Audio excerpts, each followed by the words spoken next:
Well, hello, friends. We're back. I decided we can have another slumber party. Thank you, mods, for popping in if you're awake. You guys know the drill, though. You don't have to be here. Do as you need to. I know a lot of you guys need rest, and I can manage. It'll be a small group of us tonight, so I've got it. But I figured I can't sleep. I'm bitchy because I'm in pain. And the one under the stairs is playing her video games and ignoring me. The other two are in bed. The dishes are done. I decided let's come talk about how dangerous this is truly becoming, because what we saw earlier was minor in comparison to what is happening and being steamrolled right on out on every single channel. So I ask you, before I play the intro, put a 1 in the chat if you have seen the new narrative that they are pushing out from Dog the Bounty Hunter and At Night Media about the person in the green hoodie being a female. Put a 1 in the chat if you've seen that. Put a 2 in the chat if you haven't. I'm going to play this intro and we're going to get going.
Hey y'all, I hope you guys are having a good night so far.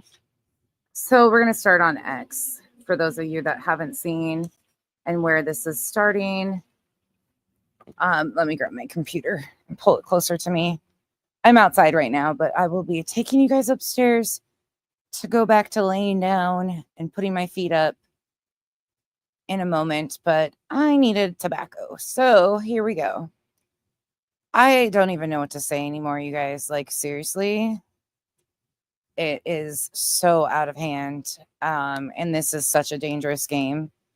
You have people that are struggling right now before the holidays, between the holidays, at the holidays.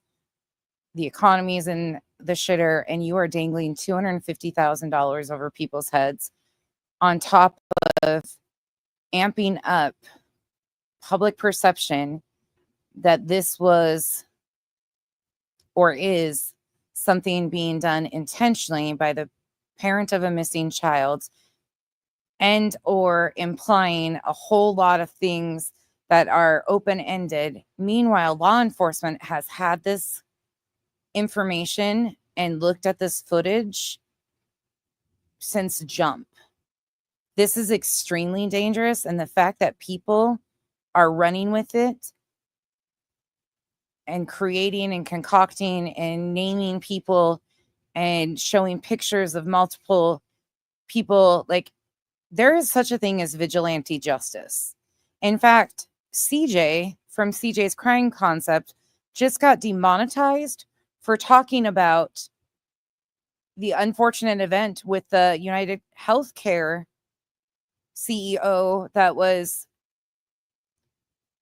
murmured, and talking about how, well, some people, he got a terms of service violation and demonetized. Now, I don't like to see anybody lose a source of income, but this is why I also say, like, karma's a bitch.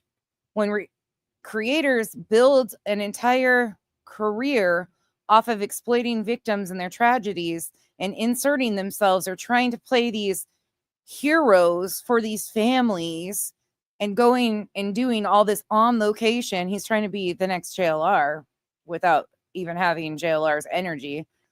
When you do that kind of stuff and you build a career out of it and then you get deep, I'm sorry, it is what it is. But he's been on live stream crying for 2 days in a row about losing his monetization. Now, I don't like anybody losing money at the holidays. The economy's tough enough, but again, it is what it is. Like, y'all know I don't like that fucker anyways because of all the shit he said and done and lies and things he's told as is. So there's that. But here we have At Night Media talking about Dog the Bounty Hunter seeks public assistance across the United States in identifying Green Hoodie in relation to an interaction hours before the disappearance of Sebastian Wayne Drake Rogers, September 12th, 2024. $250,000 reward. So now we go from the address riddles to $250,000. America, Dwayne Dog the Chapman, also known as Dog the Bounty Hunter, is seeking your assistance in bringing Sebastian Wayne Drake Rogers home safely and peacefully. Dog the Bounty Hunter is releasing significant new findings regarding an individual referred to as Green Hoodie and their actions on February 25th, 2024. The evening, 15-year-old Sebastian Wayne Drake Rogers was last seen, as reported by dog sources. Again, I take you back right here to law enforcement has had this information since the very beginning. They have combed over, I'm positive, all of it. Not only Sumner County, but the TBI, the FBI, and Secret Service has been assisting Sumner County with this investigation and helping with all of this.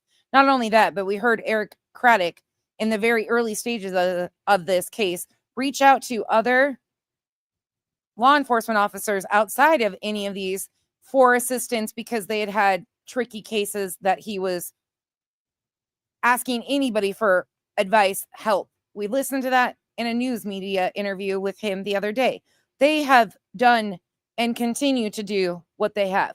But here comes At Night Media in this group in September, brings Dog the Bounty Hunter, the retired dog, whatever. And this is the bullshit that they've just continued. Now, if you ask me, I'm going to say this again. In reality, there's up to $50,000 offered by the FBI for valuable tips, credible, reliable information. FBI has offered up to $50,000. The rest of this, I'm not even giving any type of credibility to. Until it happens, they show that it's in a trust, that there's sources, backers, instead of relying on their subs to pay this. We'll see. Based on information gathered from interviews and witness accounts, it is highly likely that Sebastian is no longer in Tennessee. However, all indications suggest that he is still alive. Dog sources have no knowledge of this woman before or after the unsettling encounter that transpired on that fateful night. If you have any information regarding the identity of Green Hoodie, please contact the Sumner County Sheriff's Office immediately.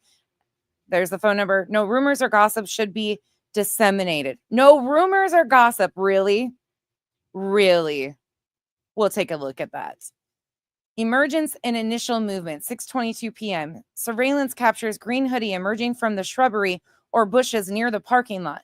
She is seen moving cautiously between Miss Proudfoot's parked vehicle and an adjacent car. This timing coincides with Miss Proudfoot and Sebastian standing up from their table inside the establishment and preparing to leave. At 6:23 p.m., Miss Proudfoot and Sebastian exit the location and approach their vehicle in the parking lot. Outside, Green Hoodie initiates a brief hand-to-hand interaction with Mrs. Proudfoot near their car. Okay. But this isn't what law enforcement has came out and said? Okay. The exchange appears deliberate, but happens quickly, making the exact nature of the interaction unclear. Green Hoodie maintains a calm demeanor and does not appear hurried or agitated. Let's play a hypothetical here because I'm pissed off. What if this was reality? What if this was the case and Sebastian was taken by somebody? This puts Sebastian in danger. I know they are. Nope, not today. I know they are. We'll get into that. Entry into the establishment. Following the interaction, Green Hoodie enters the location with her hood down, making her face clearly visible. She proceeds directly to the women's restroom without engaging with anyone or making any purchases. After a few minutes, Green Hoodie exits the restroom and leaves the building quickly. Return to shrubbery and pickup. Upon exiting, Green Hoodie heads back outside and moves through the shrubbery again, avoiding additional surveillance cameras. Footage shows an unknown vehicle illuminating her path. At approximately 6:30 p.m., the exact details of her departure remain uncertain. Wait, they told us before that they followed him out. That's what creators were saying, is they followed them out. And is this the same person that was supposedly in the neighborhood before Texas Roadhouse? Come on now. Why the change in the story now? Whether she was picked up by someone else or had her vehicle concealed nearby, but she did leave the area at that time. Summary of Green Hoodie's movements. 6:22, Green Hoodie emerges from the shrubbery near the parking lot. Poof! She appears out of the bushes.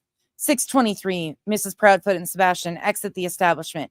A brief, deliberate interaction occurs between Green Hoodie and Mrs. Proudfoot near their vehicle. 6:25, Green Hoodie enters the location, proceeds to the women's restroom, and exits quickly. Number 4, 6:28 p.m., Green Hoodie speed walks. Is it speed walking or running? Back to the shrubbery, where an unknown vehicle is seen illuminating the path where she emerges, raising the question of whether she was waiting for a pickup. Why a pickup? Why not a car, a sedan? Why not an SUV? Why is it a pickup? At approximately 6:30 p.m., Green Hoodie either enters this vehicle and is picked up, or she walks to a vehicle of her own, which may have been parked out of view in the adjacent parking lot of the nearby shopping center. This shopping center includes businesses such as Vanderbilt Pediatric Ophthalmology Hendersonville, making it a plausible area for discreet parking to avoid detection. And guess who would have access to those cameras? Guess who would have access to those cameras? Law enforcement. If this person was this noticeable doing these behaviors, law enforcement would have gotten the cameras from Vanderbilt Ophthalmology.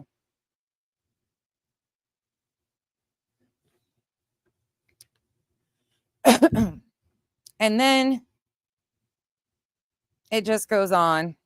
The actions and timing of Green Hoodie are pivotal in comprehending the events preceding Sebastian's disappearance. Her presence, deliberate movements, and attempt to evade detection raise substantial concerns and necessitate her immediate identification. You know how dangerous this is. As individuals familiar with her establishment inform Dog, they have only observed her once on the fateful February evening and have not encountered her since. If you have firsthand information about Green Hoodie's identity, whereabouts, or the vehicle used to transport her, we strongly encourage you to come forward. Even the smallest detail could be crucial in locating Sebastian and bringing him home. You know what's crucial? If this was factual information, to make sure that law enforcement has it and can identify this person, because if this person was involved in anything with Sebastian, you're putting Sebastian in danger. This is danger. Extremely dangerous. Extremely dangerous. Then they go on to further break down the description. Female, approximately late 40s to mid 50s, height approximately 5'5" to 5'7", relative to vehicles and objects in the frame, average to slightly stocky build, light to medium brown or dirty blonde, short, slightly wavy, and somewhat unkempt, round face with a soft jawline. Precise details of the eyes and nose are blurred. Olive green hoodie with large white or off-white text graphics across the chest, possibly stylized letters. The hoodie appears oversized. Dark colored pants, loose-fitting pants that appear to be dirty, making her appear homeless or disheveled. Shoes, dark low-profile style shoes. Outdoor images. Green hoodie stands stiffly with feet shoulder-width apart. Arms appear relaxed but do not swing, suggesting a deliberate pause. Indoor images, she adopts a slightly slouched posture and is seen folding or holding or fidgeting with an item, keys or a bag. Behavioral observation and indicators.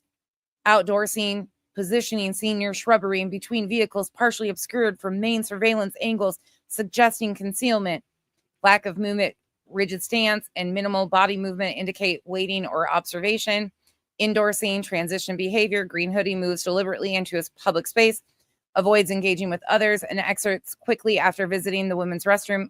Again, they said that she looked homeless and went to the women's restroom. Could it be that she was just using a public establishment that is not usually allowed to use restrooms by somebody that is unhoused?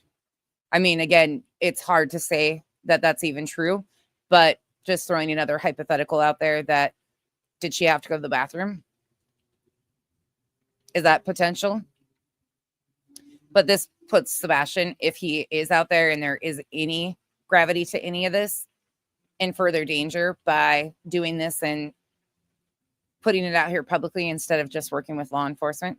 Suspicious indicators, obscured positioning, standing in concealed or semi-hidden areas raises suspicion. Stationary loitering, unmoving stance near vehicles and shrubbery indicates deliberate observation. Abrupt behavioral shifts, quick transitions between semi-hidden outdoor areas and indoor spaces suggest calculated actions. If you saw or heard anything, or if you possess any photos or video from that day, we urge you to come forward. Even the smallest detail may hold the key to finding Sebastian and bringing him home. If you have any information concerning the whereabouts of Sebastian Wayne Drake Rogers, please contact the Sumner County Sheriff's Office at 615-451-3838 or the TBI at 1-800-TBI or via email at tipstoTBI@tbi.tennessee or .tn.gov. You may also reach out to your local FBI office, the nearest American embassy or consulate, or submit a tip online at tips.fbi.gov.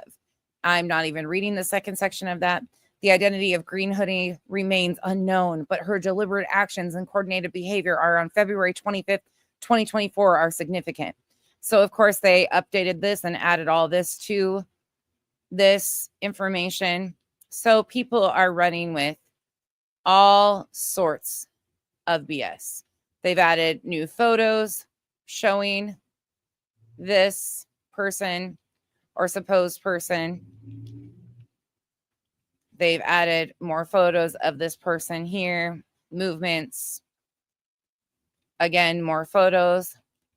And because of these photos that they've added, now creators are running wild with salacious information and trying to compare this person to anybody and everybody. So we are going to now go to, if you think that set off a wildfire, well, it sure did. Because now we have people such as this, which I made sure I downloaded this stream because they like to tweet things. You have Lolly. I couldn't even keep up sharing these. So let's go here. Lolly goes live again. She's got stuff to say about it. Let's hear what they say.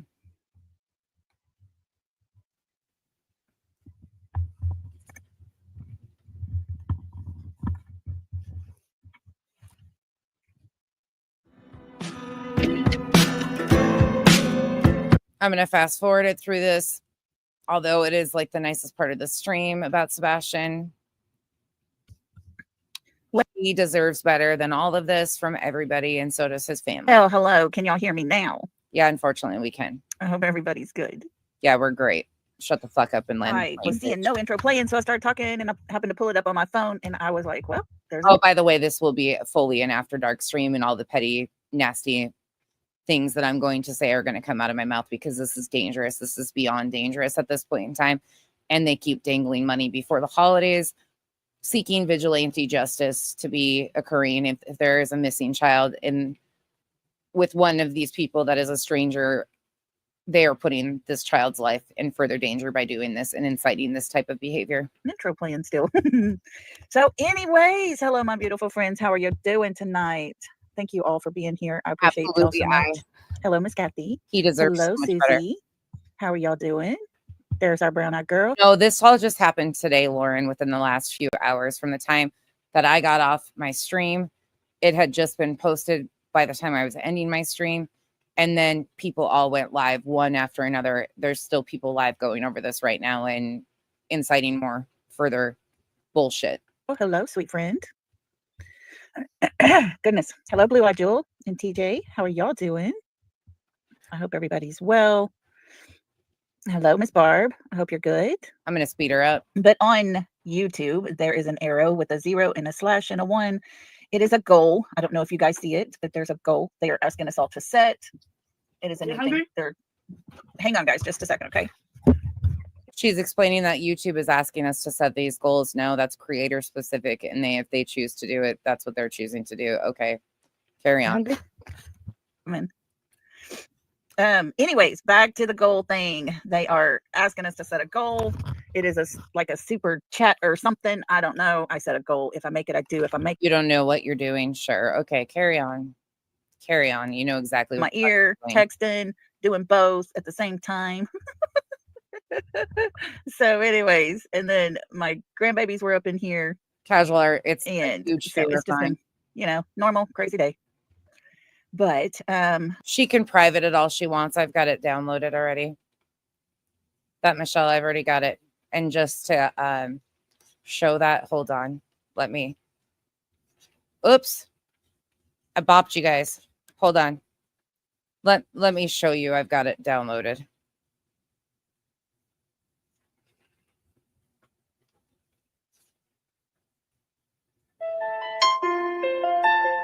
Put out on.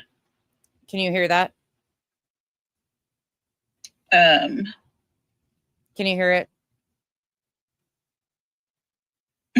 You were fine, Millie. You were fine. Oh my goodness, guys. Y'all hang in there. Yeah, we're good. Do as she wishes.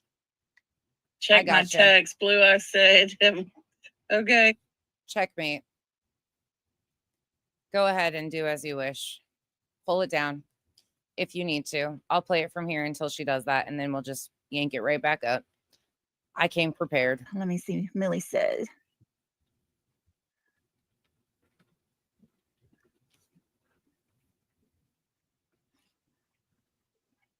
Okay. Yeah. Okay. I'll email you back here in a little bit, Millie. Thank you.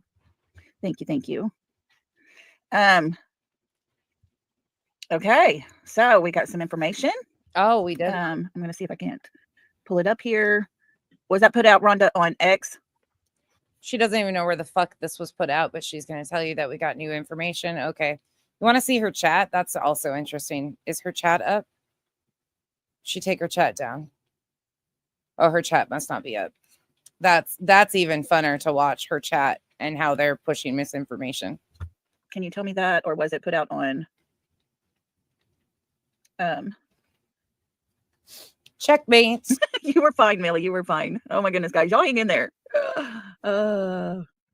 Check my text, Blue. I said. Okay. I swear to y'all that I am put together way better than this.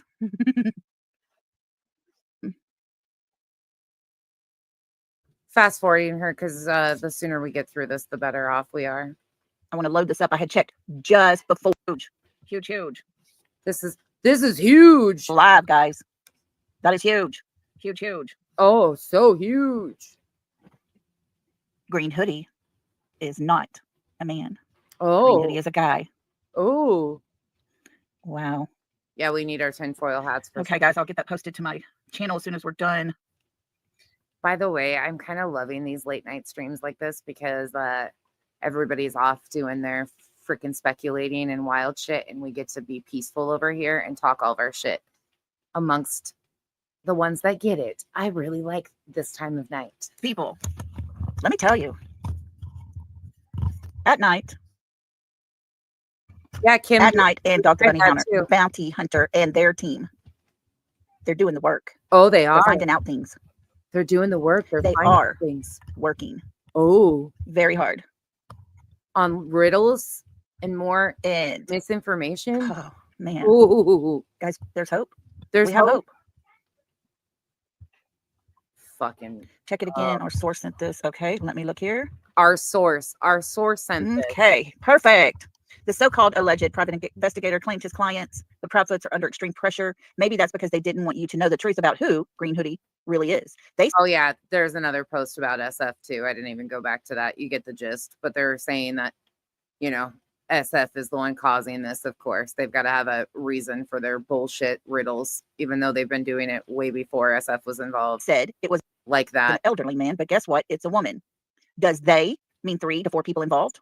On top of several other felonies which carry life sentences, are they also afraid of conspiracy charges? Last chance, reward $250,000. Call 833-TELL-DOG or the Sumner Sheriff at 615-451-3838. Sebastian Strong. Hello. We also need we need a members helmet emoji and probably like waders that they use for like duck hunting and stuff. We probably need waders and a helmet for members emojis because I think we're going to need them. I think we've needed them for a long time. How about that, guys? How about that? This so-called alleged private investigator claimed his clients, the Proudfoots, are under extreme pressure. I wonder if the so-called private investigator expects us to have sympathy for his clients. My sympathy goes to Sebastian because, good God Almighty, could you imagine the extreme pressure that child is under right now? Yeah, okay, sure. That's why. Man, they said it was an elderly man, but guess what? It's a woman. Oh. Isn't that something? We do need hazmat looky there. suits. Looky there. Looky there. I'm telling you, folks. What are you telling us? More misinformation? Dogging at night. And them working together in the forces they have created. This group, they're doing something.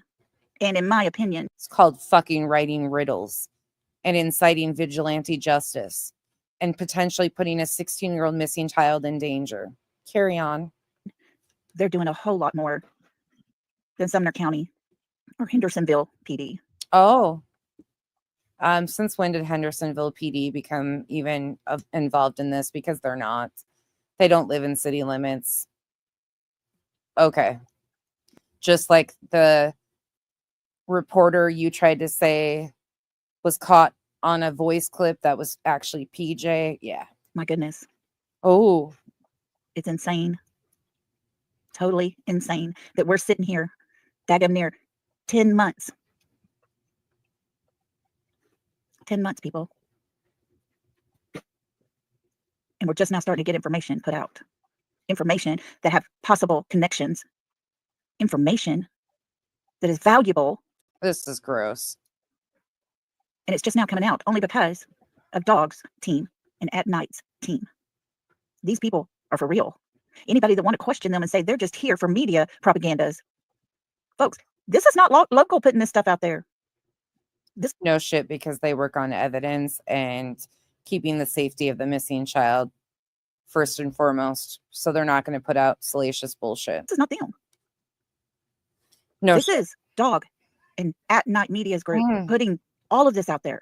All of the information we are getting worth listening to, worth seeing with our own eyes. Hey, Cher, thank you for listening. I appreciate you. And I still have to email you. I promise you I will, okay? As soon as I'm through, that's my goal. Oh.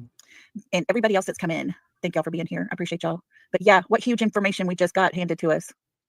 My goodness, let me read it again just for everyone who hasn't heard it yet. Dog Nation, this so-called alleged private investigator, claimed his clients, the Proudfoots, are under extreme pressure. Maybe that's because they don't want you to know the truth about who Green Hoodie really is. That's the post before the last ones that I read on X. I can go back and show you guys that if you would like me to. That's also there. But then they just carried on with more bullshit. They said it was an elderly man, but guess what? It's a woman. Does that mean they? Means 3 to 4 people involved? On top of several other felonies which carry life sentences, are they also afraid of conspiracy charges? Last chance. Reward $250,000. Call 833-TELL-DOG or the Sumner Sheriff's at 615-41. Let me show you what she's reading really quick, just so you see. This is what she's reading. This was just later or earlier on. This is the same post, though, that she's reading here. And this is from the Dog's page on Twitter. So what I read to you was the most recent stuff that they had put out, like the most recent post. But yes, that also exists too. Okay, back to this. 451-3838. Sebastian Strong. Aloha. My goodness, guys. These folks are playing with us. We've been saying it all along. Well, technically, wasn't the reward previously 2225155? So wouldn't that be 74 or no, wait.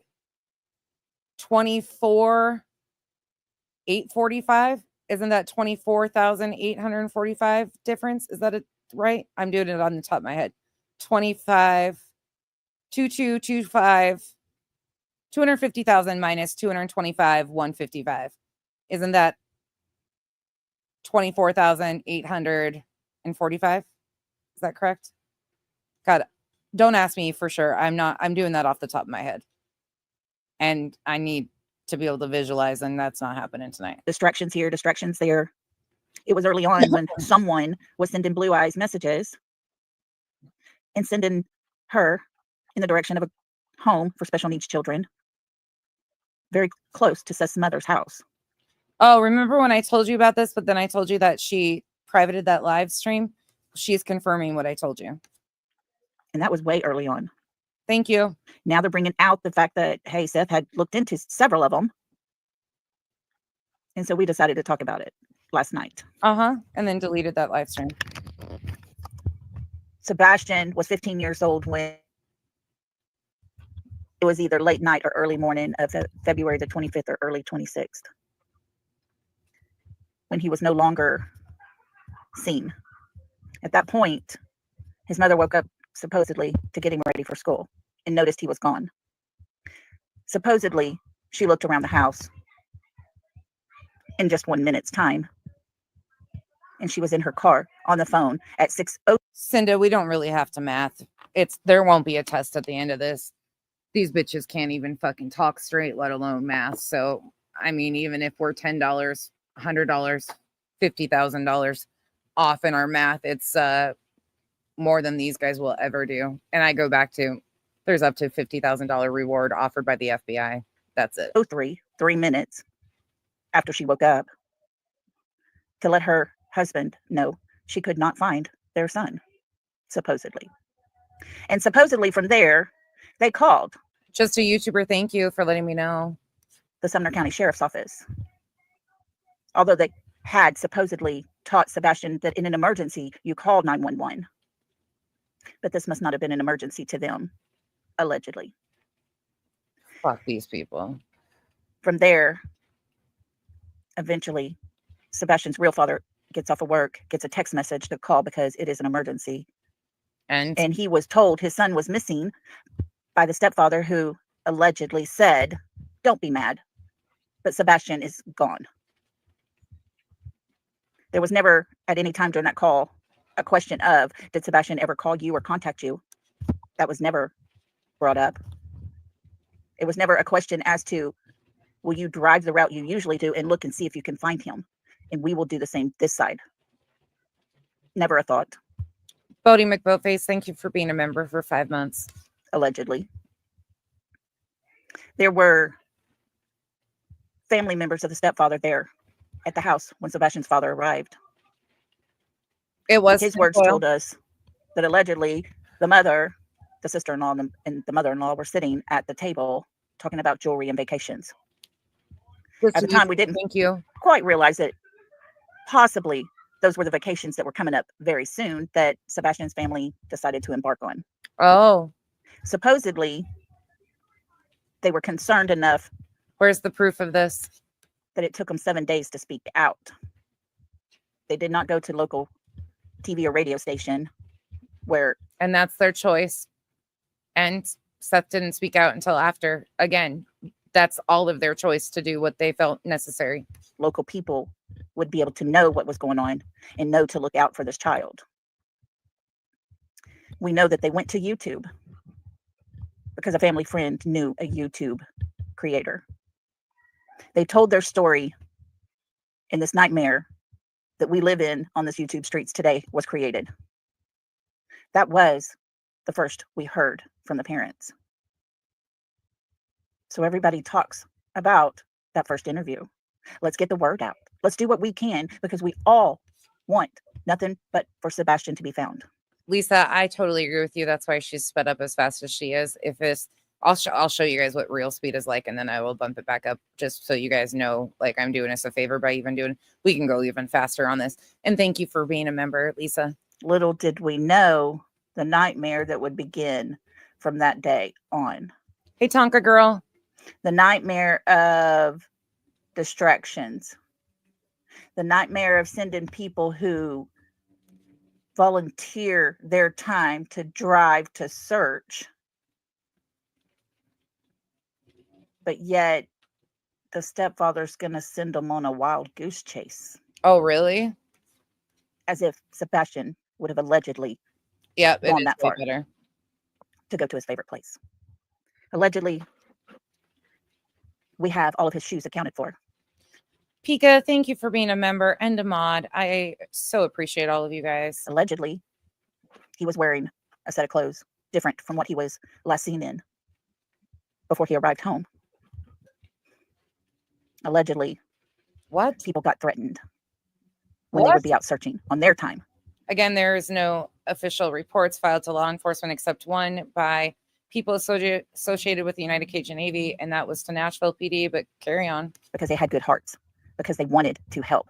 So allegedly, that Michelle, thank you for being a member, started getting threats. And that caused a lot of professionals, along with everyday people, to back away from Sebastian's case. We were told that Sebastian's case would be studied for years to come. Supposedly, because of the response and how amazing the response was for the entire first week and all the agencies that assisted. But carry on with that misinformation. I had told the stepfather this. I still don't understand that, because Shane, there are kids, unfortunately, that run away all the time. And they are the ones that reported Sebastian as a runaway. So there was nothing really that would make his case stand out compared to all the other thousands of kids that run away.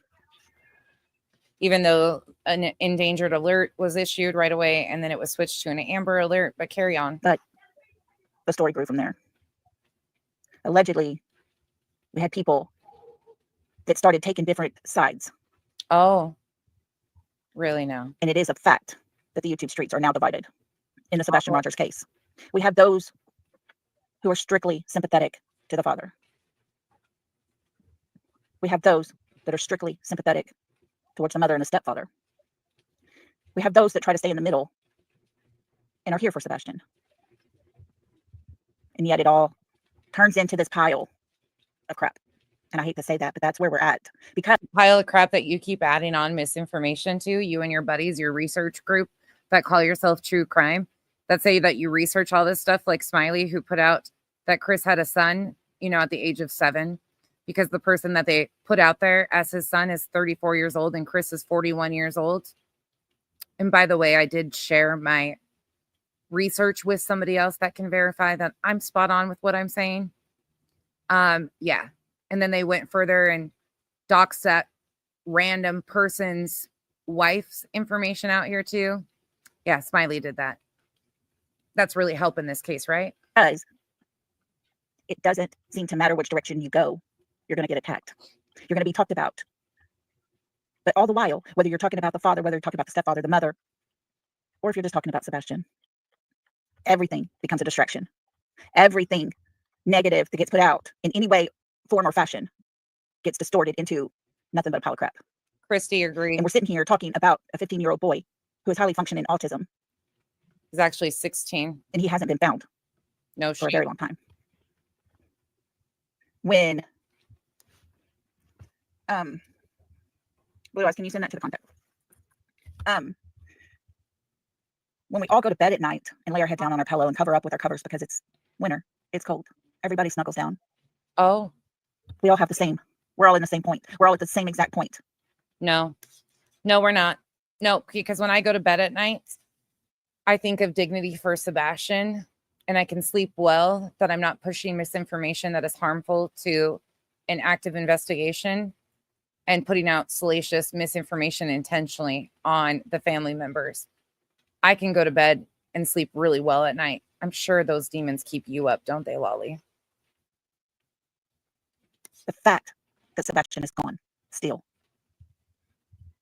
If, for some reason, someone involved in this case whether it be the father, the mother, the stepfather, the grandparents, the aunts, uncles, the friends, who the heck cares if any of them become that person that's guilty of him and his disappearance, then yes, they do deserve the justice that Sebastian deserves. They deserve every bit of it.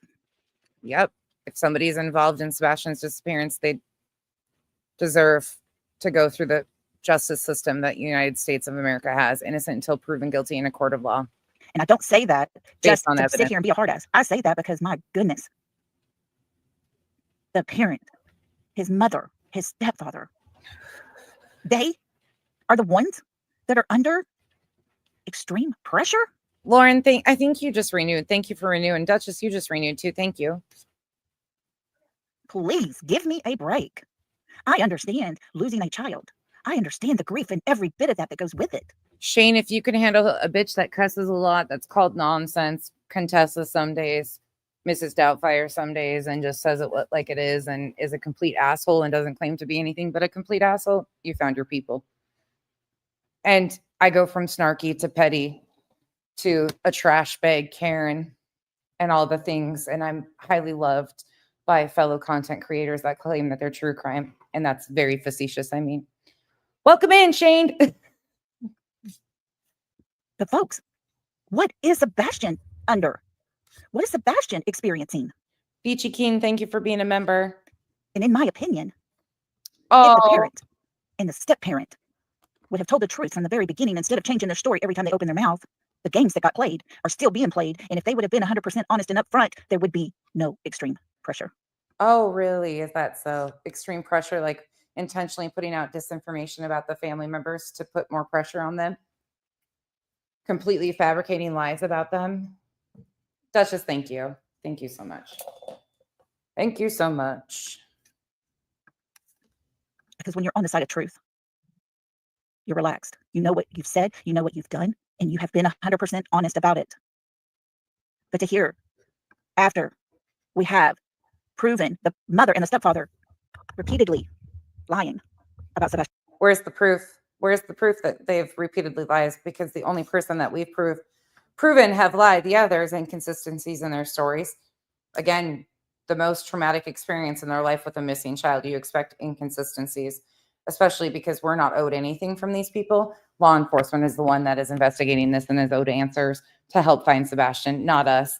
And inconsistencies happen because people remember things. They're questioned differently by people on YouTube who think they are some sort of armchair investigators, which they're not. They're just idiots with YouTube channels. But you have been busted in how many lies lately? Yesterday was a doozy, and you even tried to spin that one. You tried to spin that one. That's why you deleted your live, because you even last night you tried to spin it even more and cover your ass even more when you know that you were intentionally making up lies. Oh, I know Julie cried. I know. I wasn't responsible for Julie crying, though. I wasn't the one that called her. Lisa K, I am so appreciative of you guys, because without you guys, the message that families deserve better wouldn't be getting out there. And you guys showing up for these conversations is massive. Like, I appreciate every one of you. Sebastian's case.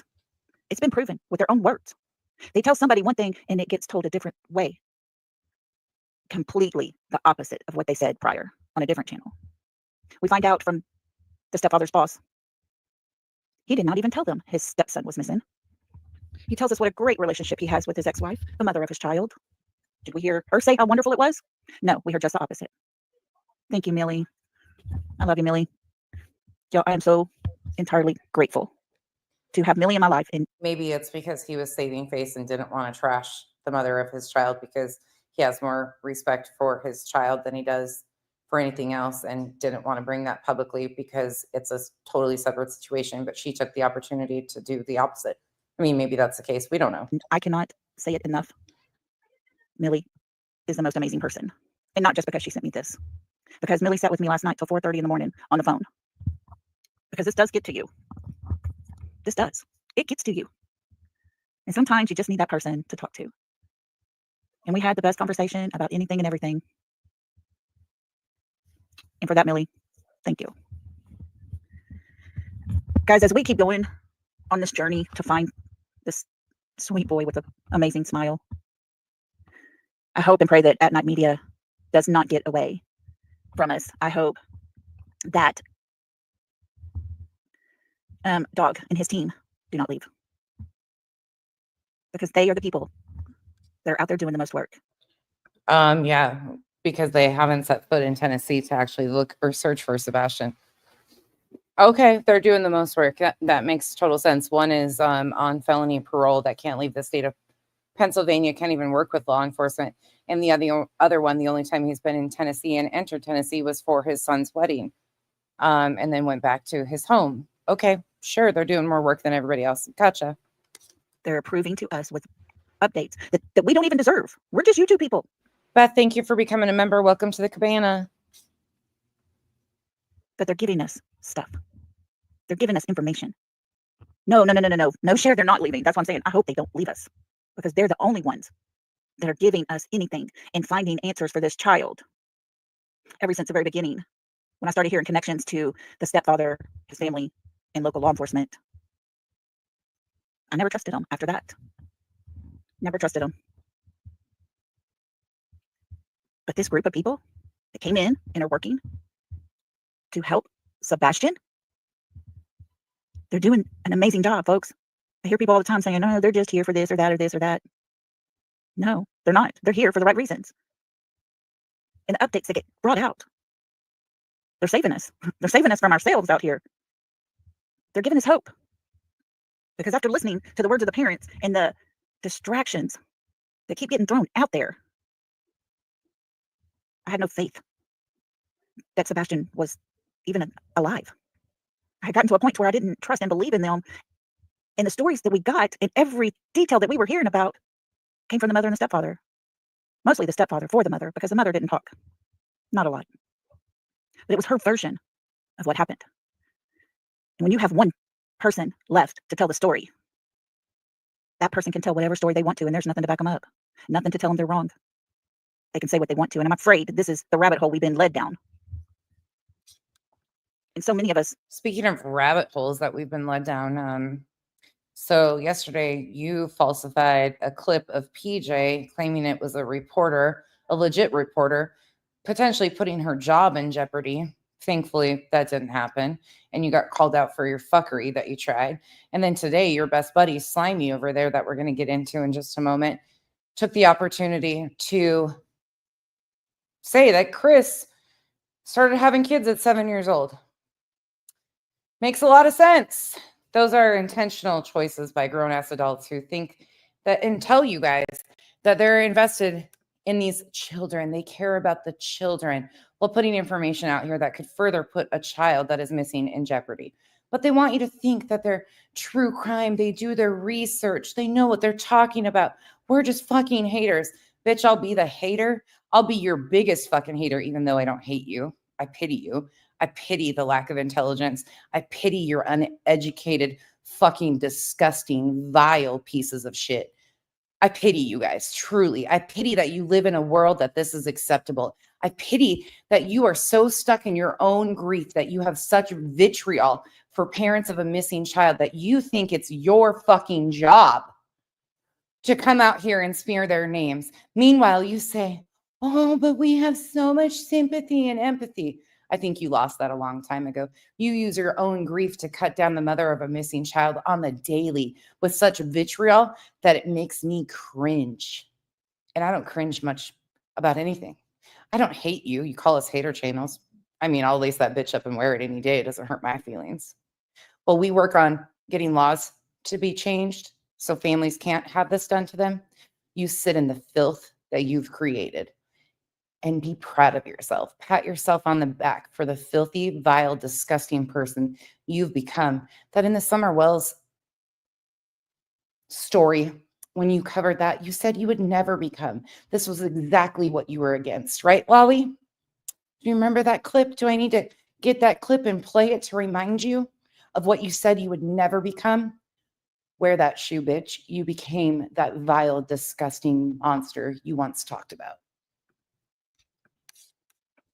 Can sit here and say their stories don't match up with what we know. We can sit here and say all day long the truth doesn't change, but yet their stories are always changing. And that's a truth. But yet we're the bad people for attacking the parents. I don't see it as an attack.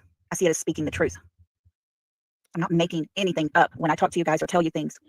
By the way, I don't think you would know the fucking truth if a 2x4 hit you between the fucking eyes that was written with Sharpie saying the truth. I don't think you would even get it then, but carry on. I tell you my opinion of what I hear from their very own words. I hear a stepfather tell us about a scent and how the dogs are not very reliable, contrary to what people may think. And that is possibly because multiple different dogs followed scents. None of them led to Sebastian, but there was 12 different dogs and different sections of dogs. One jumped in a pond following a scent that didn't end up being Sebastian. But unfortunately, dogs aren't dogs.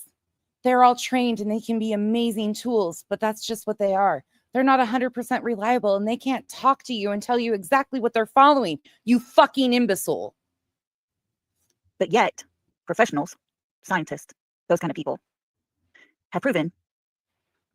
Lauren, I mean, if you're okay with having an occasional ass ache, it's okay to be me, truly. I get text messages from the other half that says how proud of me he is when I tell him I miss him. I've been whiny. I've been a whiny bitch. For those of you that don't know, lately, I've been a really whiny bitch with Kyle being gone, again, working. And I get text messages that say he's proud of me. So it's not that bad being me. I have an amazing children. One stuck under the stairs because I kidnapped children and she got stuck there. But it's really not that bad being me. Just an occasional ass ache and, typical life struggles. That scent dogs, cadaver dogs, are 98% correct. So no, he doesn't know what he's talking about. But that's his way of trying to get us not to listen to anything scent dog related. He talks about a trail that goes from the front door around the house and everything. Then we hear law enforcement say there was no trail. There was no scent of Sebastian outside of that house. So who are we supposed to believe? The man that lives in that house or law enforcement? We're getting contradicting stories and we question it. When we question these things, we have others that feel the need to critique every single word. Well, critique away, I say. Don't worry. I don't need your permission. I don't care. I'm not listening. You obviously care a whole hell of a lot because you are salty. You are fucking salty that I've gotten you to remove how many streams now? In the midst of me reviewing? Tell me you don't care again. I'll wait. I don't want to know anything about them. I don't care about their channel because my number one focus is on Sebastian. Oh, no. No, ma'am. You told us what your number one focus was on last night and tonight. If you send me money, I can go get a Coke.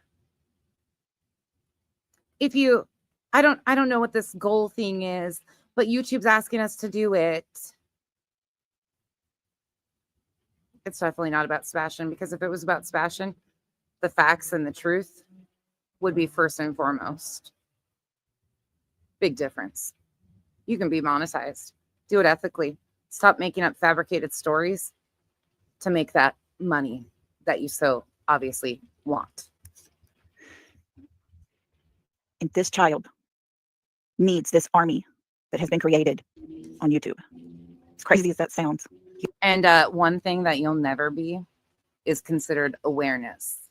The beautiful, amazing Duchess that seems to me you might be a little bit jealous of. That's a whole other story for another day. And Crystal and others, that you seem to be really jealous of, would never, ever, even remotely fabricate the stories about a missing child for content. There. YouTube has created an army for this child, and it will take each and every one of us to stay strong, to muddle through all the crap, to keep going and pushing through so that the truth is found. We have to be patient and wait while this team of people that has come in on their own to help find Sebastian actually does some work and is getting some answers. Because law enforcement, they're just following up on leads. I've said from the beginning, I don't trust them. I understand we're YouTube. I understand we're social media, and I understand that they have to keep things private. But I also understand the word encouragement. And to get that little bit of encouragement means the world to someone who actually cares about this child. And as long as we continue to push through As long as we continue to remember, keep our eyes focused on Sebastian, then we're going to see things happening, because Sebastian's army is a mighty force. Oh, yeah. Mighty force of misinformation sure is. And to the parents who are under extreme pressure, Oh, I say I'm sorry for your bad luck. you're sorry for their bad luck that they have a child that's missing. Bad luck, huh? Bitch, I could say a whole lot of vile, fucking filthy shit right here. I'm not going to be you. I remember what you said to Crystal. I'm sure a few other people remember what you said to Crystal. I'm not going to be that. I don't have to be that. I can look at you and pity you because of how vile you are and what you're doing to the parents of missing children. I'm going to say I sympathize with you, because it does suck not to have your son with you. But I'm also going to add, there are consequences to every decision you make. Oh, whether really? Your consequences are good, happy things. Oh, or your consequences are not so good. Really? There is a reaction to every action. And it's a choice that they have made to put themselves in this extreme pressure by not begging to find their son, by not. We played interviews of them begging to find their son. Walking out everywhere, being seen with handfuls of flyers. They were asked by law enforcement not to go out searching. And they actually were photographed at a restaurant with a stack of flyers out in the area, putting up flyers. But carry on. Searching, talking to people, telling them about Sebastian, what to look for. Here's the number to call. Instead, they're seen on the beach, in a bar, laughing, cutting up, having fun. They're seen in Oregon at a lake. Oh, really? Where's the proof of that? Besides a random supposed police report that was filed in June about an incident that supposedly happened in March, and then just randomly got placed in the hands of Crime Time Buzz by a random sub by the name of CB. There's no proof. There's no confirmation of them being in Oregon. But continue to mislead and misrepresent the truth, Lolly. Looking awful somber. It's really sad, the choices they made. Because your choices, yes, chit-chat, Harley shopping, instead of going to a vigil for your own son, yes. But their choices. That Michelle, and people fucking wonder why I sound like a condescending bitch. Let me show you this at real speed for a second. And people wonder why I'm condescending. Have you seen the people I review and the bullshit that they do to these parents? She is just absolutely Shane. That's all she does. You should have seen what she did to PJ and Dolly, like with their content, even though I don't like them and agree with what they do. The shit she fucking fabricated yesterday is mind blowing. Like the twist and turn she put on a clip of PJ to create an entire story and then put the name of an actual reporter, a legit reporter, that it was a clip of her saying these things, was it was one of the biggest fabrications and manipulation techniques I've ever seen. She knew what she was doing. Listen to this at regular speed. Are on their shoulder. And if people don't like my opinion of their choices, then that's your God-given right. Listen. You don't have to. The vitriol in her voice. But my opinion is to protect Sebastian while on my channel. Oh. And if that means calling out the mother and the stepfather who talk so horribly and made us for 9.5 months look for a child that was about 4 years younger. Again, the picture that they used for his flyers was taken the Saturday before he went missing. TBI has an entire protocol of what they use for flyers. She could have sent and submitted a ton of photos, and they chose that because of shadows, lighting, what facial features were present that people could really see. They help pick these, like, yeah, this is normal speed. Talk about condescending. And I've never seen stupidity be this arrogant ever. Like, this is arrogance with her stupidity. It is fabulous to listen to. Acting like a banshee, getting all up in people's bubbles. Couldn't sit down at the table and eat without making such a horrible mess. Has no friends because of all the things. I've never heard that said from Chris and Katie, ever. Yes, that he had a problem with social interaction and a distancing. Like, that is typical of kids. That wasn't them speaking terribly. That was them describing their son. Well, hell, no wonder he's not found. We haven't been looking for the Sebastian, the 15-year-old young man that we saw on the videotape. Growing up, a young man. Not the young kid that we've been looking at pictures of. But his mother didn't feel the need to share the 2 most recent pictures, hours before his disappearance, with the rest of us. There's only one reason I can think of that. And that's more distraction. That's more of the, we don't want him found, obviously.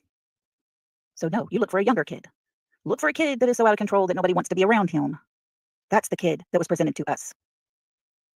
The tears that fell down my face when I saw the video of Sebastian at Texas Roadhouse. You couldn't imagine.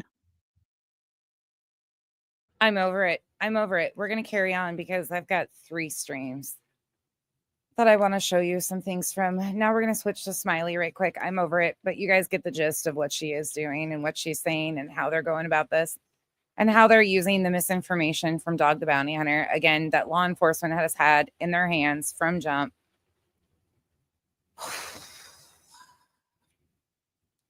So let's go to Smiley, Slimy. Slimy came back again today, pushing off misinformation about Chris having a son at 7 years old wasn't bad enough. She came back for more. Okay, y'all. Sorry, I am. She's out of breath. We're going to speed her up too, because I can't stand listening to any. Why? I mean, I listen to myself at 2 times if I have to go back and review something to make sure it's correct, or if I need to correct something. I go back and listen to myself at 2 times speed. I need a 10 times speed button. It's just once you listen to as much of this shit, it all just kind of all messed up here. We're going to do this either way. Okay. But Green Hoodie is a woman. Let me get that out. I don't think we can pay attention to what is on my screen because I am stuck there, but we're going to do this. Okay. It has come out. Everything has come out, and I know everybody's live, but Green Hoodie is a woman. Geez. That is absolutely correct. All of the team members went into high gear to push the misinformation.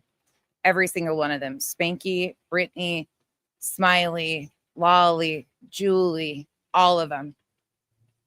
And many more. Jesus Louise. Here we go, I think. Open. Shit. Jesus. Okay, so Dog the Bounty Hunter seeks public assistance across the United States in identifying Green Hoodie in relation to the interaction hours before the disappearance of. I just looked at the screen. She is doxing somebody's fucking phone number out in that. Instead of going to X and pulling up, Smiley, you might want to go take that down. You doxed whoever sent you that information out. Right there with their phone number, you jackass. Sebastian Wayne Drake Rogers. Dog Nation, this so-called alleged private investigator claimed his clients, the privates, are under extreme pressure. Maybe that's because they didn't want you to know the truth about who Green Hoodie really is. They said it was an elderly man, but guess what? It's a woman. Does that mean 3 to 4 people involved on top of several other felonies which carry life sentences? Are they also afraid of conspiracy? Wait a minute. Is that At Nights? Did At Night send a press release out to all these creators? Hold the fuck on. I'm gonna she's got an email from At Night. And in it says oneworldmedia.com is the email address. Holy shit. That's why she's putting it on the screen. They sent a press release out to their creators. That's exactly what this is, you guys.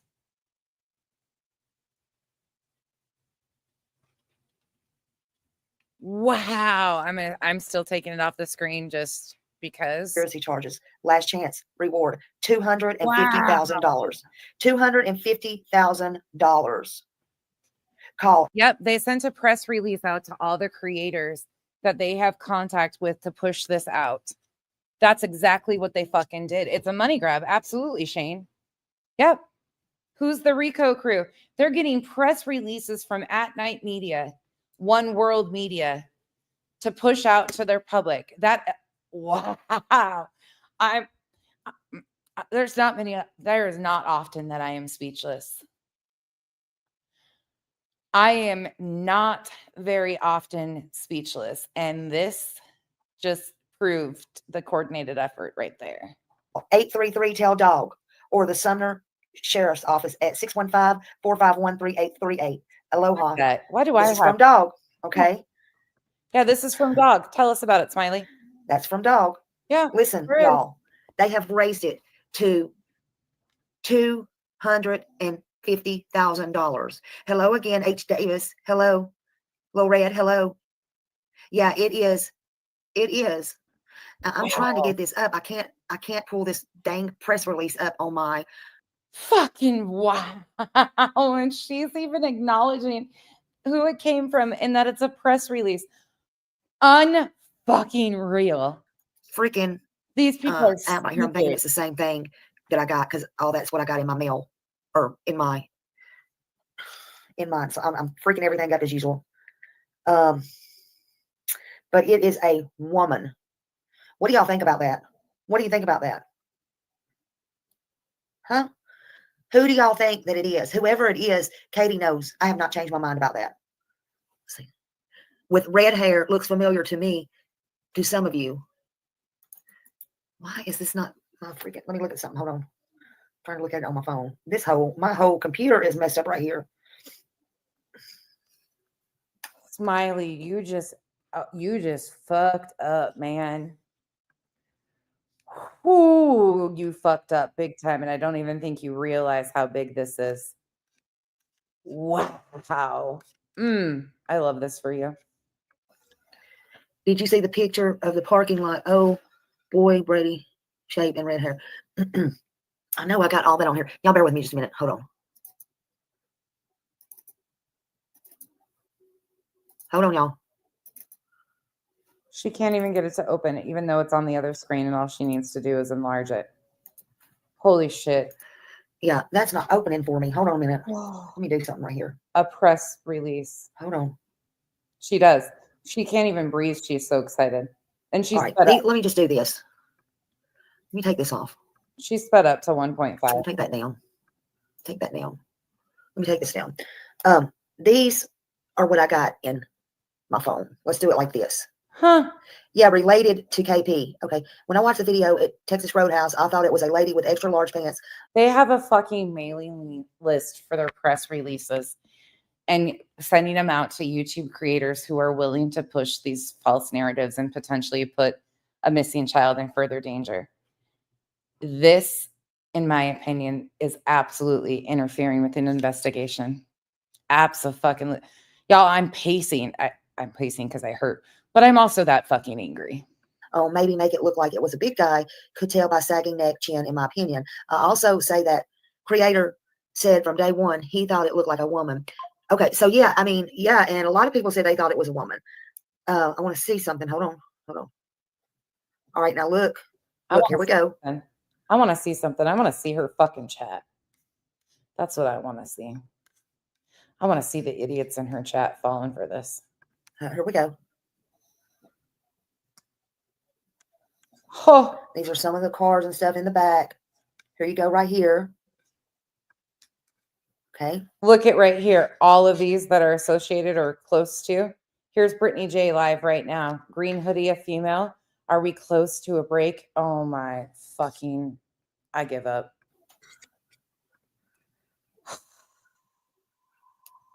All right, here.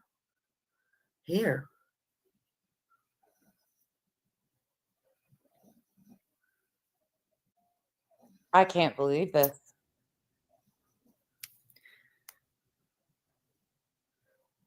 Hold on. Yeah, Thor.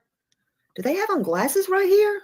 And they even in this press release, while they're going through, we read it from X, and they say, this person looks unkempt, possibly homeless, and goes to the bathroom. Like, it could be some random person that unfortunately has fallen on hard circumstances and is unhoused, that was just looking for a restroom to use. And they are inciting vigilante justice on a random person by putting this out here. But what they're trying to do and the reach that they're trying to take is that, well, I'll let it get there. I'm so angry right now. Does she have on glasses? Am I seeing it wrong? This is so fucking dangerous.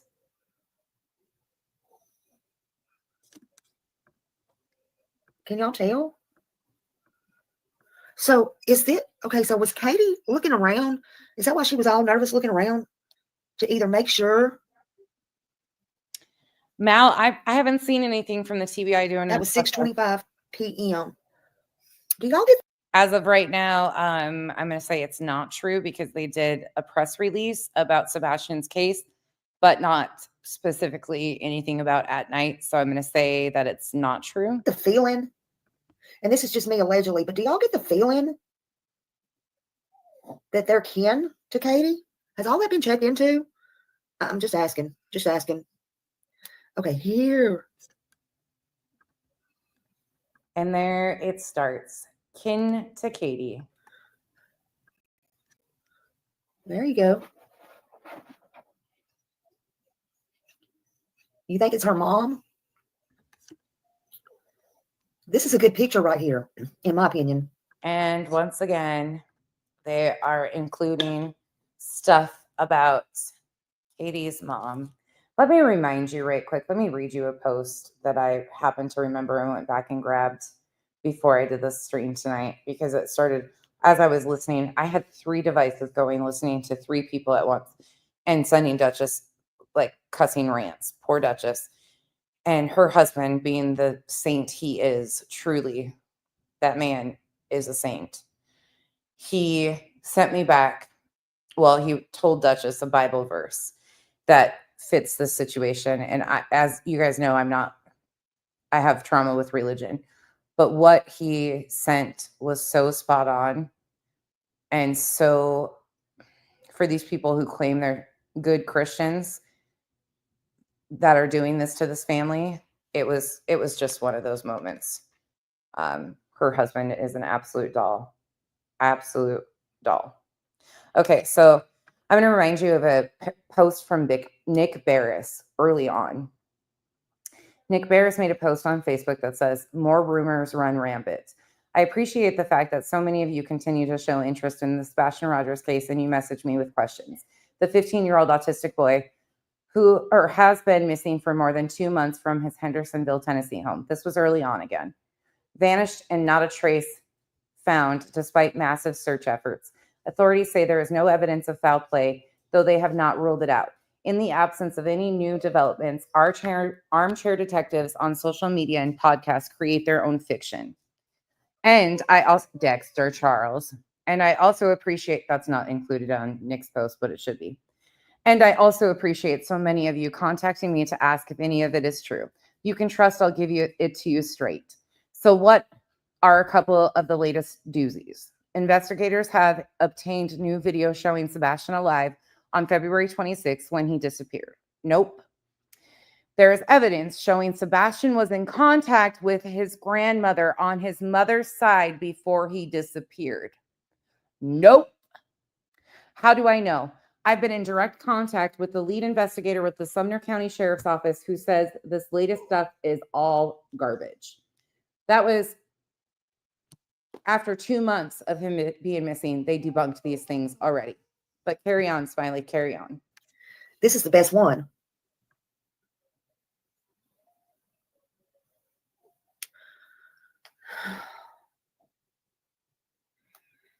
I think maybe they tried to disguise themselves a little bit. I think I had said this to somebody else, but do y'all think, okay, let me read the rest of this. No, that was 5 days ago. No, that was another one. Okay. Do y'all think by her getting up that morning, and hello, everybody come in.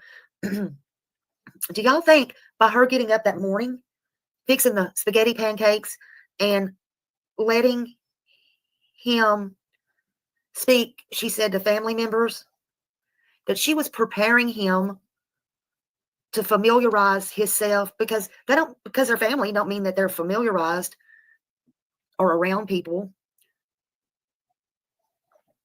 with maybe some people on her side of the family. And if people really.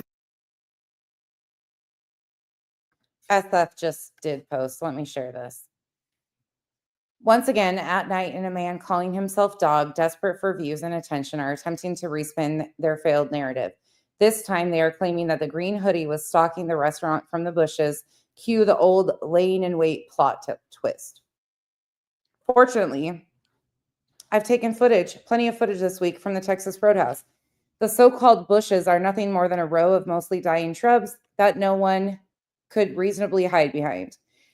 These shrubs divide a row of parking spots that run parallel to the restaurant.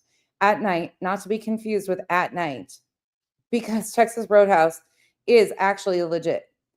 This area is used as a pickup line for vehicles retrieving to-go orders. This explains why in the video, the two men at the to-go counter simultaneously turn their heads. At night's not-so-legit group tries to frame this as something nefarious, when in reality, it's just someone in a vehicle calling out to let the man know they've arrived for their order. And guess what's behind those bushes where at night wants you to believe a child predator is lurking? More parking spots.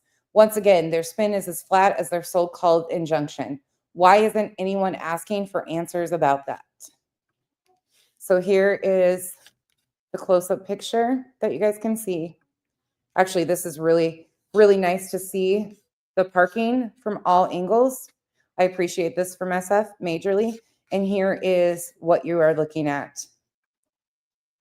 That is really, really great. Lauren, it's a press release from One World Media.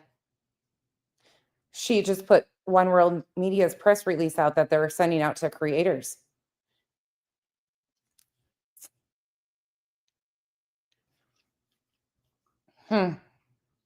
That's actually, yeah, those pictures right there are really, really helpful. Really helpful. Yeah, absolutely, Thor. It's becoming so dangerous. It's so dangerous at this point in time. Thank you, SF, for the actual pictures of the area, because that is extremely helpful to show what is on the other side. Oh, sorry, Mal. You know how I am. I get going.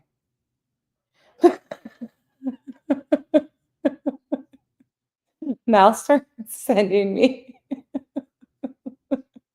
Can I show that, though? Because people deserve a good laugh, Mal. Can I show that?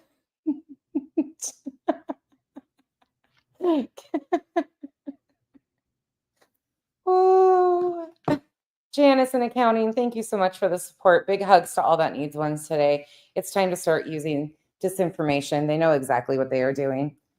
Yes, it's true. You are right. Okay, I'll turn my camera on, even though I look like complete dog shit, just to show this, because it's fucking hysterical and you guys might need a laugh. Okay. So this is what she sent me.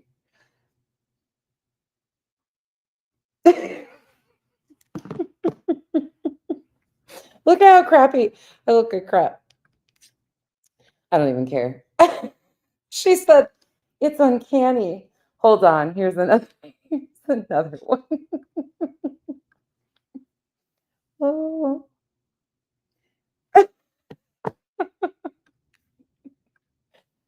Mal. That is Smiley. Actually, that lady's, hold on, let me check. Let me look closer. Her brows are even. We gotta fix and edit the brows, because I shouldn't even be talking right now. My brows are probably half on my face. But Janice, thank you for the support. And Mal, thank you for the laugh. That was great. Did I see Julie's new post? Oh Lord, these people are on it. The community post, is that what I'm looking at? Or her new live stream where she cries and then goes on to talk shit about me. That one? I've seen that, parts of it. It's hard to listen to all three of these voices at once. One's bad enough, but three at the same time, it's amazing I'm not in a padded room. Do you think he's alive? And I always feel bad about saying that because I'm not one that does. And I hope somebody Lollipop, yeah, we'll be watching. proves me wrong. But she went out and gave him this really, well, I don't know about her throwing the menu, slinging it across the table and all that. I don't know if it was a happy day for her or just an inconvenience, another inconvenience.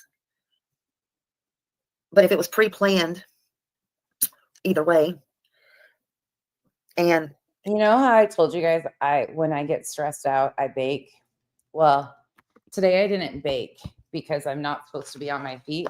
I'm supposed to be sitting down, but when I'm in pain, I pace. Like it's just a me thing. But let me show you what I did while I was listening to the three of them, because I don't really have a sweet tooth, but they caused me to have a sweet tooth. Dexter Charles, you don't get a Rice Krispie treat. This is what I did. I made Rice Krispie treats because they were stressing me out to the point I needed sugar and something to distract me. she was going to give him away or whatever. I know who that is. I know, Karen, who that is.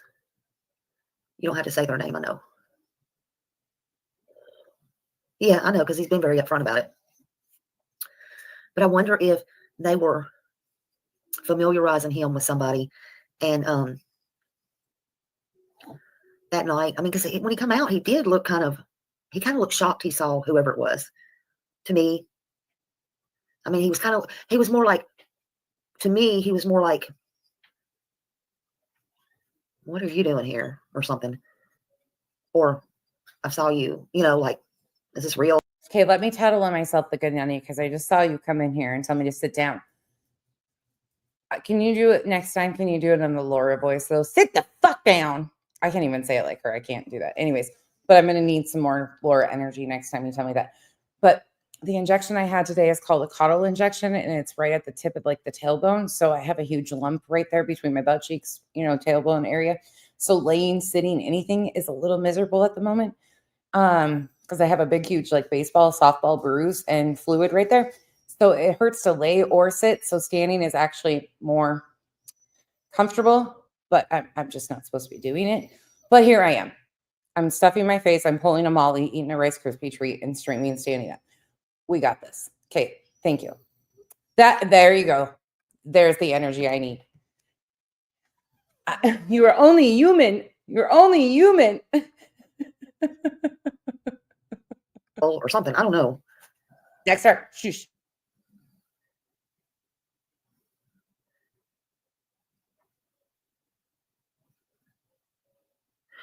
I don't know. I don't know what to think.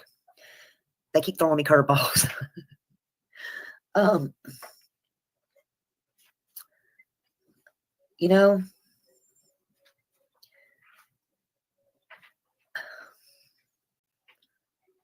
think the extra large pants is they were trying to disguise themselves.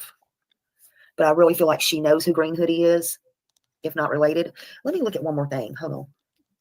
This is something somebody sent to me earlier. Hold on just a minute. She fixed the brows. Mal. Let me go back to. I think she did it on the phone. Hold on a minute. Mal. Hold on a minute.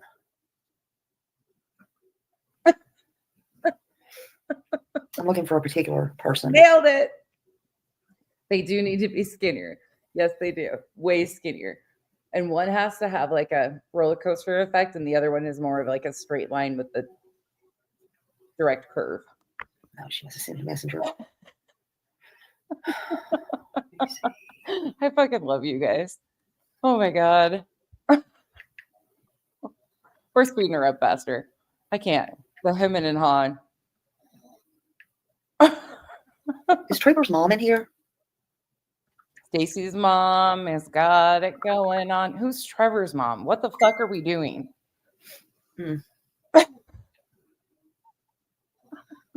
I really think it is. I really think it is somebody she knows. Oh, you think? That's what I think. Oh, of course. But there is one other person I would really like to look at. You also think it's common for somebody to have a child that's 7 years old, like you told us earlier today, and we debunked. But go ahead, tell us more. Hey, H. Davis, what do y'all think? Let me ask you what you think. Are you shocked that it's a woman?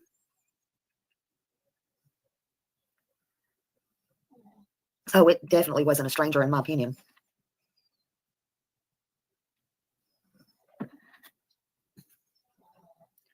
Yes. I feel the best thing now is if, this is what I think.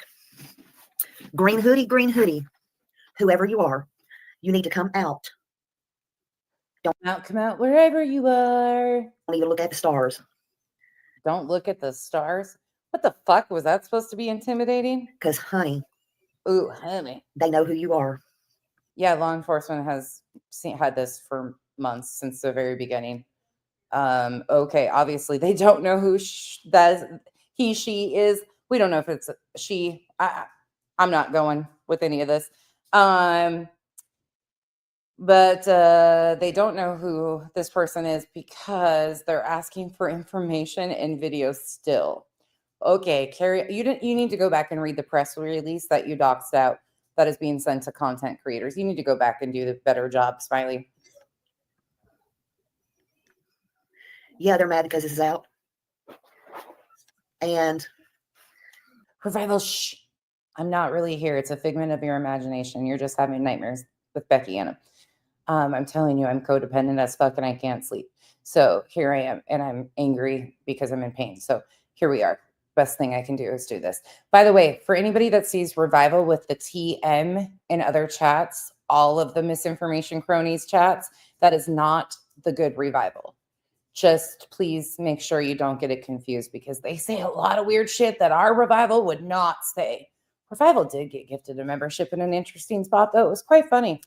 I think if they got this, they got a lot more. To be honest, what I would do is, if it was me, but see, they ain't me and I ain't them, I'd give y'all 24 hours to get y'all shit together and come out and start speaking now. Not going down there to run and get video and see how you can get your story straight and come up with stories. I'd give y'all about 24 hours because you've had almost 10 damn months. Oh, wait, she's giving him 24 hours. And who the fuck are you, Miss Browse? Miss and Brow? We didn't give you 24 hours. You have a whole fucking 3 months to find the fucking brow, and you still did it wrong. You found fucking distant cousins 12 times removed to slap on the face. Before it was just a whole missing one. Come on now. Don't be thinking you're something giving people 24 hours. Come on now. You even got more time than that when your brow went missing. You just didn't think that nobody was going to continue to look, especially when Raleigh Strain come up unalive. You thought, boy, did we get a break. Woo, we got a break at somebody else's expense, some other mother's loss. You should be ashamed of yourself, but you're not. You're shameless.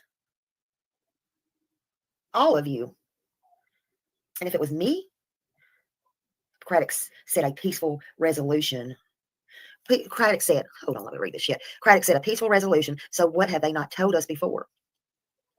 That can mean several different things.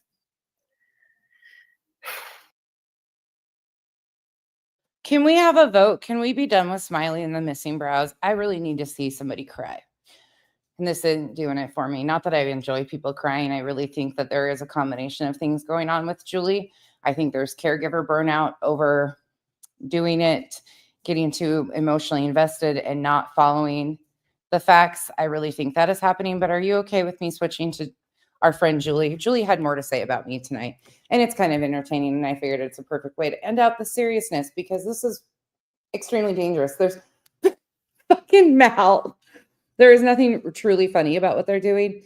I'm trying to be as lighthearted as I can because it's an after dark stream and none of this is funny. It's extremely dangerous. So please don't take me being quirky or petty, snarky, any of the things that I am mocking anything about the parents, what's happening to the parents, their loved ones, and or the missing child. But then I get, I mean,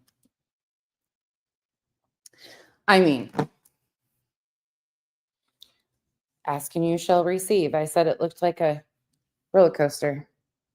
And don't pay attention. I don't know what's under my nails. They need redone. Hashtag digger. They call me a digger because of they zoomed in one day and found a stain under my nail and were like, oh my God, she's digging. Stupid as shit, but Mal outdid herself with this one.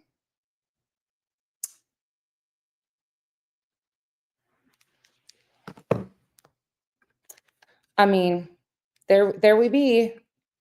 All right, let's go here. This will give you a laugh before bed. Well, kind of, because I mean, truly, I do feel like there's something major going on here, but at the same time, like mocking parents of a missing kid, doing parodies of them, like she just doesn't quite get what she's doing, and it's problematic. So let's listen to Julie. The title of this video is "I'm Upset."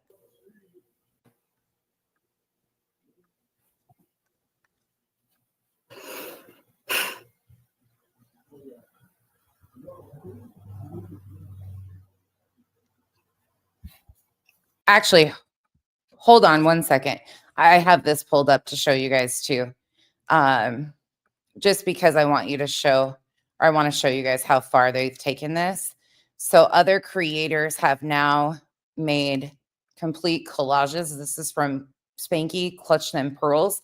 And if you notice in the collage, there are family members of Katie's that they have put beside the woman from the sighting that wasn't Sebastian in North Carolina. They've added her to that, and he's blasting that on his screen, claiming that, you know, trying to get people, this all this does is incite further hatred. This woman has absolutely, like, and they keep going, they add to it, and they continue to do more with that too. So Spanky is doing things like that, and it's just going through more and more people. That is one of the women that they compared to the sighting. Do you guys remember the sighting in North Carolina when they brought that picture out and compared that woman to the woman in the sighting picture? They brought those pictures back out and they're adding to more and doing more. So he went on to do stuff like that. And he even says, like, he does not think it's these people, but he still shows pictures that are made like that. So yeah, it's truly dangerous. And yes, he did bring, yeah, OG, you are correct. The distant relative that was brought on Bullhorn Betty's to talk about Katie and her experience with the family was also in the chat, and there's more to be. We might review some of that tomorrow. Maybe I need to do the timeline stuff though, but they're just creating so much chaos that I can't keep on top of debunking the misinformation. A lot of this is dangerous misinformation, disinformation, like Janet said.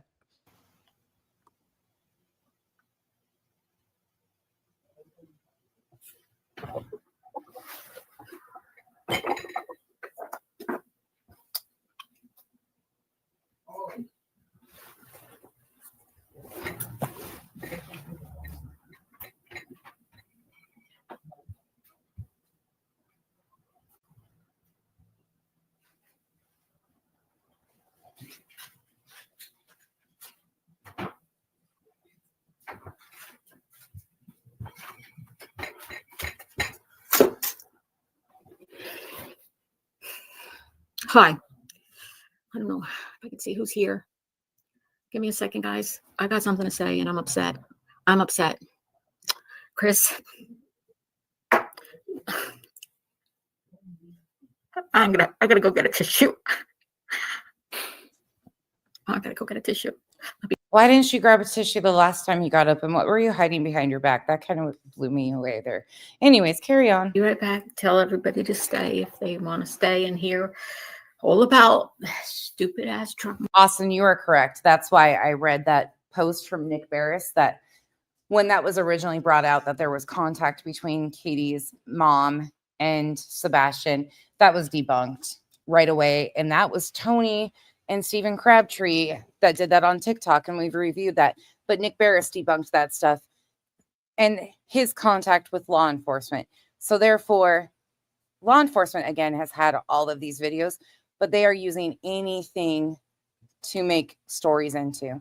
And they're inciting dangerous games against people. People are money hungry. Sorry, it is what it is. We're in the holiday season. The economy is bad. They're dangling $250,000 out, showing pictures to people saying it's your last chance.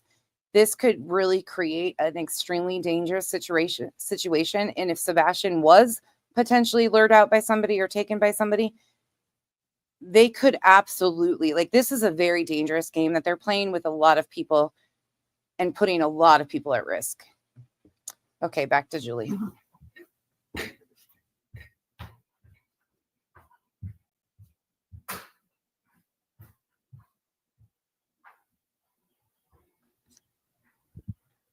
The sad thing for me is I have empathy for Julie because of caregiver burnout. I really think this is an example of caregiver burnout, but the lack of self-awareness and the harm that she is creating for parents of the missing children is excessive and needs to be pointed out.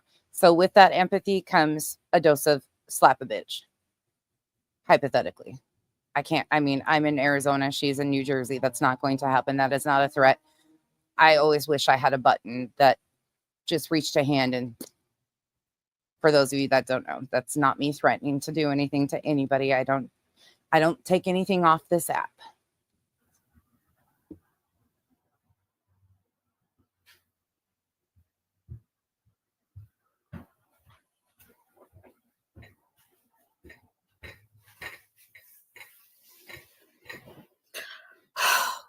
My God. No, I'm gonna cry. There's no other way. I gotta. This lights are off. Let me turn off this other one. I'm going to cry, but hold on. Let me do all these other things before I start crying. I always find that weird. I mean, again, everybody's emotions are their own. Like, whatever. Oh, maybe that's too dark. Oh my God. Hold on. This is definite burnout. This is 100% dark. a combination of burnout and other things. Give me a minute. I got to go get tissues before I turn the waterworks on. Like, what? I'm sorry. That's weird to me. But again, everybody processes things differently. Let me get the lighting right before I cry. Okay.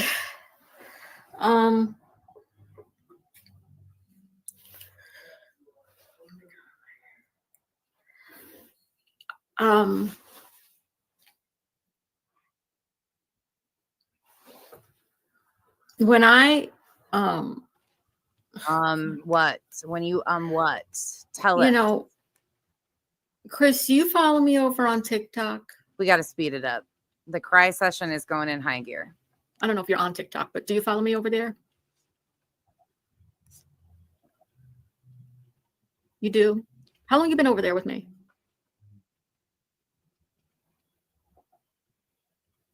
Oh, I know you haven't been on. No, I'm not talking about today, but like, how long have you followed me on TikTok? Well, truly, I cannot take credit for all of this session here because part of what she describes is not from me. I didn't call her. I didn't give her number to anybody. Nobody I know would ever contact her.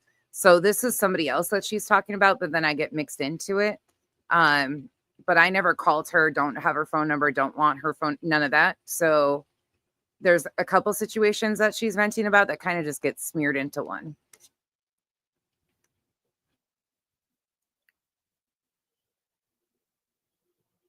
I'll tell you 1 second. I'm going to tell you all 1 second. No, she's talking to a sub in her chat by the name of Chris. You came to YouTube. Oh, and you were happy to find. No, I'm happy you found me too. Well, I don't mean to be a crybaby, and I'm sorry about this, guys, because I'm gonna be. That's no good. Let me get this lighting right just for a second. Give me 1 second. I'm gonna try to be nice here, but this is giving me some like failed actress cry session. I gotta tell you guys.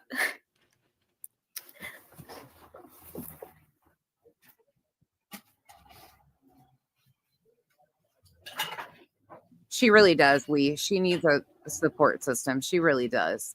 This genuinely, I feel like, is a combination of caregiver burnout and over investing herself in something that she can't even navigate through.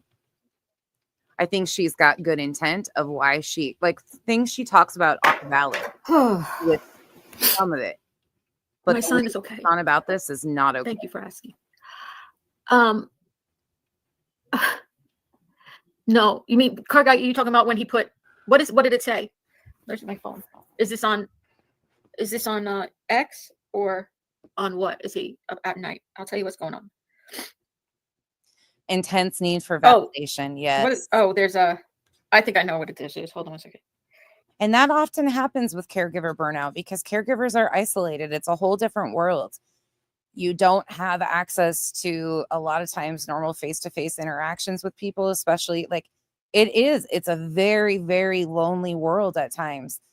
But she has to be the adult to reach out for help and proper support systems. And this, how she's going about this and kicking Katie over and over. I could care less what she says about me, truly could care less. But what she is doing to Chris and Katie and other people because of her own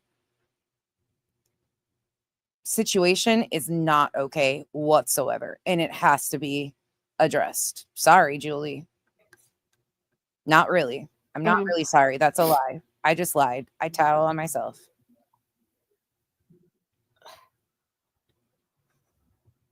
Yeah, Penny, that's valid. It's extremely valid for Oh, character. I'm sorry. I'm just looking at what he said. What Nick the Hat said. What do you say? Reward up. Is that the news? Green hoodie is a woman. More pics. Respite is so needed, and that is what she worked on, is getting more hours for caregivers in New Jersey, which hats off to her. Absolutely. It took her 7 years. She talks about that in this. Like, that is an incredible task and an amazing feat that she did for other families. But how she went so off course is unfortunate. Caregiver burnout mixed with TikTok, mixed with false validation from people that don't care about you. It's a whole situation. Thank you, Love Matters. At night's update is it? Oh, give me 1 second. I'll look and I'll tell you. What I gotta say has nothing to do with that. 23 minutes ago. Play nice. I'm sorry for your Up to $250,000 breaking. That's hard. Yeah, sweet one. You're Um, right. You're absolutely right. Why it matters. The actions and timings of Green Hoodie are pivotal. Oh, I know what you're saying. Okay. It does. She needs to get offline and have self-awareness, and people around her that care about her need to Oh, they're looking for this woman now? Is that what I'm intervene. seeing?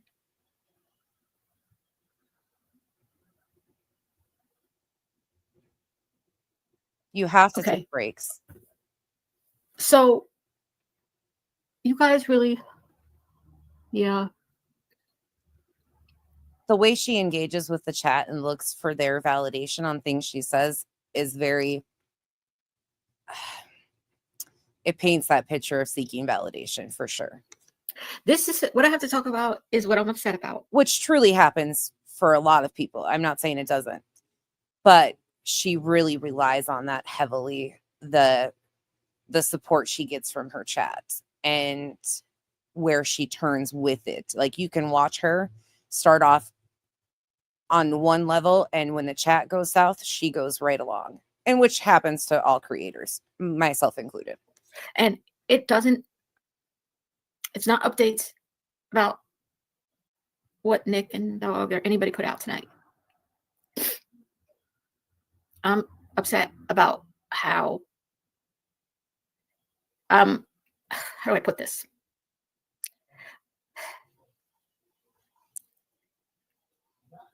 Oh, sweet one. I haven't seen that. I'm doing here, or on TikTok, or in my books, or in my life, my activism, or for my child, or as a profound autism parent, or as the parent of autistic twins.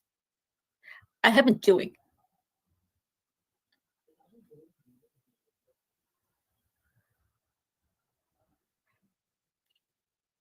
for a lot of years. More years than a lot of autism parents have, who have younger children than I do. I wouldn't say more parents. I would say that because your child is older, you have been doing it for quite some time. That's valid.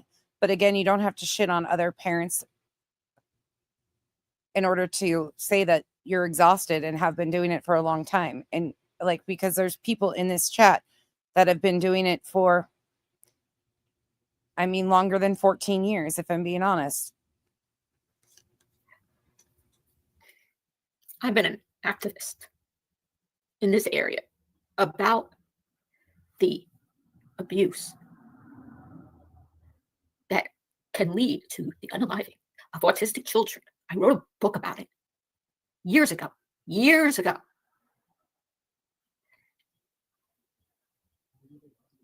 epidemic, the global epidemic of the abuse that can lead, and that often leads, or that comes with, autistic children losing their life at the hands of their parents and caregivers. My book is on Amazon. I'm not asking you to buy it. It's really for lawmakers and policymakers. That's who my book is intended for. Okay, again, nothing wrong with that. Lawmakers and law enforcement officials. That's what I meant to say. Law enforcement officials. Now, where did I put my tissue? And politicians, policymakers. Okay. NorCal, you'll see some spots of that, inserting that in debunks everything she's about to say. I talked on my live earlier how I changed the law in New Jersey and got the state of New Jersey to spend $100 million over the next 5 to 10 years to help over 10,000 families with the most severely disabled children in the state of New Jersey. It took me 7 years to get that. And that's an incredible feat. Hats off to you for doing that. Bill passed. I've been on TikTok for 2 years. My entire channel on TikTok is just about autism. That's not true. Yes, it has the underlying tone.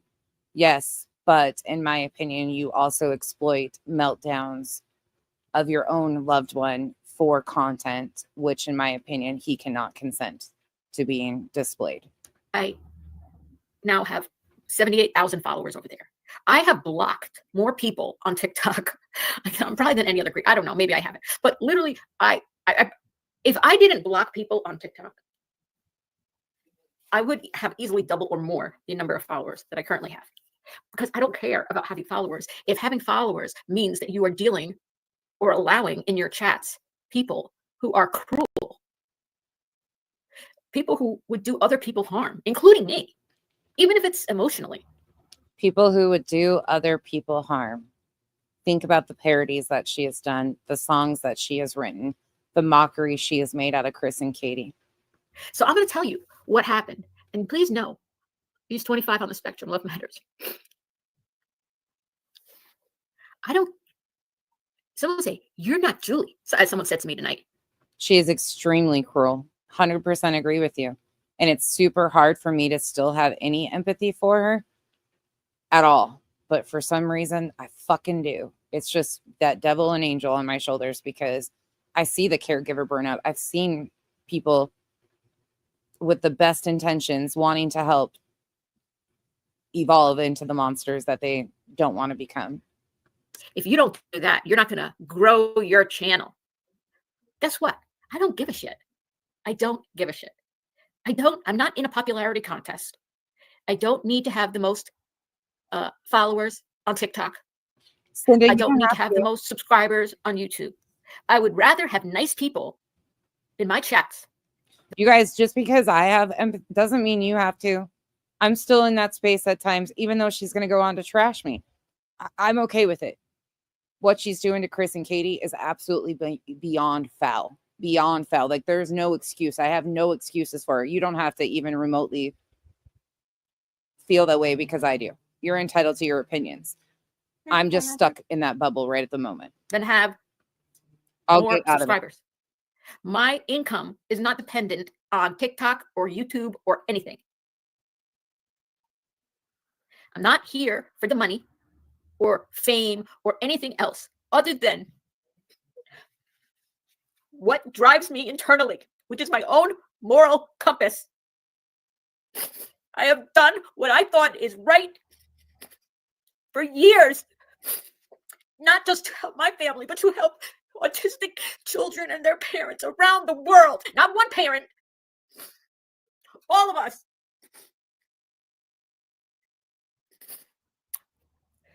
Let me get to the first part. Well, actually, let me start. I don't even know where to start. Let's start with the big shit, okay? I want to make this clear to everybody who watching me here.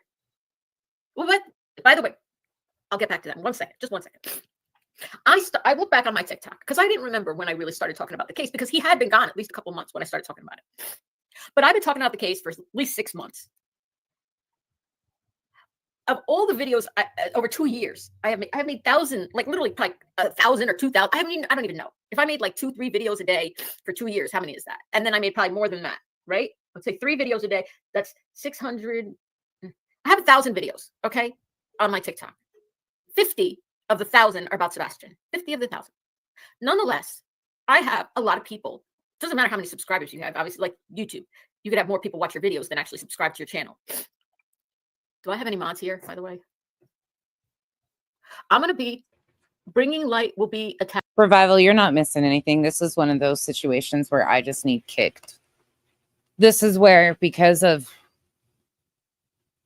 I don't know, like, I don't know what's wrong with me. This happens to me. You guys know that. Like, sometimes I give grace where it's definitely not needed, and I don't give grace where it's needed at times. Like, it's just a character flaw of mine.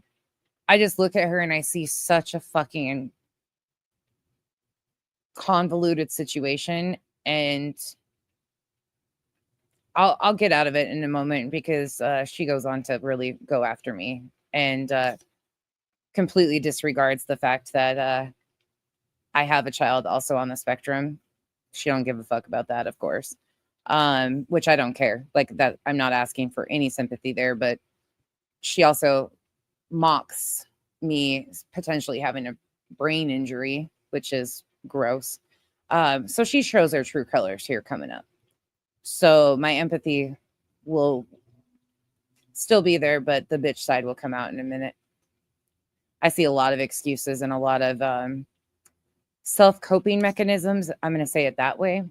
Some probably very unhealthy coping mechanisms that she's struggling with because of caregiver burnout. If you get what I'm saying, you get what I'm saying. She's admitted to some of these unhealthy coping skills and the loneliness and isolation. So, and again, yeah, I've heard that there is, I don't know their family situation, but I just see a lot of unhealthy things all at play.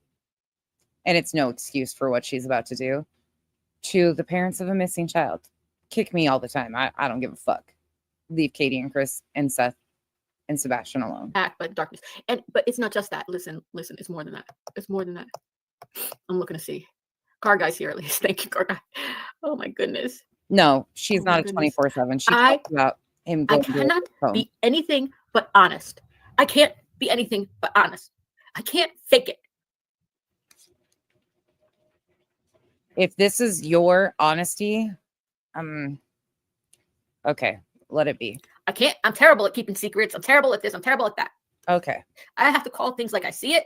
I have to speak my mind. Otherwise, there's no purpose for me to be here. If I'm somebody's puppet or somebody's allowed to dictate to me what I can and cannot say on my channel about any subject.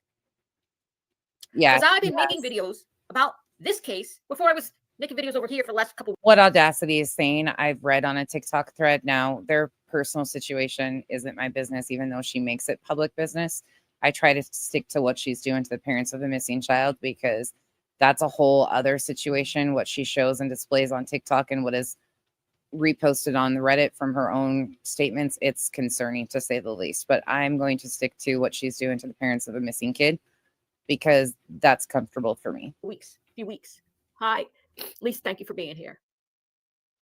And I'm sure I'm going to get attacked. That's fine.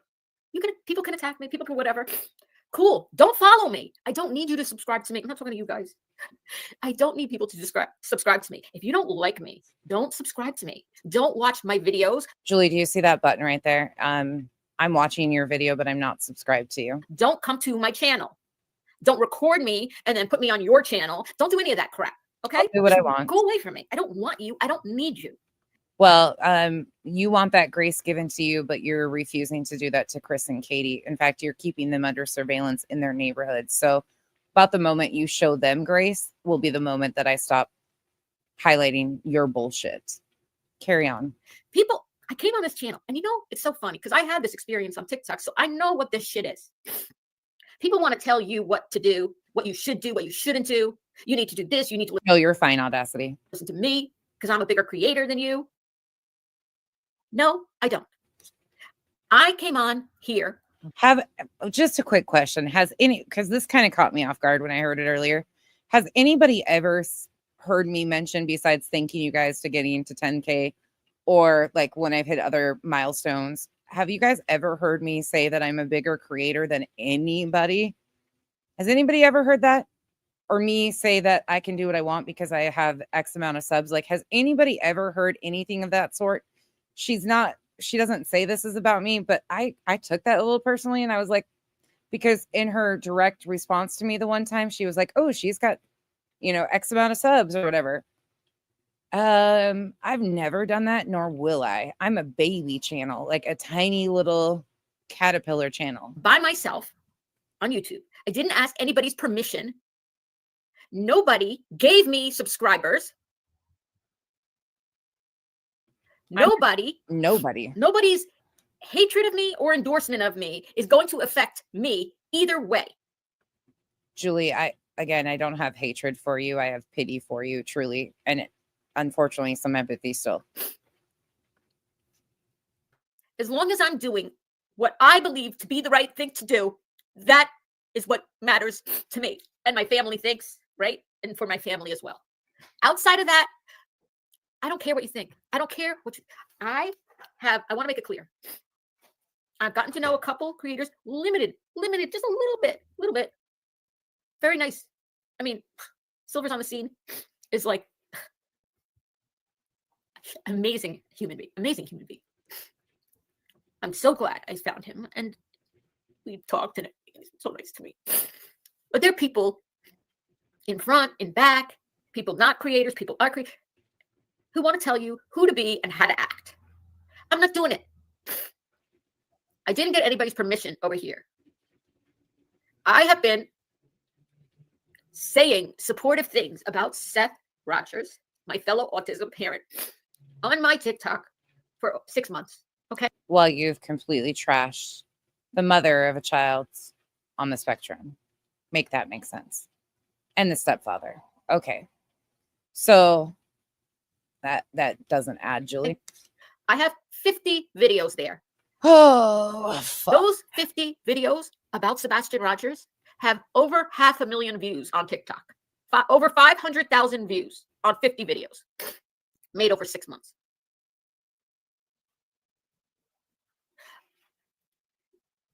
I have brought awareness of this case to thousands of people around the world on TikTok.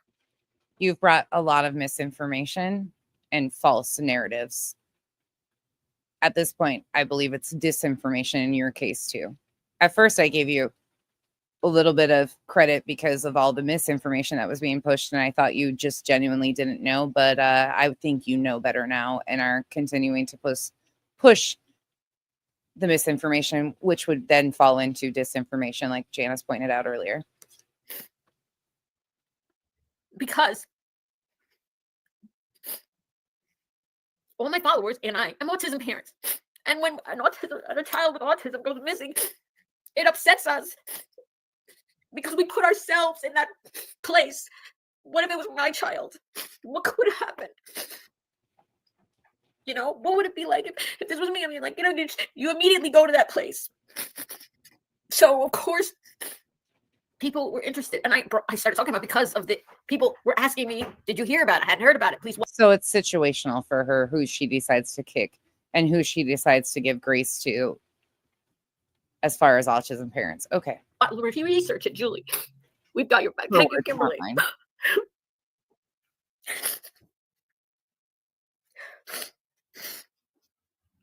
So, like I said, I never, like, I just met a couple. I did a live with Crime Time Buzz Jay. Lovely. She's a teacher. I was a teacher. You know, Again, a scary thought that Jay's a teacher because Jay intentionally pushes misinformation and did that fucking interview the other night that we went over. That was the most embarrassing thing I've seen. One of the most embarrassing things I've seen this week. we connected that way. I've talked to Silvers. I wanted to talk to Smiley. I haven't gotten a chance to talk to Smiley yet, but I've had nothing but amazing, wonderful things to say. People, I've had this before, can get mad at you for stupid reasons and then hold a grudge and then, you know, try to get back at you or do something. It's crazy shit. It's crazy shit. I'm not talking about creators here. I'm just talking about, you know, people who aren't creators.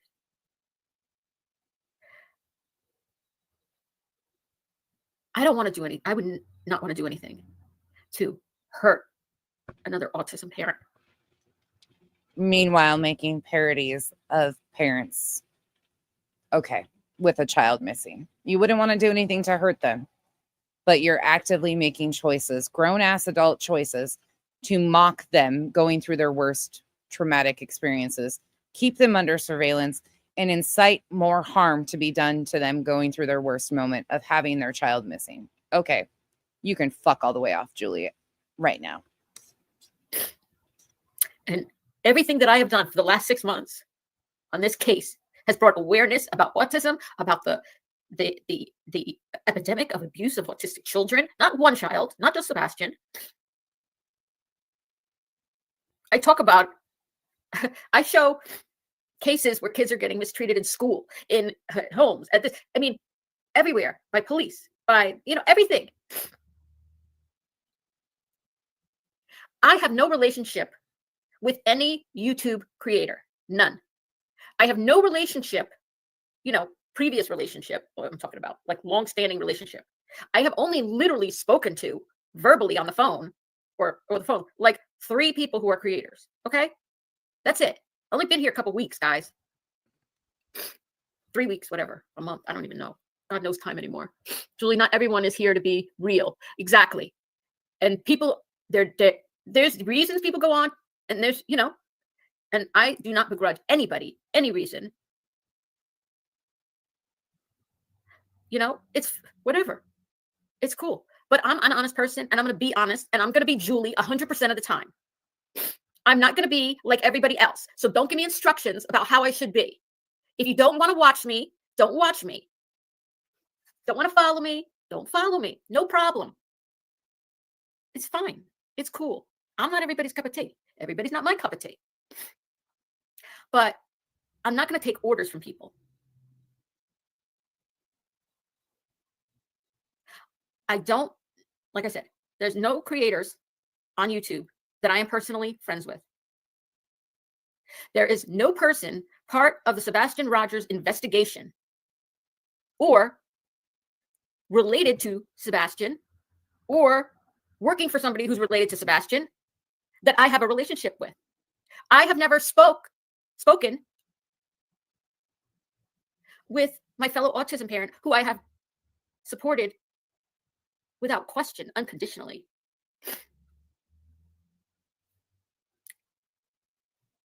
From a platform that they're not even on, okay?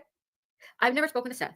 I have never spoken to Tony. I have never spoken to Mr. E or Mrs. E. I've never spoken to Smiley. I've never spoken to, I emailed Jules. I talked to Silvers. Jules is allegedly, who else? Crime Time Buzz. Okay, I've spoken to these people. That doesn't mean anything.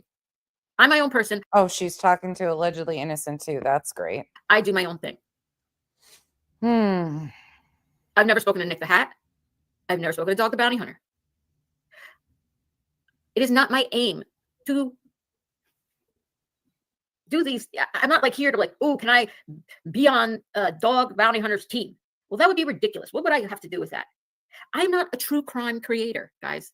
I talk about autism. I'm talking about Sebastian because No, you're talking about his I parents. got involved with it because he's That's a autistic, lie. as did all my followers on TikTok.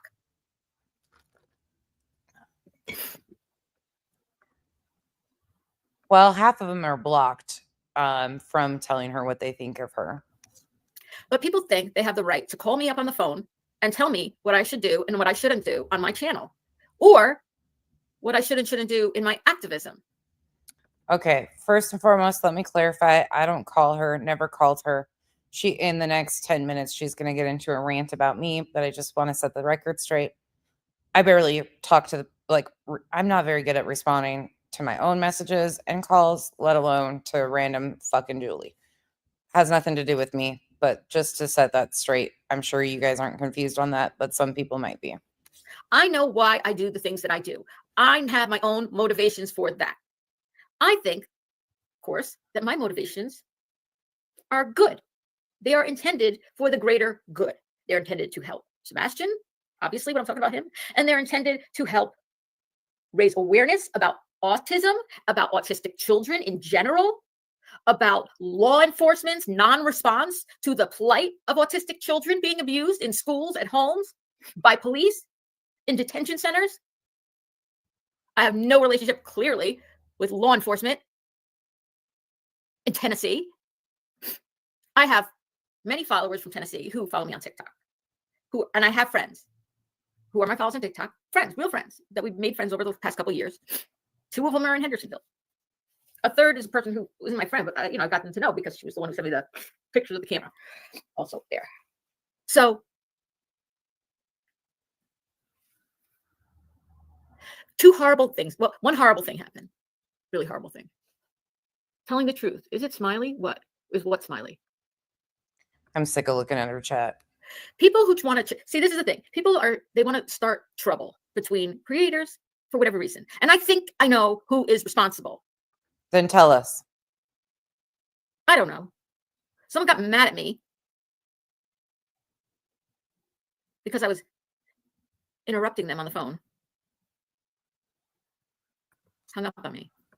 Fine, no problem. Who called you, Julie? Tell us that. Don't hear from him for days. Then get a cryptic message. You can't block somebody who knows everybody on YouTube. Really? I didn't block you. I didn't block you. Why would you start that rumor that I blocked you? Immediately send pictures. Not block. Oh, here's all your comments. Not block. Here's your first one. It says you can hide the user or not hide or unhide. I still had the option to hide because they were never hidden. I never blocked that person. That they talked in Smiley's chat and said I blocked. Called me up and said, you were in Smiley's chat and you blocked. I had people blowing up my phone saying you blocked me. Why would people, have I talked about me and another person before? No, before this second? Before this moment? No. Anybody know who she's talking about? How would people think that? Unless they heard it directly from you. How? Not possible. Not possible.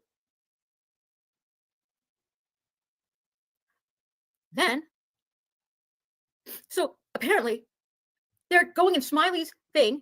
Smiley, who I have absolute admiration and adore. Oh, this is where it starts to get good. She has absolute admiration for Smiley, who pushes complete dangerous misinformation, and she adores Smiley. Okay, this is going to get real good. This turned into a drama community, true crime and drama combined. It's a shit show. No, it didn't. I just won't listen. Look, y'all have been a shit show. If I'm being honest here, y'all have been a shit show. Just many people haven't pushed back on you guys and highlighted the bullshit that you do. You've been allowed to get away with it for fucking years. Years and years. Nothing's changed. You guys are the same pieces of shit that you've always been, that dabble in true crime and drama and all of it. I'm just an asshole with a YouTube channel and a lot of opinions, and will continue to say laws got to change. Leave me be. I'm not in any of your communities. I got an island. Lori says I will block them now. I'm going to block them right after this because I did not block them. Correction. We have an island, and I'm really starting to think I need to start playing a lottery and win enough money to build us an island so we can all just disappear at this rate. Because if this is a reflection of what's happening in society, I'm out. I'm out. A secluded island sounds real fucking good right now. them before, but I'm going to block them after this because there's no way. I've been thinking about it. How the F could somebody go in Smiley's chat and say, why is Julie blocking you? When I've never blocked them. And then them answering people and allowing people to think that I blocked them when I didn't. They were nice to me, right? And that happens when you're a new creator. People, you know, sometimes people like, they don't know you. They're like, oh, they say you're this. They want to help you, right? And it's good. But people can be temperamental. That's fine. And they get mad at you. I interrupted them on the phone. I overspoke them, apparently. Okay. I talk fast. I talk loud. I'm from Jersey. No excuse. I appreciate everything, all the help. And I have repeatedly thanked and said how grateful I am in multiple lives for all the help, for everything. And I mean it. One of the comments in the chat says, Julie, I have learned they are paid actors that start shit with people that are getting too close to something for Sebastian. Bitch, where's the payroll? Can you tell us, Chris, where's the payroll? Because none of us have gotten checks to my understanding. Where's the fucking payroll? I would literally not have gotten off to as good a start as I did without their help. No doubt. But would I have gotten here anyway without their help? Yes. Yes, I would. Because this person discounting. They're talking to me like a little child. You should do this and don't do that. And make sure you don't do this and make sure you don't do that. Listen, I'm honest all the time. I'm me all the time. If there's something bad that happens because of something that I do or I say, then I am the one who will face the consequences. Okay? Does that make sense? Right? If I don't do what you say, well, this is just one. Then I get a call back. I get a call tonight. I did it live tonight. Go and look at minutes 34 through 41, not right now, of the live I did earlier tonight. Pay attention. We went over that section of her live earlier when she's talking about me potentially having brain damage. Listen to what she's about to say here. 4 through 41. And tell me why somebody, and I want to know who it is, believe me, I want to know who it is. If it's true. Because when I told the person, when I heard what they said, and I'm going to tell you what it said, I said, oh my God, that's horrible. Why would I say that about Smiley? What's Smiley's number? Give me their number. Let me call her. Immediately. I was like horrified. They didn't want to give me Smiley's number. Why? Why can't I have her number? I don't give out people's number. Okay. Can you call her and tell her to call me? Because I'm appalled and I would love to know who said it. Go back and watch minutes 34 through 41. And try to understand, because I don't, why somebody would call Smiley and said that Julie said on her live that Smiley has brain damage. Is anybody here was on my live tonight? Did anybody hear me say that about Smiley? Was I talking about hater channels and I named the hater channel I was talking about? And it was a hater channel that shows my videos, streams them, and only interrupts, so they don't have to take credit for, they don't have to have credit for. Julie, it's called fair use. Look the fucking shit up.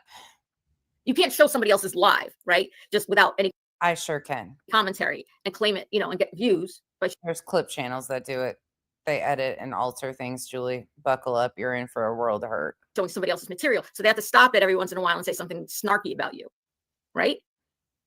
Or factual. I said it about nonsense. By the way, the person who I'm talking about tonight, one of the people told me, don't say their name, nonsense. They'll come for you.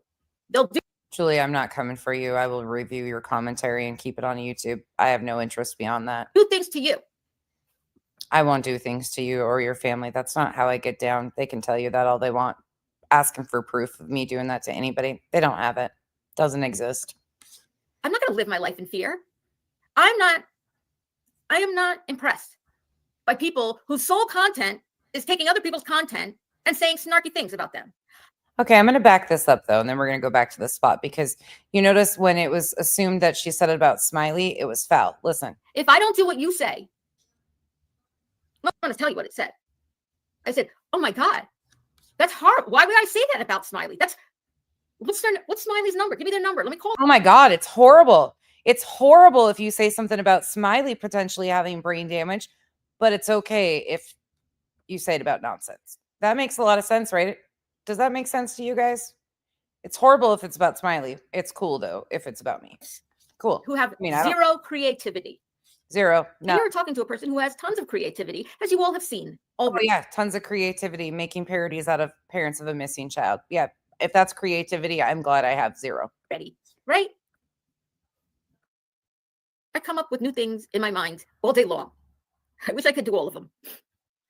No, you didn't talk about Smiley, and I left her a comment. Thank you, Pixie Sticks. Told you guys go. By the way, bitch, don't ever say I don't have creativity. I got my line for the Christmas song, and I asked if I could add a caca behind it. That's creative.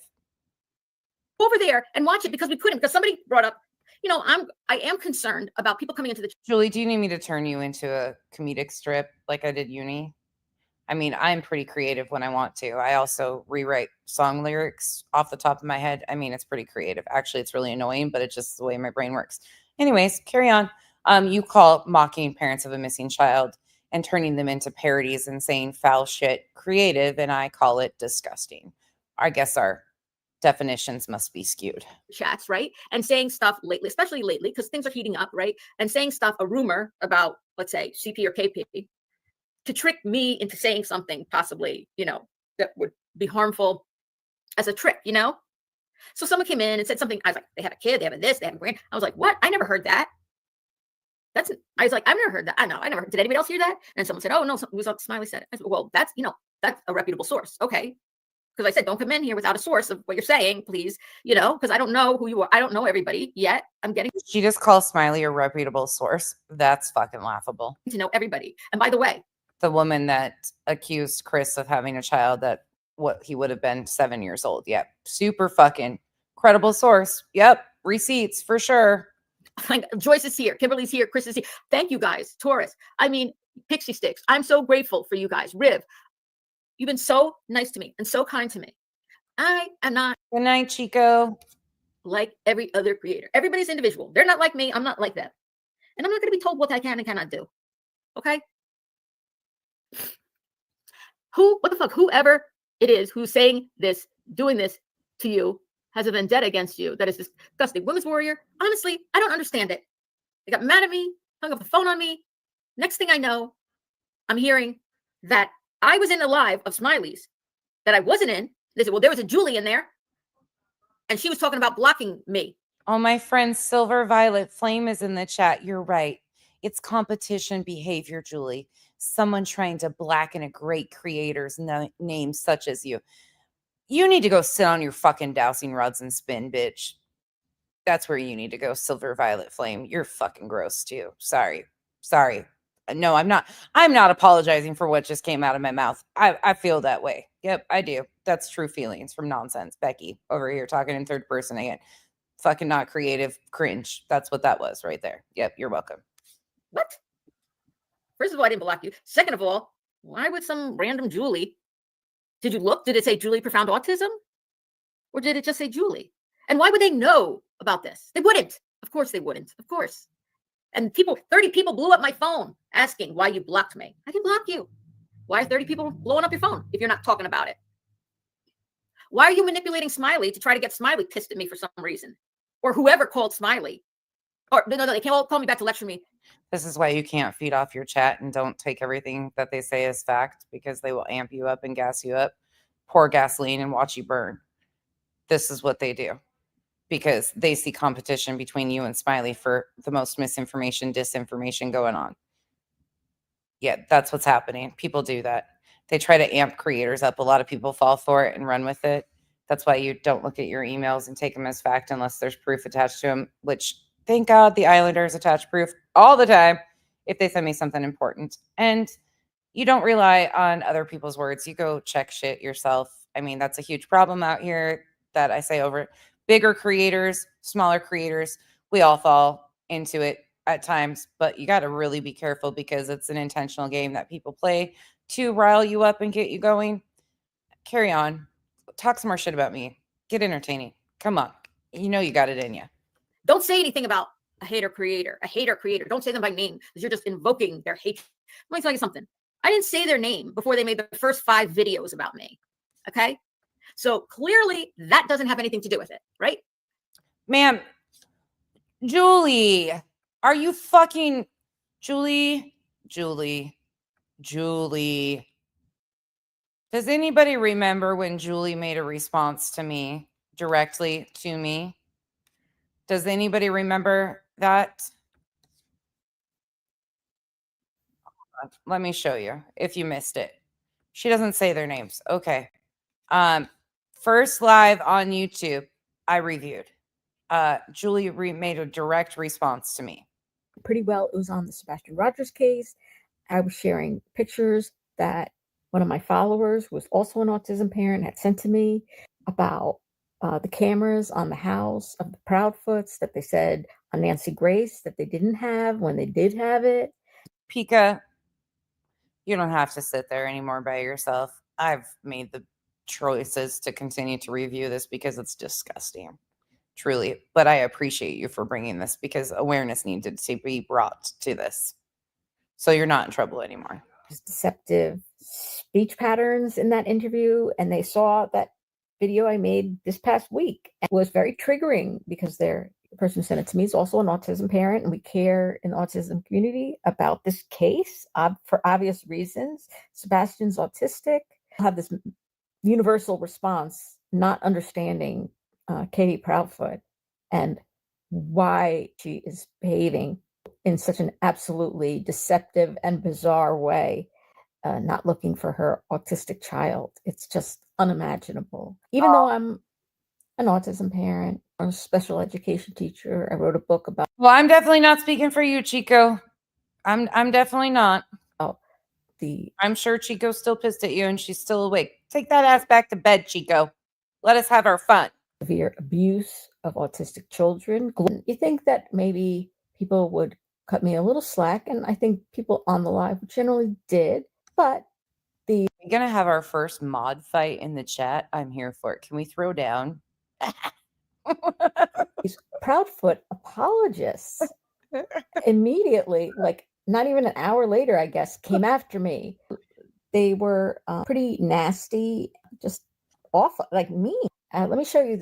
Are Chico and Revival going to start a petition to get Pika's wrench removed? Is somebody going to write me a 7-page email asking me and telling me to remove Pika's wrench? This person, this YouTube creator's name is Nonsense, aptly named. Oh, wait, you didn't do that though. You didn't do that. Okay, carry on. Carry on. She had multiple videos of me before I ever even knew who she was. When I first looked at it, I was like, it wasn't possible for me to have multiple videos of you because it was your first live that you made a direct response to me and said my name. And then I was like, game on, bitch, let's go. Oh my God. Because I like looking for my stuff and I see a video. You don't have to meet people. You don't have to say their name for them to hate you. They're just low lives. That's what they do. It's in their nature. I mean, truly, who disagrees with my name being Nonsense? It is the most perfect name. I cover nonsense all over the web. The web. And it really pisses people off that I put DA instead of THE. And I love that for them. But people call me Nonsense on the fucking phone. Duchess will say Nonsense. And I'm like, bitch, I answer to that shit. I do. My friends that I think Revival calls me Nonsense at times. Like Chico they all actually, and I respond to the shit. I mean, it's fitting, okay? And I don't get offended by it. I'm talking about nonsense. We know. We do that. I don't know if it's true. I tried. I asked them, what is Smiley's number, please? I want to talk to Smiley. Let me get this out of the way. I want to talk voice to voice, person to person, not, through intermediaries. Okay. So said that I would never, ever, and I not only would I never, I did not ever, I did not 1000%. Anybody who was on my live will tell you, did I say Smiley had brain damage, or was I talking about something else completely?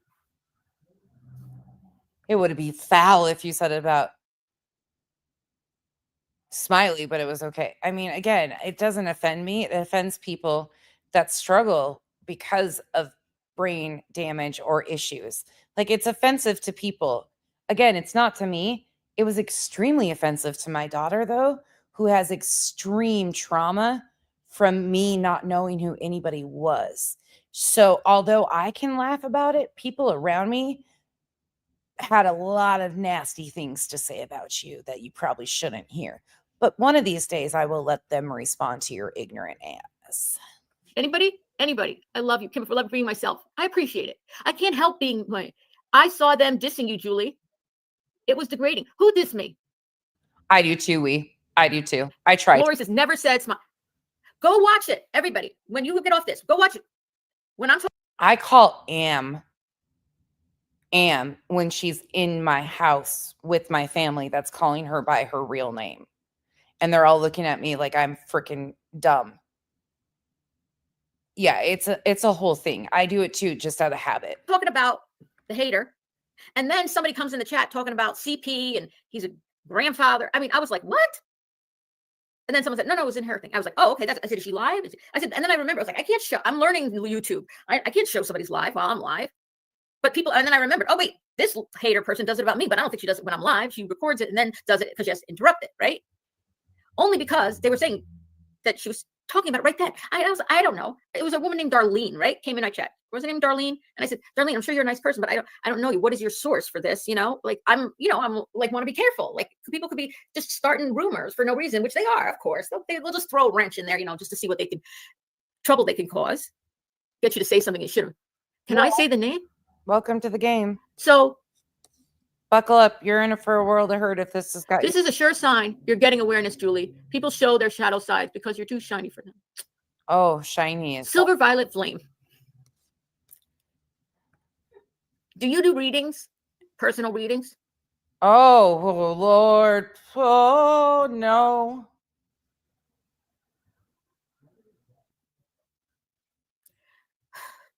Julie, you're more intelligent than the rest out there. Yeah. I got to get in touch with you. Oh, goodness. Silver Violet. Oh. Because I believe there are people who have a sixth sense, Chico, take that ass back to bed. I'm just joking. I'm honestly, swear to God, 2 times in my life, something I dreamt. And the one time was so crazy. I woke up in the morning, such a crazy dream. And I shine bright like a diamond. Told Al about it. It was so crazy. And then when I saw on the news, this happened. It happened. And I was like, oh my God, Al. I mean, this doesn't happen. I'm not like I don't see things on a regular basis. It just so happens that I had to. And then we saw it, and I was like, if you hadn't told me that this morning and you said now you saw, I wouldn't believe it. Okay. You came out so strong. They can't handle it. Right. Well, but there's people who do want to befriend you, but you don't know why. And like, this was my experience on YouTube. Not YouTube, on TikTok. First of all, oh my God, one of her comments says, Julie, be sure to document any calls, comments, etc. that seem like they are harassment or bullying, etc., especially threats. Lord bless it. So many friends over there. There's so many wonderful people. I mean, like, I'm talking hundreds of people who I really got to know. Hundreds. Who, I freely would give out my number to people who were autism parents to call me when they were having serious issues, struggles about their child and needed somebody to talk to or wanted some advice or needed a reference or something like that. Or just OG, I have to be careful of how I answer this. So I do think it is genuine, but I do think this is a product from my own personal experience of being around people with unhealthy coping mechanisms. I do think this is genuine, but a product of unhealthy coping mechanisms that stem from caregiver burnout and or isolation or loneliness or things of that nature. I hope that makes sense. That's the best way I can say it. But I think this is her. Like, I don't think this is an act. I think this is, we've seen this side of her before, and I haven't covered those lives for a reason. There's lives that she talks about some of these, in my opinion, unhealthy coping mechanisms out loud. Listening ear sometimes, someone who's been through it. But I had experience. When I say unhealthy coping mechanisms, that is not to shame anybody at all whatsoever. This is directly to her specifically. With a few creators who are autism parent creators, right? They call it that. for lack of a better way to describe it. They were autism creators on TikTok, talking about their family life, they talk about the kids, talk about autism, raising awareness, everything great. And when I first got on, they befriended me like really fast. And I was like, oh my God, these people are so nice. Like, who knew people on social media were so nice? I hadn't been on TikTok. Do you know, someone told me to go on TikTok, and the first TikTok video I ever made, we were down the shore for a vacation. We go down the shore, we rent a house for a week, right? Not the same house each time. In August, and we bring the boys, and Spencer, we were there like 2 days, and Spencer was really having a hard time. He was really dysregulated. He was melting down. We all do, OG. Most of us have one or something unhealthy coping mechanism. Again, it's not to shade anybody. I'm specifically answering that in the best way I possibly can with respect. But a lot of people have unhealthy coping mechanisms. It's just a part of life. It's how people get through things, and that's here nor there. Like, it is what it is, whether it's grief, trauma, loneliness, isolation, caregiver burnout, loss, whatever the case may be. It happens to the best of us. And we were concerned that he was going to become destructive to property there. And we were renting the house. So this is a Jersey Shore. I live in Jersey. Nothing's that far. And Al said, we can't stay. I'm going to take Spencer home. And I said, okay, I'll go home. I mean, we weren't getting our money back. We paid for the week. That's it. You don't get your money back. And he goes, no, I'll take him home. You stay and relax, have a vacation, because, we're not getting our money back. So I stayed. That first night, when I was alone on vacation in that house by myself, picked up my phone, made a TikTok account, didn't watch anybody's videos, had never, because the thing is, I was on Facebook with like my real life friends who didn't have autistic kids, and didn't know what I was going through. And maybe I even made them uncomfortable sometimes when I would talk about things, And so I never watched one TikTok video before I made my first video. You could go on TikTok and watch it. I say, hi, my name is Julie. It's like 9 minutes long because I didn't know how to edit then. Right now, and I said, right now, I am down the shore on vacation alone. That was my first video. I said, I'm on vacation alone because my profoundly autistic son. I truly believe this explains a lot about the situation we are watching in itself. I really do. And again, there's no excuses for the attacks that she's done to Chris and Katie at all whatsoever. But I think this kind of summarizes this was 2 years ago, her sitting, and I did go look at her TikTok for a few and had to remove myself, and I can't go watch any of it. It bothered me. And in order to stay focused on this, I needed to check out, because I will say all the fucking foul things. Was getting disrespected. We were worried he was going to destroy property. So my husband said, stay. And I said, it's not the worst thing in the world. Obviously, I'm on vacation alone, like boo-hoo, right? But it wasn't what we planned. Oh, I will, Silver. I will, Silver Violet Flame. I will. So, I was saying, Smiley, you continuing.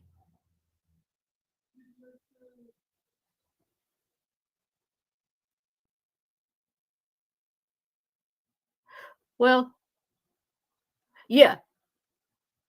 If you didn't know the name of the, I have zero respect for either. She's made adult choices. These are adult, grown-ass choices.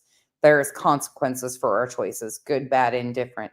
We don't get to excuse them and hide behind real-life struggles. I get so fucking fed up of watching people do that. But I can still recognize what people do and still, anyways. that channel's nonsense. Oh, Maybe you thought it was just a word, nonsense. But I was calling him a hater channel. I would never say Smiley is a hater. That's insane, okay? That I would call her a hater channel. I love everything that she has done. She has gotten more information to bring the justice moving closer to Sebastian than any other creator on TikTok. Not TikTok, on YouTube, in my opinion. What she got out of Chris and Katie in that interview changed everything, right? I mean, the first interviews were like a little weird. What are they talking about? Weird. Why aren't they looking? That was Smiley has done more. Fuck. Oh dear. Fuck. Oh dear.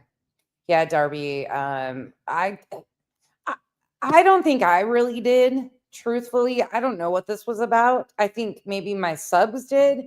I don't know what this is about truly or where it stems from. I think this is just Julie. I don't think it was necessarily me so much, but I'm thrown in here. They were behaving weird, but she got right to it. And you know what else she said to them?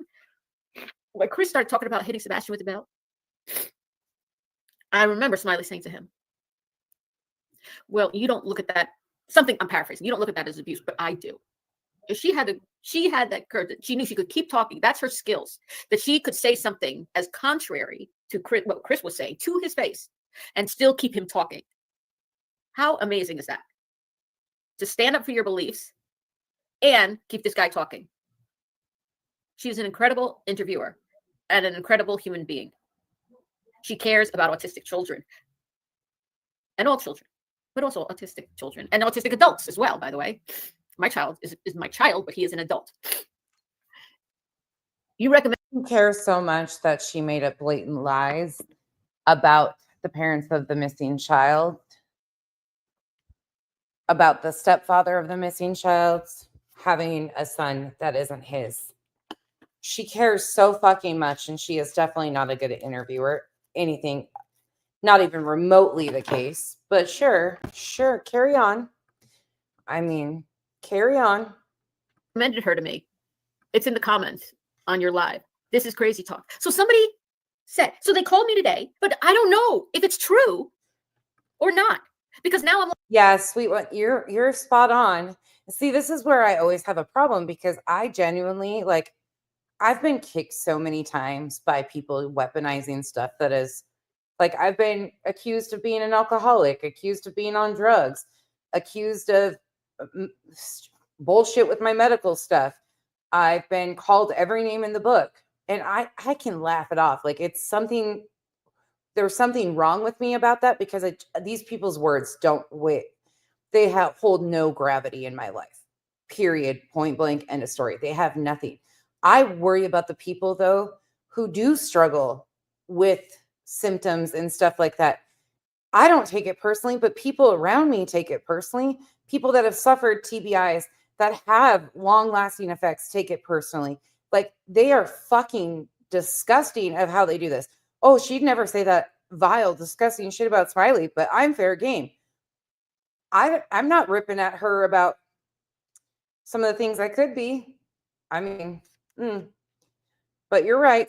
You're right, sweet one. I'm like suspicious of everything because I don't know who's jerking me around or not. That somebody called Smiley and said, I was like, what? I can't believe she believed it, I said to this person. I have no idea. I don't think she tells us who calls Smiley. I didn't get that far. So I don't know if she ever tells us who called Smiley.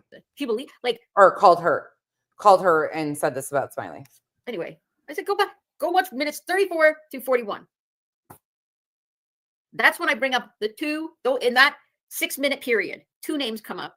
Well, 3 names if you want to include CP. But okay, so that's one thing. So now I'm already dealing with this. It gets worse, guys. Especially if he has a pocket of water on his brain. I mean, yeah, I can understand where you say that too. It gets worse from here. I'm already dealing with this crap of people calling somebody and saying that I said something like as horrendous as that about a wonderful person. Never, never, never. The only people I talk bad about are people who are bad people. Oh, who do bad things. I'm a bad person who does bad things. Ouch. Repeatedly. Okay. It's part of their MO to be a bad person. Ugh. Now, I have been talking about how Sheriff Craddock, I've been calling him Couldn't Care Craddock, by the way, since my TikTok account. And just so you know, as far as awareness goes, so nobody thinks they, look at what we've all been here on YouTube doing all this awareness and you haven't. No bullshit. I have 500,000. Count up the views. I have a video from who the fuck gives a fuck about your views, truly? The end of November. It's only the 11th. The end of November on Sebastian on TikTok, 183,000 views. Did any creator on YouTube talking about Sebastian this week get 183,000 views on any of their videos on YouTube this week or the last week of November? Anyone else? Nobody is above me here in terms of what I've done or what I'm capable of continuing to do. And the Should I give her a taste of her own medicine and let my adult child come on and tell her about what a traumatic experience it is for watching somebody with a brain injury and what they go through and the long-term effects? You know, do you think that would fucking make any difference? Nope, sure wouldn't, because I'm a bad person that does bad things. So discount everybody's experience, and it's okay to mock me because of potential brain injury. Actually, the more I listen to this, the more pissed off I'm getting, and I just need to woo-saw. awareness and the action that I can bring. Not just for this case, in anything. Please understand, a lot of the laughter I have is because that's a coping mechanism, an unhealthy coping mechanism of my own. I don't remember being lights out. I don't remember those experiences. My child found me. She remembers it and has told me the stories. I don't remember shit of it. What I remember is hearing the years, the 14 plus years of trauma and instability it caused her, the anxiety, the fact that if I'm in the shower still today, she has to come running up the stairs and making sure I'm okay. I put my mind to. I have an agenda that I have had for a long time, which is to stop the abuse of autistic kids. I wrote a book about it years before I did it before I was on TikTok. Okay. And I've been on TikTok 2 years. Sorry, let me calm myself down because I am getting a little pissed about this because of how she continues to go back to how great she is as she's sitting here mocking everybody else. Years. Fucking bitch. This has been an issue I have cared about, and I have written about, and I have spoken about. I have made hundreds of videos about it. So I made a petition saying the sheriff of Sumner County, Eric Craddock, should be investigated for nonfeasance, meaning failing to carry out and failing to perform an act required by law. That is not. Good night, that Michelle. And by the way, I also have to give Eric Craddock a huge shout out in Sumner County because unfortunately, no, Sebastian has not been located at this point in time, but they absolutely employed the same techniques that they did when they tried to find Sebastian and another autistic child that went missing in their area. And Craddock found him because of all of the techniques and the things that they are willing to do in Sumner County and the effort they put into it. So will you cut him down? Remember, he is still serving his community and doing good for his community.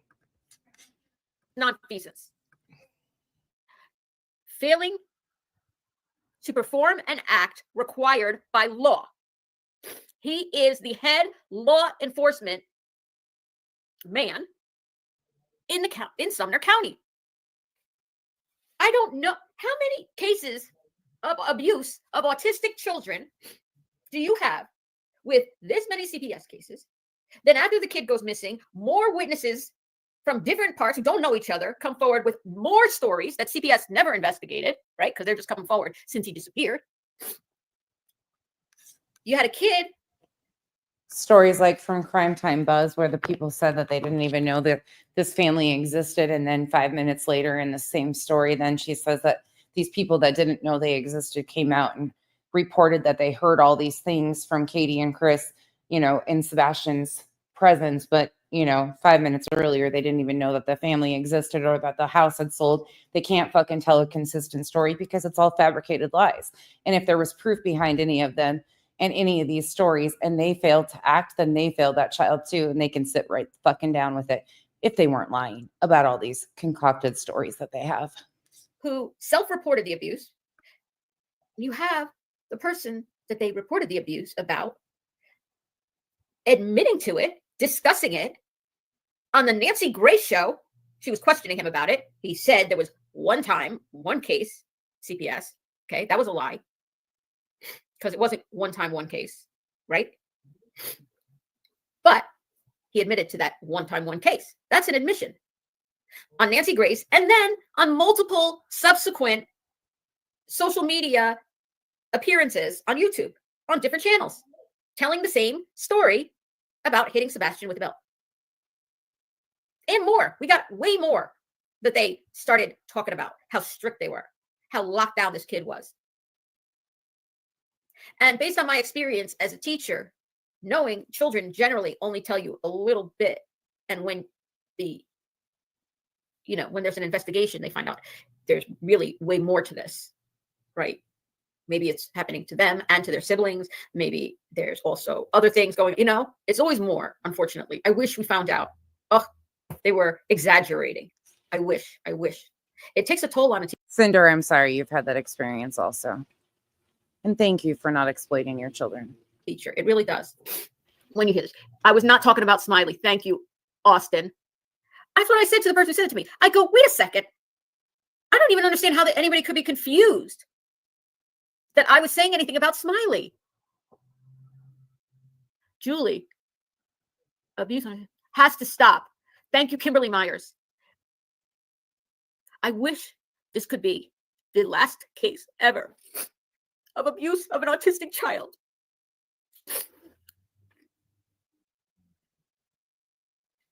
Jesus. But it won't be. This is hard to listen. But maybe after this. Do you guys feel like you're on an emotional fucking roller coaster of just complete lack of awareness? Like, so much lack of awareness. I can't watch the rest of this. Like, I don't have it in me, even though I'm wide awake for some fucking god-awful reason.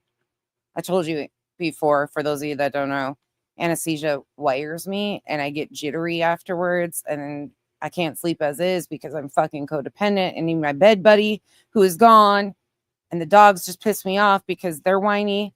Let's fast forward to see what else she talks about. She mentions me a couple more times. Let's go up here. Let's get this through because I don't want to be dreaming about fucking Julie and the emotional roller coaster she's taking us all on. Thank God for timestamps and transcripts. Not you, Sheriff Craddock. The people that you said are, Nick Barrett said, are less than credible. Nunya, I'm telling you, I'm shipping that dog to Revival. That dog has made his way to sleeping on Kyle's pillows with his ass pointed at my face for the last week and a fucking half. His ass pointed at my face. So when I roll over, there's Dexter's furry ass right in my face.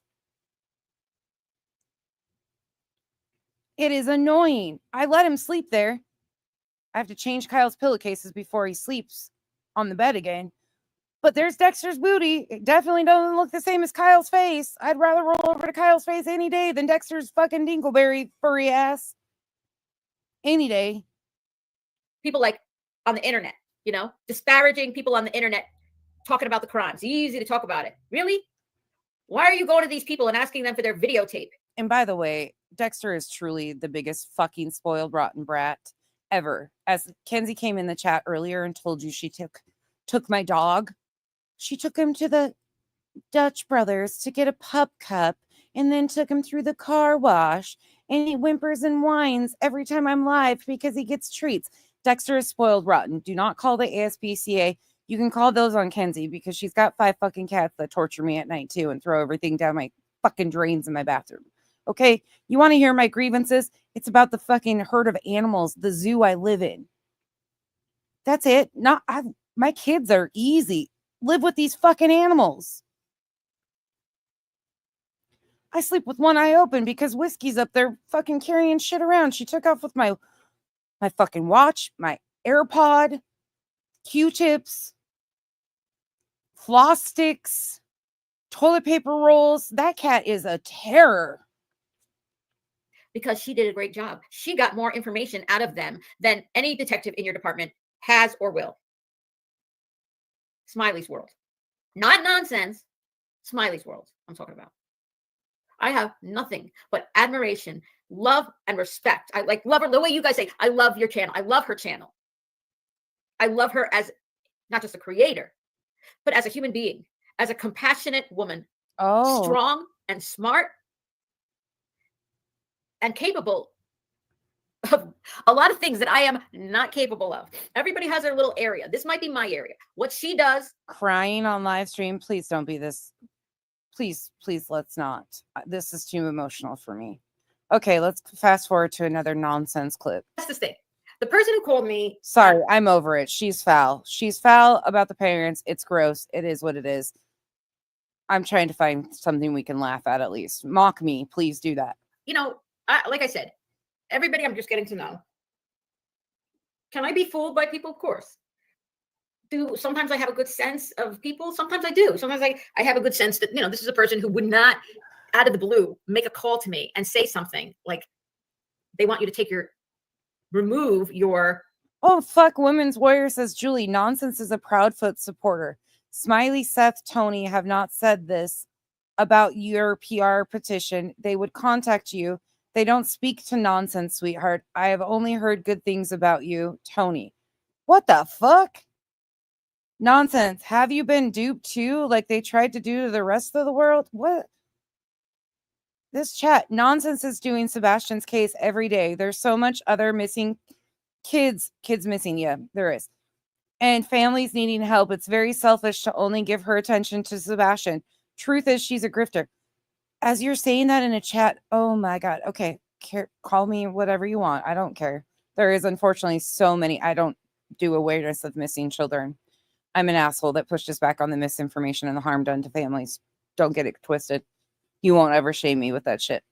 Julie, if you have not heard it from the horse's mouth, it's not true. None of it. Tony doesn't speak to nonsense. Wait, what the fuck? We got to back this up a minute. We missed something here because this comment section is wild. Oh, thank you, Beth. Yes, you're back. Thank you. Yes. What? I said my computer's going to die. I wasn't plugged in. I went into the living room because the light is better. I don't have this horrendous thing on my. See, if I turn off this light, then. What is she talking about here? None of it works well. Look, now it's too dark. Now I'm like in a shadow. But why is my door open? I don't talk to Tony or Seth. Where did that even get? What? Oh, this is terrible.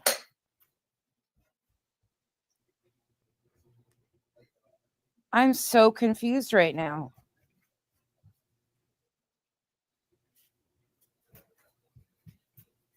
I have a breaking point too. I got a lot of stuff going on.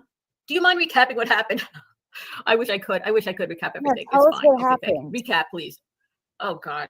What? No, let me just ask this thing. The person who called me, like I said, everybody I'm just getting to know. Can I be fooled by people? Of course. Sometimes I have a good sense of people. Sometimes I do. Sometimes I have a good sense that, this is a person who would not, out of the blue, make a call to me and say something like they want you to remove your. Hold on. I got to go. Petition. If they didn't actually say it. I don't believe that this person did that. I believe this person talked to them. I believe they reached out to them. And that's what happened. But if they change their minds, it's fine. It doesn't either way. I don't want to hurt anybody, We got to go back. Especially. We got to go back. Sorry. We got to go back. I'm trying to find context to this because I'm missing something here from this chat. Seth, I would do it for any day, every day. I don't need anything. But nobody's going to tell me what to do. I know what I'm doing is right. This man has behaved horrendously. If he behaves, this is the lesson, okay? You understand what I'm saying? This is the lesson, Tony, that I'm trying to teach. If he behaves this way. By the way, I'm back to being obsessed about Spanky. Beach Babe says nonsense was obsessed and is still with Justin too. Obsession, yes, that's the term I would absolutely use. Yeah, that's sure. Like this is fucking wild. I'm learning a lot about myself watching this chat with Seth and Sebastian. And nobody calls him on his shit. He will continue to behave that way in the next case and the next case and the case after that. Nothing will stop him from or make him change his ways except pressure. What is The reason he's talking to you guys now. And it could just be the pressure of all this time going by without any results, with other politicians saying what's going on too many times, nothing to do with anybody saying anything or spreading awareness or getting millions of people to watch videos and things like that. And this, by the way, there's a little bit of a mixed message I'm getting, because literally, who saw Nick? Somebody put it in my chat. So I went and looked on Nick the Hat's X account. I don't know if it's maybe they took it down now. This Probably. is so weird. I'm upset. Literally like a day ago. When was it? Nick the Hat posted the part of a video of me making fun of, not making fun. The truthful word, according to others, is consumed. I'm consumed. Doing an impression of Eric Craddock making fun of the way he's handling this case, and wrote on X, "This is epic." Did anybody see that? So, I mean, there's a little bit of mixed messages. I'm Nick the Hat too, OG. posts the video of me, takes a clip of my video pretending to be Craddock and says, "This is epic." And then I get a call today. No, I don't, not from them, but through an intermediary. Take it down. Oh, from an inner. Oh, she got a call from an. Oh, okay. They have requested that I take down my petition. It's not coming down. They have requested that they take down her petition. Oh. I came here on my own. Nobody wants to talk to me. Nobody wants to deal with me in this case. Fine. And the chat's just putting my name and stuff. Mods, if you have Julie's phone number, tell her not true about Seth Tony being upset with her. Nonsense is a cunt. Women's Warrior calls me. Well, my name is Contessa sometimes. That I have nothing to do with. Just so everybody is aware, we didn't really even touch on that petition much earlier. This is wild. I'm getting blamed for things I don't even have control. Okay, cool. Fine. Nobody's talking to me now. I got you. Nobody talked to me a month ago. Nobody was talking to me when I was doing it on my own on TikTok. No one reached out to me. You know, that's how I operate. I follow my family, what's important to my family, and to me, and my own moral compass of what I think is right. I'm trying to do the right thing. My heart is in the right place, and I never intend to hurt anybody. I intend to help as many people as I can. As many people as I can.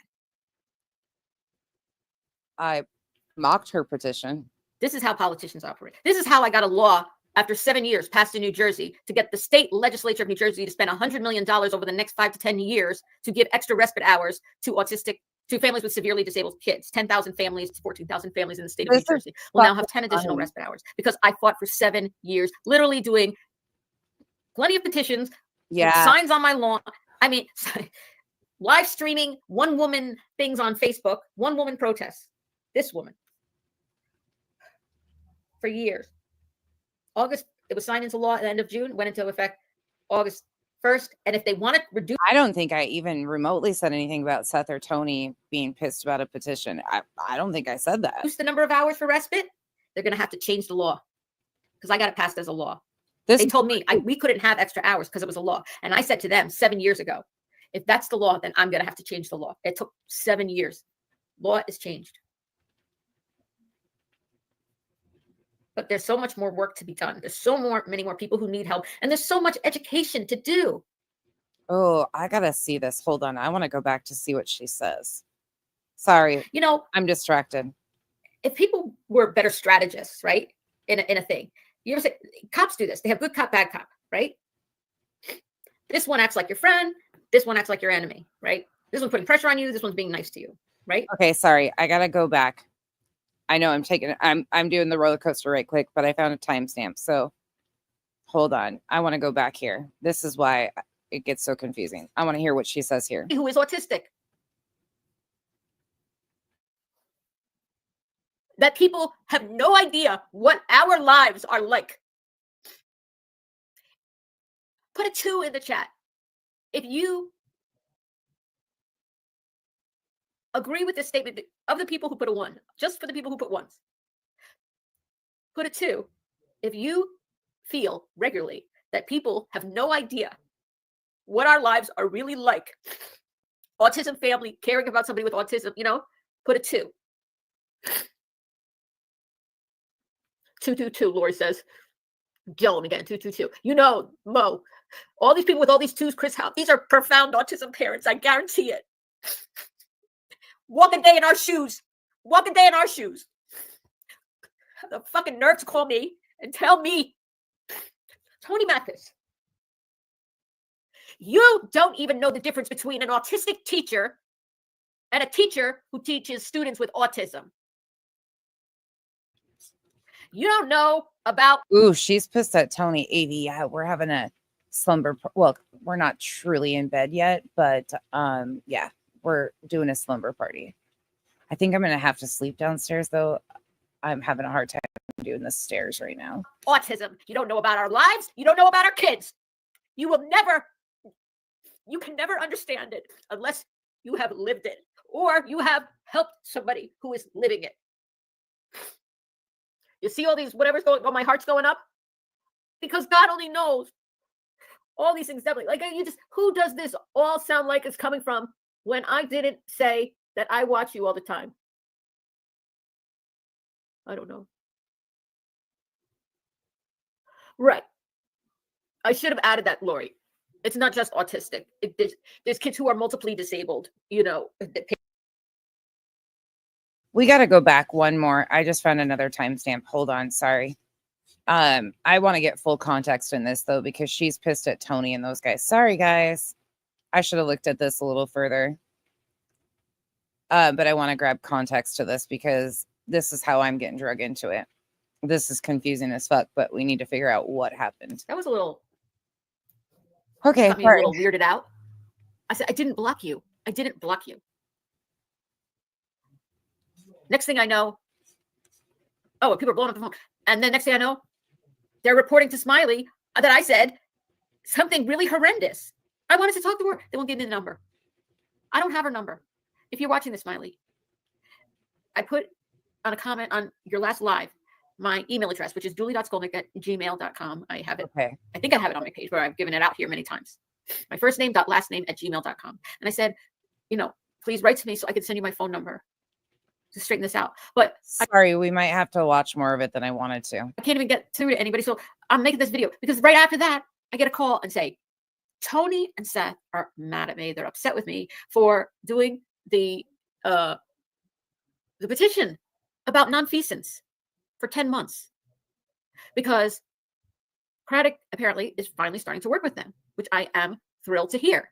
However, I have my own feelings about trust and mistrust of Mr. Couldn't Care, Craddock. Very interesting that somebody called on behalf of Seth and Tony and told her that they're upset with her for this petition that she started. Yeah, I can understand why, because just like the comments are saying, like he just came out and said he had renewed hope in law enforcement. And then she comes out with this petition and mentions these 5 supposed CPS. I can understand this now, but let's watch further. I don't believe people switch like that.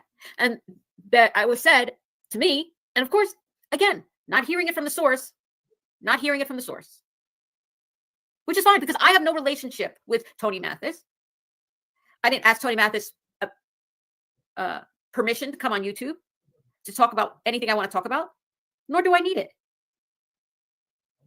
In the past, now, or in the future, nor with anybody about anything, because I do what I think is right and based on my own moral compass, and also based on what I am working on for autistic children around the country. There's more autistic kids who live in Sumner County. Some of them are my followers on TikTok and are very upset with the sheriff and are worried about if their autistic child in Sumner County goes missing, who live there right now in Hendersonville, what Sheriff Craddock is going to do. Is he going to take it seriously? What if their kid is hurt by a teacher at school? Will he consider it abuse? These are the things we're talking about on my TikTok. I know you guys don't follow me over there, but if you go over there, you'll see it. And if you want me to have just a separate live for all my followers who are in the By the way, for anybody coming in, she is fed up. So this is fed up, but she is very upset. But this makes sense why I didn't catch this part, because I had clocked out already and I was reviewing Lolly by this time on live with you guys as she was finishing this live stream, because she was still live as I had started. So this is why this isn't making sense. I haven't watched the rest of this at all. This is why I'm so confused. I'm sorry for the back and forth, but we need context to this because this is important to me to find out the facts of what actually happened here and not assume. Sumner County or the surrounding towns, we can do that together. So you can hear from them their concerns about the sheriff. There's more than one autistic kid in that town. He just got elected. He's got many years in front of him. And my friends who are parents there are concerned that he doesn't take crimes against autistic children seriously. Yeah, it wasn't me that made her cry. She used that as an excuse. But I'm not the reason why she's crying. She's pissed at me, but she's really upset because that happened. Not anything to do with me, in my opinion. Interesting. Now, I will be happy. I will revise. This is what I'm going to agree to. Not agree to, in my mind, because I have a bigger cause. I have cause about protecting autistic children. And part of that protection needs to come from law enforcement. We need them to take these things seriously. If they had been educated about how frequently autistic children are the victims of abuse at the hands of their parents or caregivers, they might have treated that scene differently that day. But they were not aware of it because they probably never had an autism educator come out to the sheriff's department to talk to the sheriff's officers about autism awareness, about how frequently our kids get injured, about how much abuse goes on. Like, she's completely disregarding that they've found other children on the spectrum as of recently too. Wow. Wow. Ouch.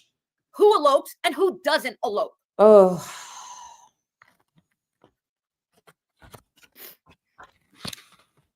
What's the difference between a child who's level 1 like Sebastian and Spencer who's profoundly autistic? A lot of differences.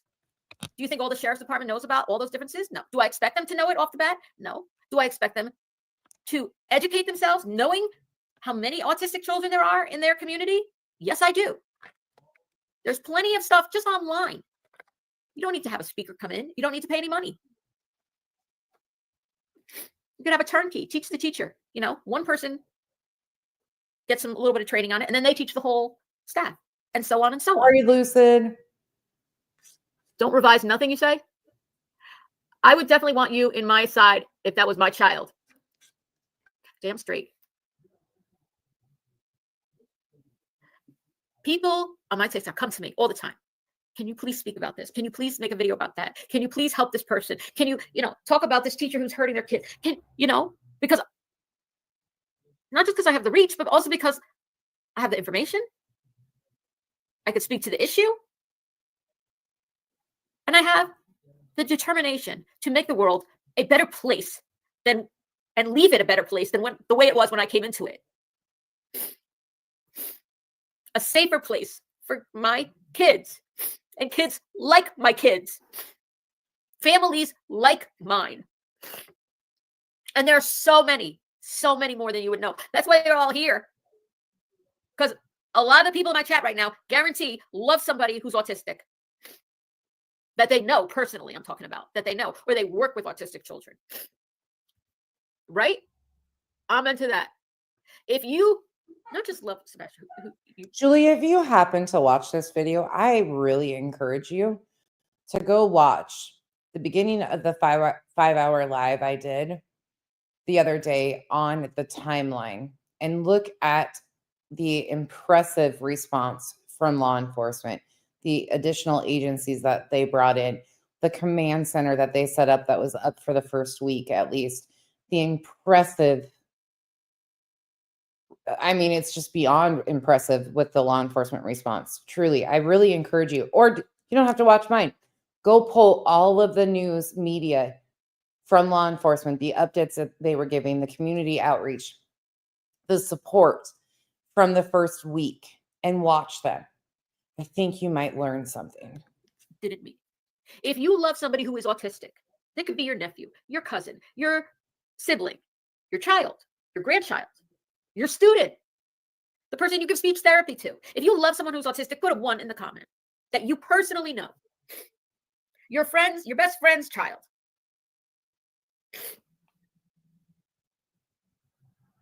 You're upset too, Jackie? Oh, you know what? Send it to me, Woman's Warrior, at julie.skolnick@gmail.com. 111. Look at all the people who have somebody in their life. Somebody in their life who is autistic. that they love. That's why they love Sebastian. That's why they care about Sebastian. Because they also, like Joan Phillips, 11111, are probably caregivers 24/7 for somebody who is autistic.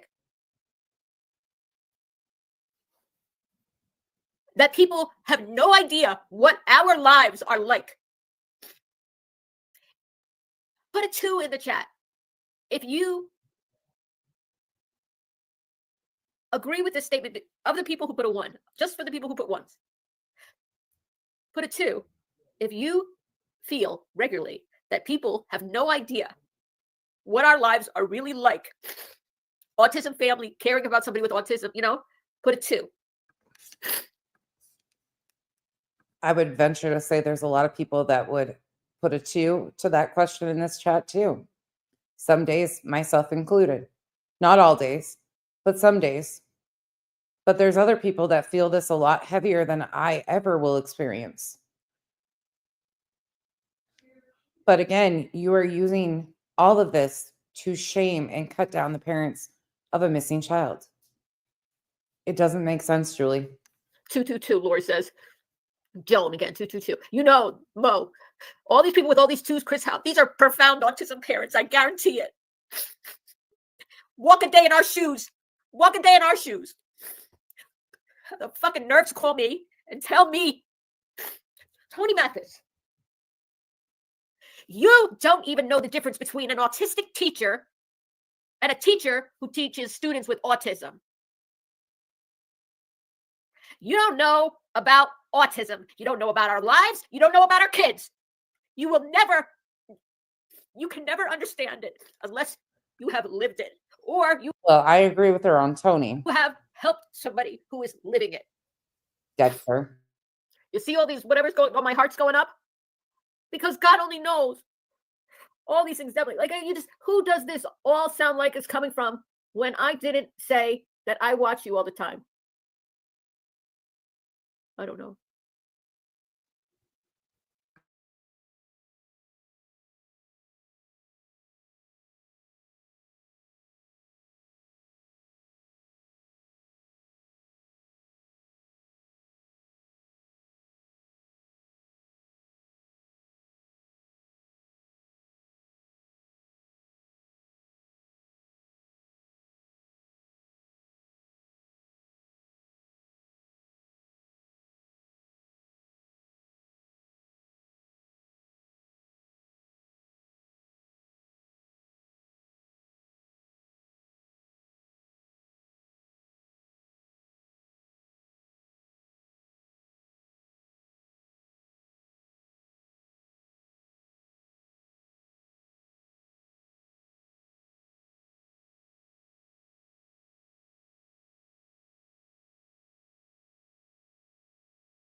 Sorry, we're back.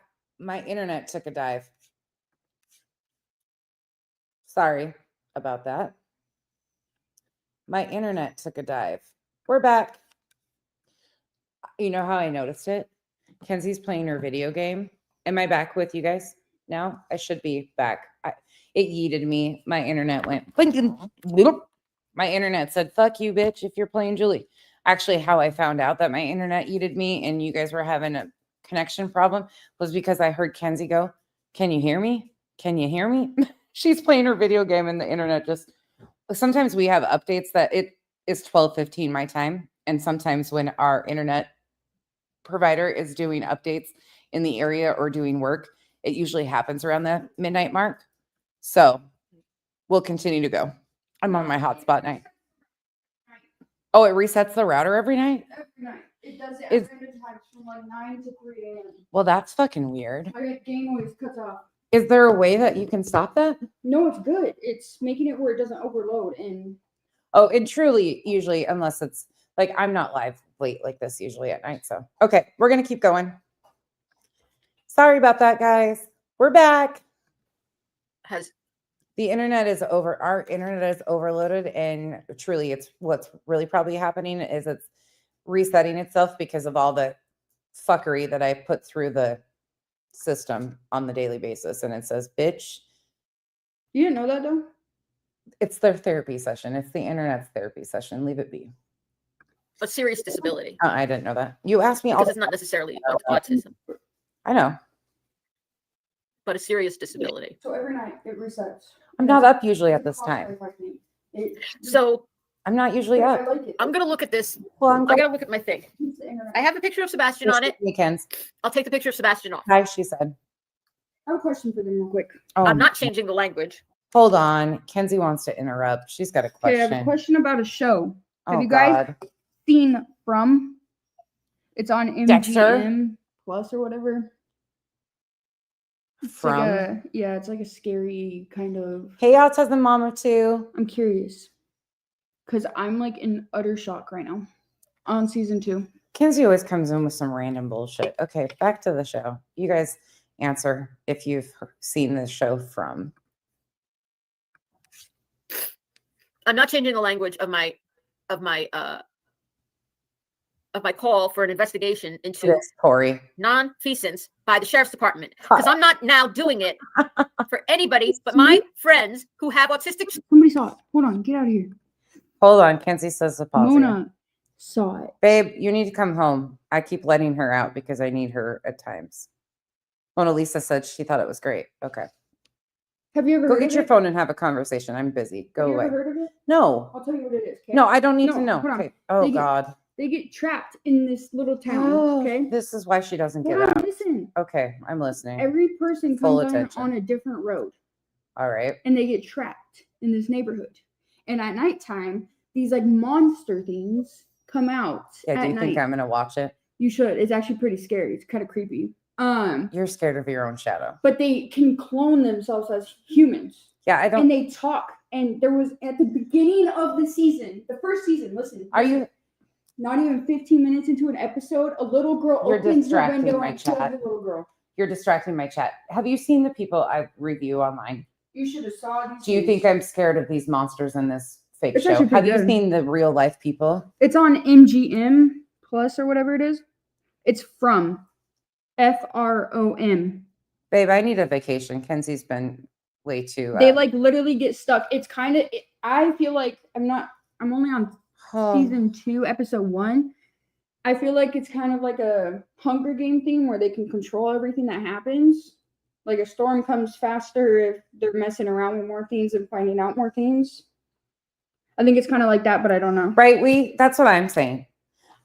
This is why Kyle cannot go out of town for work, because every time Kyle's out of town for work, I'm not joking, I get a respite, basically a break from Kenzie from the hours of about 5:30 to 6 in the evening when Kyle gets home, because she goes from following me around all day, telling me about all this stuff, to following Kyle around from 6 to, that's why we go to bed at 8:30. We truly just go hide from the kids. I mean, I'm not even lying. I'm just telling you. Okay, the other truth. show. Have you seen Fire Country on Paramount? I'm obsessed. Yeah, I don't know which one's worse, Chad or Kenzie. I don't know. You might help me beat on that one too. Anyways, okay, are you done now? They're asking what's it on. Oh, you just told I them just it's on sent it. MGM. Can you guys stop entertaining her and actually talking to her? It's Because really a good show. you don't man. understand the torture I go through. I'm the one that needs It's to be so locked good. in the bedroom under the stairs, truly. I'm stuck between watching both of them right All now. right, she's still talking. And truthfully, for Watch anybody Fire that's new Country. here, If you have it on Netflix, don't watch it there. Watch it on Paramount because Paramount has every season and the new episodes. I'm being extremely facetious right now. This is my adult child, and she is a complete it's on clone Paramount of too? me. This is my saving grace I in life, have Yellow Jackets saved. but I act extremely annoyed because it's not really an act most of the time. She does really annoy me, but I annoy her too. It's kind of a mutual Well, see, now I have to combination. find new shows because I'm over Grey's Anatomy and I'm dying. She's still talking. She's still Grey's talking. Anatomy is my show. So, like, All right, am I gonna do Chico. without it? Right. Yeah. Kyle goes out of town to work to get a break from the girls. It's all this energy, and they're all the same way. Like, we're all the same way. All 4 of us females, and then there's Dexter and Bella, which are pretty much the same too. Anyways, okay, back to the show. Are you done now? Can you say goodnight? Can you go back to your Outlander. under your What is stairs? Outlander? Oh my God. Stop engaging her. Okay, I'm muting her. I'm muting so she has to text in the chat. She's got a membership. She can even talk in the member chat. Go away. Children who live in Hendersonville from my TikTok page. Oh. My daughter is 22 going on Because she needs 23. a YouTube channel. I have one. And yes, she lives at home. For all of you that think it's so fucking pathetic that my daughter lives at home. If you knew her medical story and the reasons for it, you probably wouldn't say ignorant shit. But multiple generational, and I'm not saying that to I've you never directly. seen Outlander. There's been people in my comments talking shit about my daughter living at home. But anybody that knows her story understands, and even if they don't, multiple generational families and people doing whatever they need to in this economy, more power to them. Carry on. Yeah, rent here is like And she's $2,000 still- for a 1-bedroom apartment. No, thank you. I need to pay for my cats. Did you hear that? She can't get an apartment because she's got 5 cats. Okay, bye. 9 cats. Bye, love you. Okay, love you long time. I'll take Sebastian's picture off, and Well, I don't think his name is even in the title of 27-year-old? the thing. Let me look. you get it then. You get it. I'll take that off. I will not take down These are my petition. dumb. I will not stop sharing my petition. You better be fucking lucky that Duchess is in bed right now. These emotes are stupid. Those aren't my emotes. These ones? Oh, shut the Duchess made They're me so those. boring. Then you make me some if you know what that. You need some, like, She is mocking. animated. She's mocking our membership emotes. Duchess made me those. You better. I'm giving They're Duchess permission boring. to pop you. Well, I'm calling Duchess in the morning to tell on you. Kenzie is now. She's got. Oh. Lucid said it's true. Oh. I am entitled to feel whatever the hell the way I want to feel about Craddock and the job that he hasn't been doing for all the autistic kids in Sumner County.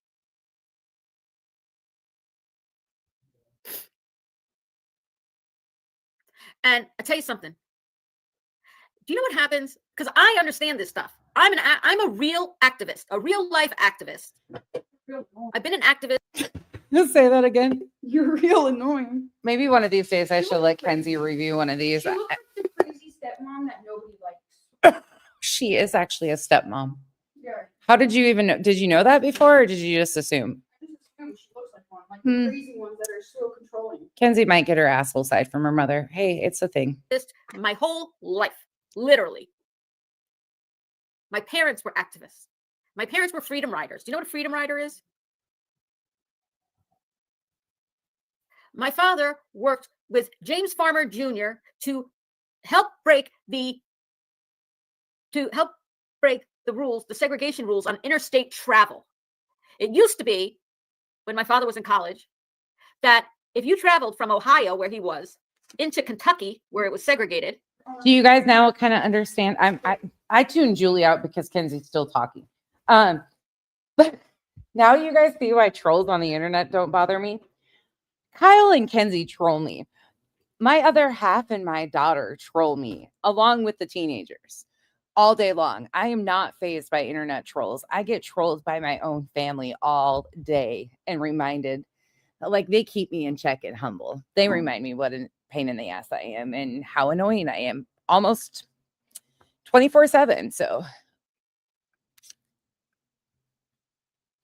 They could arrest the people on the bus if they were on a bus together, white and black sitting together, when they pulled into Kentucky. God, And they did. They did, because you weren't supposed to sit together on a bus. I wouldn't, Penny. I absolutely wouldn't. It was, so they had to change the law about interstate travel when you went from one state that was segregated, one state that was not segregated, to a state that was segregated. Sweet one. I love it too. I just like to give it back. I was raised as an activist. I don't have to give you my whole resume, believe me. I don't have time. You don't have Catherine, time. right? Oh, Julie. Oh, you're exhausting. But she's pissed at Tony. Okay. She got a call. All right. Investigate Sumner County, Tennessee Sheriff failure to enforce the law, child abuse of Sebastian. Okay. I'm just going to take the word Sebastian off, and I'm going to take his picture off. Failure to enforce the law of child abuse. That's it. That's the only change. Okay, so she's going to make changes. She's not taking it down, even though she was requested to. Okay. All The right. petition stays up. Okay. Ambery. Thank you. Okay. The petition stays up. What I'm doing is right. And you may not know it. Oof. You can't operate out of fear, right? It's okay to be afraid. Everybody's afraid. I'm afraid all the time. I'm scared all the time. Oof, Donata Fida. But if you don't speak out because you have fear, right? What's the quote? What is that quote? Hold on. Your silence will not protect you. Ouch. Your silence will not protect you. It won't. If you, this pressure on him looking like crap, has brought him to this moment. Nothing else but pressure. Believe me, he didn't have a change of heart. He didn't all of a sudden become a nice guy. He didn't have an awakening. He didn't become a born-again Christian. There was no exorcism performed on Eric Craddock that made him all of a sudden start doing his job. It's pressure. It's public. It's the public getting involved and saying enough's enough. That's what's helping it. Yeah. But understand, it's scary because you got a guy who's got all the power, like Craddock, to do something or to do nothing. And so far, he's been doing nothing. And in fact, even hurting Seth, harming him, disrespecting this father, looking for his child. Yikes. Going after his friends. Ooh, I want to know who called her as the go-between. I want to know who called her though, because this is wild. Shame on Sheriff Craddock for that. Believe me, this is how they operate. I promise you. You take the pressure off. Julie, did it pop into your head maybe that you put misinformation or disinformation in your petition and that's why you're being requested to take it down? Because you're petitioning and calling places that have access to these supposed reports that you are claiming exist. Did you ever think about that? And he will stop helping. It's not like, oh, I'm going to help as long as you're nice to me and nobody says anything bad about me, then I'm going to help. Nobody was doing anything to him. People were trusting in him, especially Seth was trusting in him. House person, Julie, you have moved a mountain since you joined YouTube. CPS is next to be held accountable. Well, that's one of the things. This woman who I talked to tonight is going after CPS, but this case does not fit the mold that's going after CPS because the case that they're working on, this is a nonprofit organization, is currently working on a case in Tennessee. Rachel, absolutely. Worse than CPS with kids that they pull out of homes, actually putting them in foster care, not following up with them in foster care, or putting them. Penny, I don't know. Because she said she's never talked to Nick, Dog, Seth, Tony. I really genuinely don't know who called that's acting on the behalf of them to reach out. I don't know who they would have had call. Truly, I don't. Maybe she'll tell us. Sorry, we have to watch more of this for context. But I want to know how I start getting blamed for any of this stuff. Them in group homes where they're further abused. That's what's happening. I don't know what's happening. Not just not following up, neglecting them once they're removed. So, Pen. What I was talking to her about of the nonfeasance in the sheriff's department, and also, with CPS not doing their job reporting to both parents, what's going on, which could have changed the situation. Guys. Justin was live, so probably not him. It's not fitting in exactly with the case that they're currently working on. Doesn't mean that they'll never work on something like this. But I can tell you this, before I heard that people want me to take my petition down about Craddock, this woman who is an attorney, who is also an autism parent, we talked together about being autism parents. Often the way people bond with each other. Probably the reason she called me after the messages or whatever. She didn't call me right away. It took her a while, but she did. And we talked about our kids. And then we talked about Craddock. You know what she said at the end? Keep up the pressure. Literally said, keep up the pressure. This is a person who's working on a class action lawsuit against CPS right now.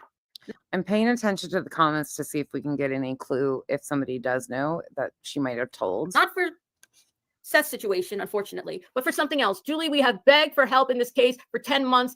In walks a firecracker named Julie. Oh, you're rattling cages. Please don't back down. I'm not backing down. She says before she had this person call. She was speaking to the attorney. So I think 2 separate situations, possibly, but I don't know. I don't want to be disrespectful to my fellow autism parent, Seth Rogers. I want to be sensitive to him, which is why I'm going to take Sebastian's name off of this. You know who she didn't name that she hasn't talked to? Betty. And Sebastian's picture off of this. But my personal allegation, not just by me, but believe me, my friends in Hendersonville who follow me on TikTok, that are not just followers, they're my friends with severely autistic children, Yep. not like Sebastian, like Spencer, Meg, yes. Nick and Bullhorn Betty were in her chat one day. who, guess what? Our kids wouldn't be able to even tell their teachers or their parents when they're being hit. Do you know that?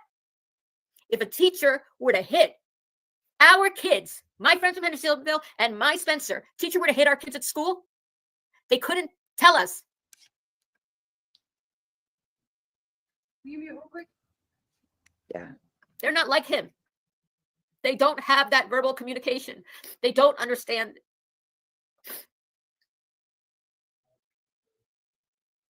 And they're more likely to be abused. I will not take that off about Craddock. He needs to protect all autistic children, level 1, level 2, level 3, profoundly intellectually disabled, kids with Down syndrome, kids with chromosome conditions, kids who have mental health illness diagnosed, kids who are physically disabled, kids who are deaf, kids in wheelchairs, kids in group homes, kids in foster care. He needs to protect them all. And you start by enforcing the abuse laws. You've never had a case like this, Craddock, where you have a parent go on national TV, Nancy Grace show. Look at ladies and gentlemen, jury, look at the screen. Somebody in the chat says, just let me find out first. I will message Tony about this for you. Let's listen to Christopher Proudfoot talk about when he hit Sebastian with a belt. The same thing Sebastian reported to his teachers. You ever had that before, Craddock? You ever had that kind of evidence? Oh, CPS closed the case. So what? Does Craddock report to CPS? Does Craddock need the permission of CPS to pursue child abuse charges in the state of Tennessee in Sumner County? Somebody rattled her. No. Yeah. They're going to say those cases are closed. Oh, so what? That was before he went on national TV and 7 YouTube channels admitting to it and more. And more witnesses came forward. They didn't have this evidence before. He doesn't need CPS now. He has all of this. When was the last time, Craddock, you had the videoed admission? And who did he admit it to, by the way? Smiley's World. Not you, Sheriff Craddock. The people that you said are, and Nick Barrett said, are less than credible. People like on the internet, disparaging people on the internet, talking about the crimes. Easy to talk about it. Really? Why are you going to these people and asking them for their videotape? Because she did a great job. She got more information out of them than any detective in your department has or will. Huh. Smiley's World. Not nonsense. Smiley's World, I'm talking about. I have nothing but admiration, love, and respect. I love her the way you guys say, I love your channel. I love her channel. I love her as not just a creator, but as a human being, as a compassionate woman, strong and smart and capable of a lot of things that I am not capable of. Everybody has their little area. This might be my area. What she does and what she did, I could never do. I would never be able to. And nobody in her chat is even pushing back saying, what? Who was it? Who called? Who called you and told you to take it down? Get that out of them. Why did they ask you to take it down? What are the specifics? You think I would be able to last a minute? It was that transparent. We could see straight through it. Right. It was like, CP, yeah, he's pretty transparent.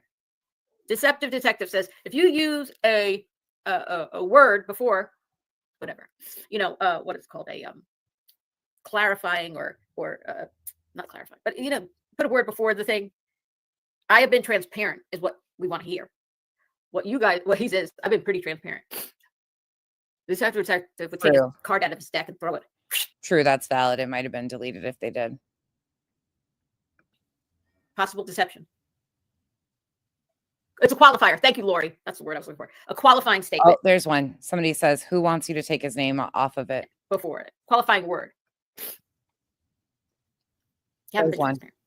I'd love to hear the word you put before. I have been working. I have been trying to work. I don't know what he would say. This is wild. But, you know, I'm sorry. I'm sorry. I mean, no harm to anybody. I don't believe that Eric Craddock is going to go back on his word that he put on TV about helping you, and that Seth went on TV and talked about right after he told it to him. This is your platform. Use it the best way. Thank you, Ginger. You know how to advocate, get laws changed, inform people, discuss solutions, and bring awareness. Ginger Bell, I appreciate that so much. And thank you for being a mod for me, by the way. Teaching teachers how to handle situations that might come up with a disabled child, maybe making a school. Oh, yeah. Barb, hi, Barb. You're just coming in, Barb. You missed it. You're going to have to watch the replay. Dig update. What is that? Woman's Warrior. That's all right. That's all right. Dogs update. Huh. What is that? Is it something different I need to see? Let me quickly look. Is it on X or is it on X? Dogs update? This Or is it on YouTube? Wild. Or is it at night? Are you talking about at night or what? 2 hours ago, there was one from at night. I saw that one. Let me see. And I read that one before. Let me just see. Is it dog? Oh, God. My battery's running low. On X? Okay.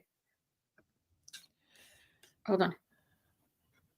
I'm going to bump forward. I feel confident that we can bump forward to 148. We're not going to take big sections out, but a little bit. How he behaved. So the public in his county needs more reassurance.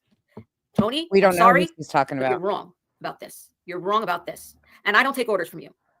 Hey Jude called her while she was live before, and Hey Jude mods for a lot of these creators on the team. So that might be reality. And I'm not seeing that person in the chat tonight either. In her chat. They used to have a If Craddock, Grinch. why would Craddock take it out on you guys? What I do? Because I care about Seth and Sebastian. Because I'm just one of hundreds of thousands of people around the world. I am one of the over 500,000 people who have watched my videos on YouTube. 500,000 people in less than 6 months talking about Sebastian. Hold on. With words coming out of my mouth. You're welcome, Tony. Seth, I would do it for any day, every day. He doesn't need. I don't need anything. But nobody's going to tell me what to do. I know what I'm doing is right. I know what I'm doing is right. This man has behaved horrendously. If he behaves, this is the lesson, okay? You understand what I'm saying? This is the lesson, Tony, that I'm trying to teach. If he behaves this way with Seth and Sebastian, and nobody calls him on his shit, he will continue to behave that way in the next case and the next case and the case after that. Nothing will stop him from or make him change his ways except pressure. The reason he's talking to you guys now. And it could just be the pressure of all this time going by without any results, with other politicians saying what's going on too many times. Nothing to do with anybody saying anything or spreading awareness or getting millions of people to watch videos and things like that. And this, by the way, there's a little bit of a mixed message I'm getting, because literally, who saw Nick? Somebody put it in my chat. So I went and looked on Nick the Hat's X account. I don't know if it's still there. Maybe he took it down now. Probably. Literally like a day ago. When was it? Nick the Hat posted the part of a video of me doing an impression of Eric Craddock making fun of the way he's handling this case, and wrote on X, "This is epic." Did anybody see that? So, I mean, there's a little bit of mixed messages. Nick the Hat posts the video of me, takes a clip of my video pretending to be Craddock and says, "This is epic." And then I get a call today. No, not from them, but through an intermediary. Take it down. They have requested that I take down my petition. It's not coming down. So once again, she's not saying who she got the call from, but she's saying that they requested her to take this down. Huh. Came here on my own. Nobody wants to talk to me. Nobody wants to deal with me in this case. Fine. Nobody's talking to me now. Nobody talked to me a month ago. Nobody was talking to me when I was doing it on my own on TikTok. No one reached out to me. You know, that's how I operate. I follow my family, what's important to my family, and to me, and my own moral compass of what I think is right. I'm trying to do the right thing. My heart is in the right place, and I never intend to hurt anybody. I intend to help as many people as I can, as many people as I can. Something's This is weird how here. politicians operate. This is how I got a law after 7 years passed in New Jersey to get the state legislature of New Jersey to spend $100 million over the next 5 Something is really weird, but they obviously requested, somebody called her and requested on their behalf for her to take this down, and she is unraveling about it. 5 to 10 years to give extra respite hours to families with severely disabled kids. 10,000 families to 14,000 families in the state of New Jersey will now have 10 additional respite hours because I fought for 7 years, literally doing plenty of petitions, signs on my lawn. I mean, live streaming one woman things on Facebook, one woman protests. This woman for years. August, it was signed into law at the end of June, went into effect August 1st. And if they want to reduce the number of hours for respite, they're going to have to change the law because I got it passed as a law. They told me we couldn't have extra hours because it was a law. And I said to them 7 years ago, if that's the law, then I'm going to have to change the law. It took 7 years. Law is changed. But there's so much more work to be done. There's many more people who need help. And there's so much education to do.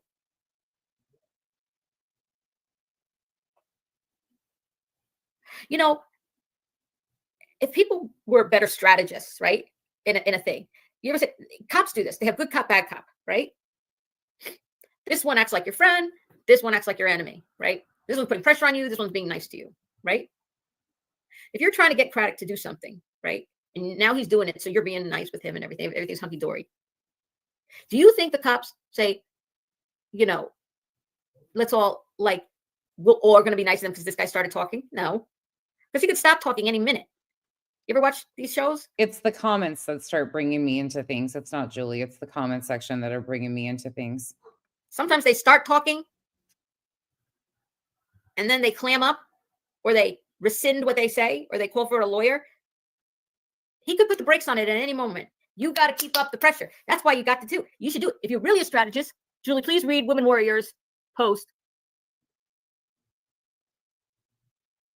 Tony would make the call himself to you about what? About what? He would make the call himself? That's not the issue. The issue isn't that you went through somebody. It's not true. What's not true? People are saying it's not true. What? Oh God! Don't let this guy. I'm gonna have to go grab my my charger, or maybe I have to move into the kitchen so I can plug in, so I don't die. Seth and Tony would reach out to you directly if it was an issue. They would have called Seth on his behalf. Well, no, I don't.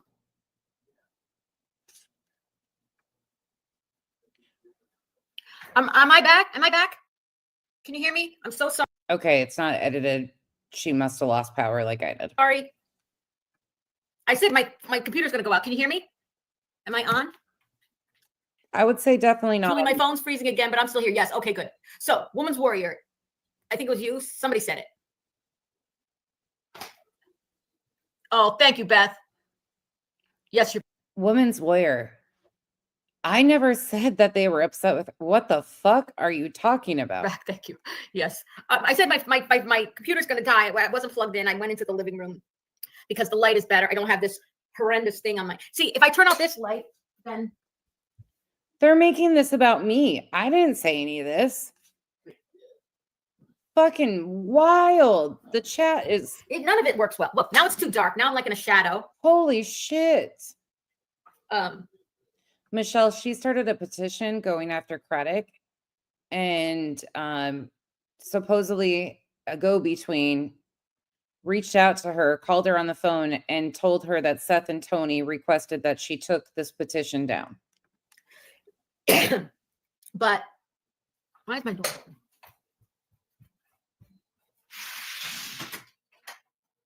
Yeah. Didn't even, I mocked her petition, but this is terrible. Whatever. This is wild how they even think I'm involved in this. Like, completely wild. You know, I mean, I have a breaking point too. I got a lot of stuff going on. Do you mind recapping what happened? I wish I could. I wish I could recap everything. It's fine. Okay, thank you. Recap, please. Oh God. No, let me just ask this thing. The person who called me, you know, like I said, everybody I'm just getting to know. Tell us. Can I be fooled by people? Of course. Sometimes I have a good sense of people. Sometimes I do. Sometimes I have a good sense that, you know, this is a person who would not, out of the blue, make a call to me and say remove your petition if they didn't actually say it. I don't believe that this person did that. I believe this person talked to them. I believe they reached out to them. And that's what happened. But if they change their minds, it's fine. It doesn't, either way. I don't want to hurt anybody, you know, most especially, I don't want to hurt Seth. So, and he has enough on his plate. Who the fuck called you on their behalf? He has enough anxiety. I am happy to revise my petition, but I'm not. Oh my God, of course they're in there saying, oh, these people. It went from me to now. The request came from CP, in my opinion. What the fuck? Taking it down. I'm not taking down the petition about how I feel personally about the way this sheriff has behaved and put fear into parents of autistic children throughout the county about the safety of their children or his ability to take crimes against them seriously.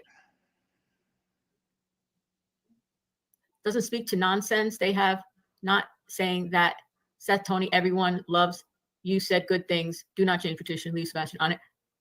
Who's nonsense? Oh, I mean, nonsense. They don't speak to nonsense. The person, the one who does all my videos. Don't flatter yourself, Julie. I don't really do all your videos. I didn't even plan on watching this until you took us on this fucking roller coaster. Takes my videos and other creators' videos, not just me. Yeah. But she sure has had a lot of me. And displays them and makes snarky comments. Yeah, okay, that's true. Sure, whatever you want to say, Julie. Land the fucking plane. Tell us who fucking called you. I've known Tony since Caleb Harrod case. He would go straight to you. Well, he doesn't have my number. So this was probably a way, and we've never spoken. I've never spoken to Seth. I've never spoken to Tony. So this was a way to talk to me because they don't have my number and they could get a message because somebody else has my number. Tell us who it was. Seth did not contact you about taking down your petition, then do not do anything until you hear from one of them. How are they going to reach me though? Well, I have my email, julie.skolnick@gmail.com. Someone's right now making a Gmail account pretending to be one of them and try to trick me. See how I have to be serious about everything. Who reached out? I'm not trying to hurt. I don't want to hurt Seth. That is my number one thing. Okay. She could solve this all by saying who reached out to her on their behalf. Clearly. Because if Seth is fearful, for good reason, by the way, because the sheriff has treated him in a terrible way throughout this. People are still putting my name in this shit. I have nothing to do with this in the fucking petition. And Tony and Seth, fuck. Nightmare he has been enduring. Let me do my thing. What the hell? But Seth, if I could speak to you directly.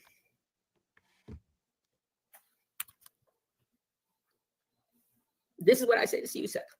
Oh, Lord, no. Not more tears. I don't want what I do to make you feel uncomfortable or have more anxiety or pressure than you already are going through. I'm so sorry. Ricky, get out of shit. Please. I know you don't follow me on TikTok. You know, you haven't known me all these months. There's so many people over there, autism parents like me, who care about you and care about Sebastian.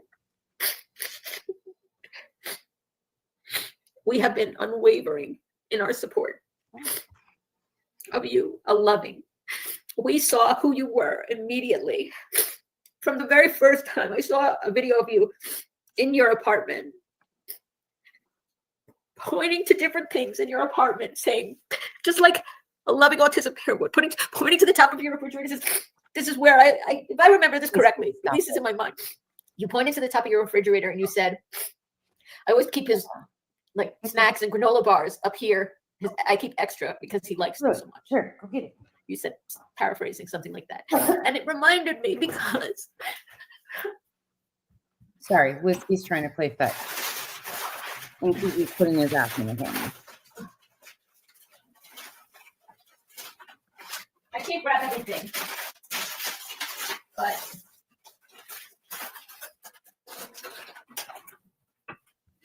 because that drawer over there is Spencer's snack drawer.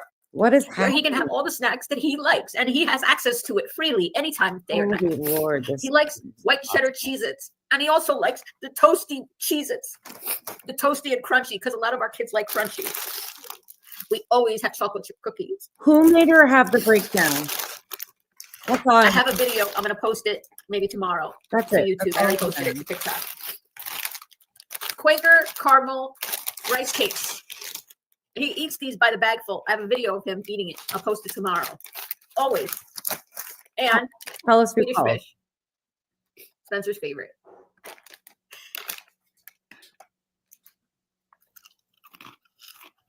Well, Lisa, I don't know.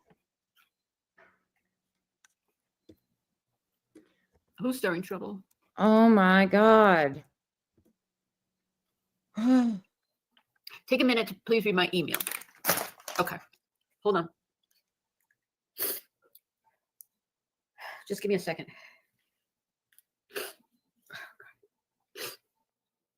One second. What the fuck is going on here? Maybe we're going to find out. Do you think we're going to learn? This might be the wildest shit we've watched yet. Sorry, just I have a bunch of emails here. Hold on. I pulled it full screen so you guys can see her chat. By the way, before I get to that, I don't know if you can see this. Wait a minute. Hold on. Catch the camera. It's right. We can't see it, Julie. I haven't cried this much.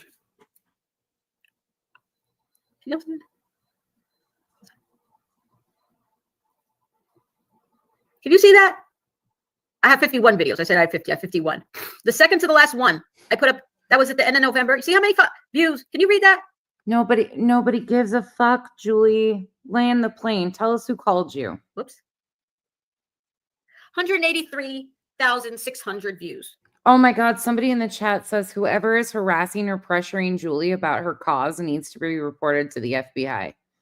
Bitch, did you hear her say that it's somebody on behalf of Tony and Seth? You want to report Tony and Seth to the FBI and their middleman? I think you guys should all probably slow down. The one it's titled, "We Must All Be Sebastian Rogers' Voice Now." The fuck? Sebastian Rogers. Hashtag Sebastian Rogers missing. 183,000 Holy. views on TikTok. She's distracted You got from for eating. your son on about picking up for him Shut up. We don't care. when he can't be here to advocate for him to self. Oh, Julie. That's how many people they care about you. And as soon as I saw you, Seth, talking about showing your plays, he likes to play the games over here. You talk about the magic deck. I swear to God, Seth, I was saying to myself, I wonder how many people on this live. Jensen got blocked, it looks like, because they're saying Jensen, unless Jensen's got me blocked, but it looks like Jensen might have got blocked out of the chat because they're all saying, Jensen, stop. Jensen, please stop. Troll, delete. Know what the hell he's talking about when he says magic deck, because I know what you're talking about, getting the special cards. I don't even understand the rules. Talking about how he would want to play Dungeons and Dragons. I have two kids. Seth. I have twins. My level 1 son and my profoundly autistic son. They're both 20 years old. They're older than Sebastian. Oh my God, this But my is the little real son- life ramblings. He doesn't play Dungeons and Dragons, but we always said the same thing. I think he would like to play Dungeons and Dragons, but Babe, you need to come home. I'm up at 1 a.m. listening to this shit. I need to sleep. totally into Minecraft. Totally everything the same. It's remarkable sometimes how similar kids. I mean, people from around the country. And I say, Spencer likes to watch Blues. He's profoundly autistic. He likes to watch Blues. They're like, my kid watches. I'm like, Spencer's really into Elmo. My kid's into Elmo. And all I basically did today about Julie, just so you guys are aware, the ones that missed it, is I talked about her when she said I had brain damage. And then she went into the petition. Like, I didn't even really cover her like that. Not to, yeah, I don't even, how they threw me into this whole thing or having anything, like, this is fucking weird as hell. Weird. I'm like, but my kid's 20 years old. And they're like, oh, my kid's 21. It's just like, what? How are they all the same? I don't want to put any extra pressure on you, and I don't want you to feel like I mean I would be I understand your hesitation certainly, and I don't want to I don't want to do anything that is going to make you more nervous. And I pray to God. I said it the first night that he, you can't. Well, on Sebastian's birthday, which is December 7th, it's also my mother's birthday, by the way. So it's Pearl Harbor Day for everybody else doesn't remember. I was going to read your email. Thank you. I got off topic. Jesus, excuse my language. I'm sorry. I'm stressed. I don't want to hurt him. That's my big thing. I don't want to hurt him. It's not about Julie, word to the wise, you've been off topic all night, but carry on. Oh, I'll do this because you said, or I won't do this. I just don't want any extra pressure. Who wrote this to me? Misty? I can't even take credit for causing Misty, this. Are I'm you? eating a Rice Krispie treat, so there's that.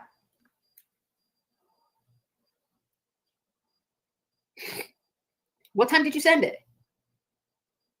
Misty, what time did you send it? I put it's Misty in the Misty in the. Let me go to my junk email or spam email.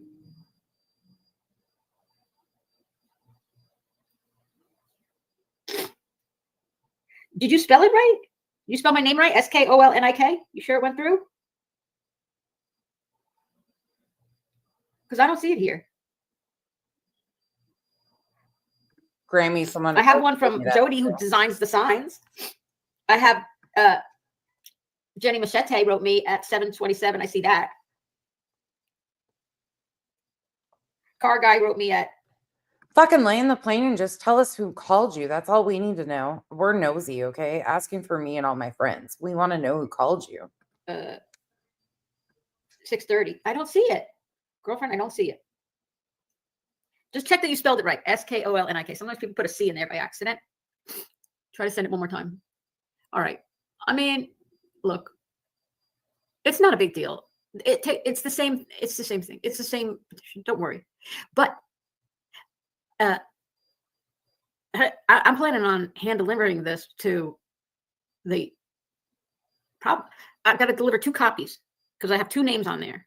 One for who can do this. One is General Whitley, the district attorney for the 18th Judicial District, which encompasses Sumner County. And the second person on the, here it is, Misty. And the second person on. By the way, because I'm so nosy, normally I don't ask, but if anybody watches any of the misinformation cronies or the team and any of the team talk about this petition and them asking Julie to take it down, or like any of the team members promote it, let me know, please. Thank you. Because my nosy ass needs to know now. On there is Jonathan Scrimetti, the Attorney General of the state of Tennessee. And it's Misty or Mud. Misty, there's nothing in it. Misty, I swear to God, Misty, that's you. It's Miss, and it says there's nothing in the thing.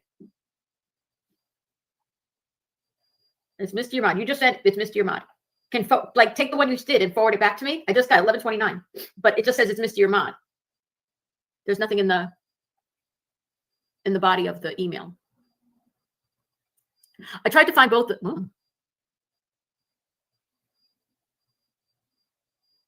Let's go forward. Yeah, the petition link. I'm going to make the modifications and then I'll do it. It's really hard. It's really hard. Oh, that's okay. I'll look at it. Let me refresh.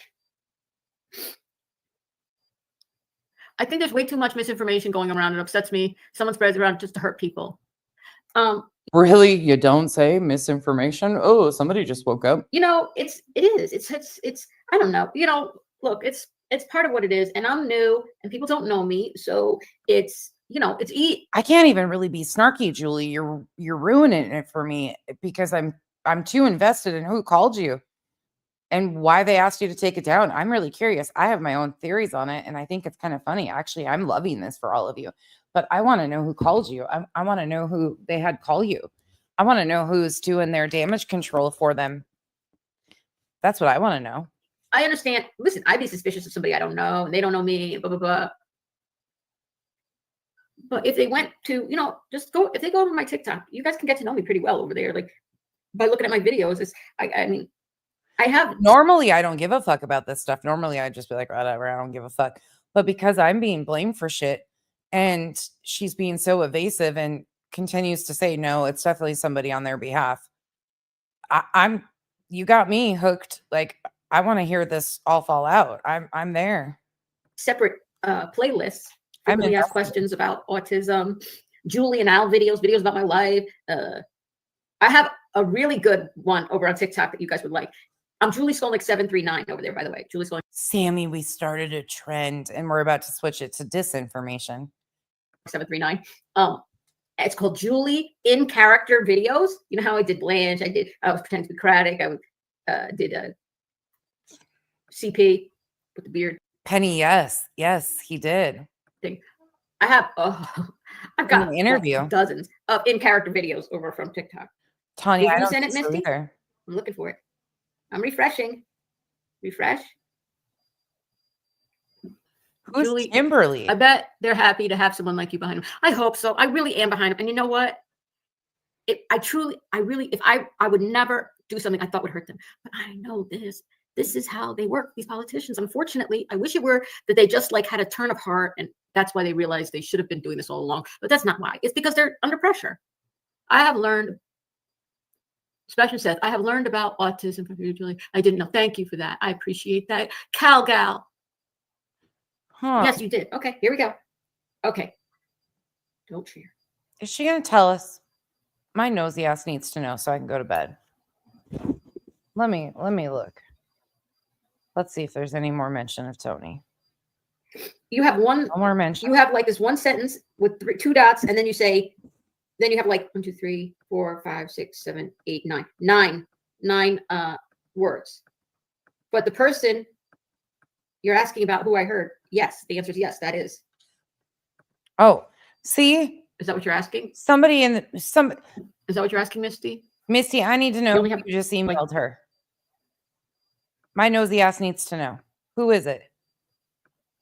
Accidentally read that out loud there. I don't know what your question is. Did you put the whole thing in? I'm going to fast forward to the next time she mentions Seth. Go to my post, Julie. Where's your post? I can't take much about this. The one you said don't do. That's Spencer. He's the one who had to. We're going to fast forward. This doesn't happen all the time. But there was like a period there for a couple months where I was like, I swear to God, I was crying in every other video, I think. And so we did it, one of my little comedy videos. Although people first thought it was the truth. So I had Hal come up to me with his envelope, and he's like, he just hands it to me and he's like, it's like something on it official. And he's like, Julie, I had to sign for this. And I was like, what is it? And I was like, oh, it says TikTok Choice Awards. Let's go forward. And he's like, what is it? That was not Spencer. Is okay and doesn't believe that I would say that. Hold on. Myself an award. And so people thought it was real. I was just trying to poke fun at myself. We're trying to finish this out. Anyway, thank you guys for being here with me. Sure this is going to be a lot of fun for no talent people who want to replay it and make snarky comments. I hope. Oh, it has been a lot of fun, Julie. Thank you. You've got me on a wild goose chase here. Smiley is okay and doesn't believe that I would say that. Because that's not what I was talking about. I wasn't, and I didn't say it like that. I didn't say that I said they were like that. I said I read in my chat someone else had written that before, and that's what I read in my chats. Oh shit! Not me. I didn't say that about nonsense. So don't come after me. Look at my chats. I know you watch every video of mine, so look in the chats. You'll see it. Anyway, we know, Julie. I'm a crybaby too. Oh, Trishy, you're in good company. I know. And also, and there's trolls and chats, and also, it's sweetheart. I have my email and told her I've not sent her your email, and I have sent you hers. Okay. Thank you, Woman's Warrior. Hey, Julie, she's not going to tell us. Ate my mac and cheese. That wasn't Al. I'm not allowed to say his name. And you're not allowed to see him. That's Spencer's twin brother. But they look different now. What happened? Remember I told you one got the. Hold on. When I took them to endocrinologist, they said they were both undersized. And so he wanted to give them both the human growth hormones. This is when they were little, before puberty, because once they hit puberty, you have to stop. All right, fill me in. What happened with Kimberly? And what did Kimberly claim? Oh, and said she's investigating her. Catherine, interesting. Okay, found your comment. Holy shit. Sean, I'm tapped out. I was done at 2 hours and we went 2 more hours because then Julie took us on a whole fucking world of insanity because it turned into insanity. And then we had to back it up like a whole fucking hour to find context of it. It's crazy. Like crazy.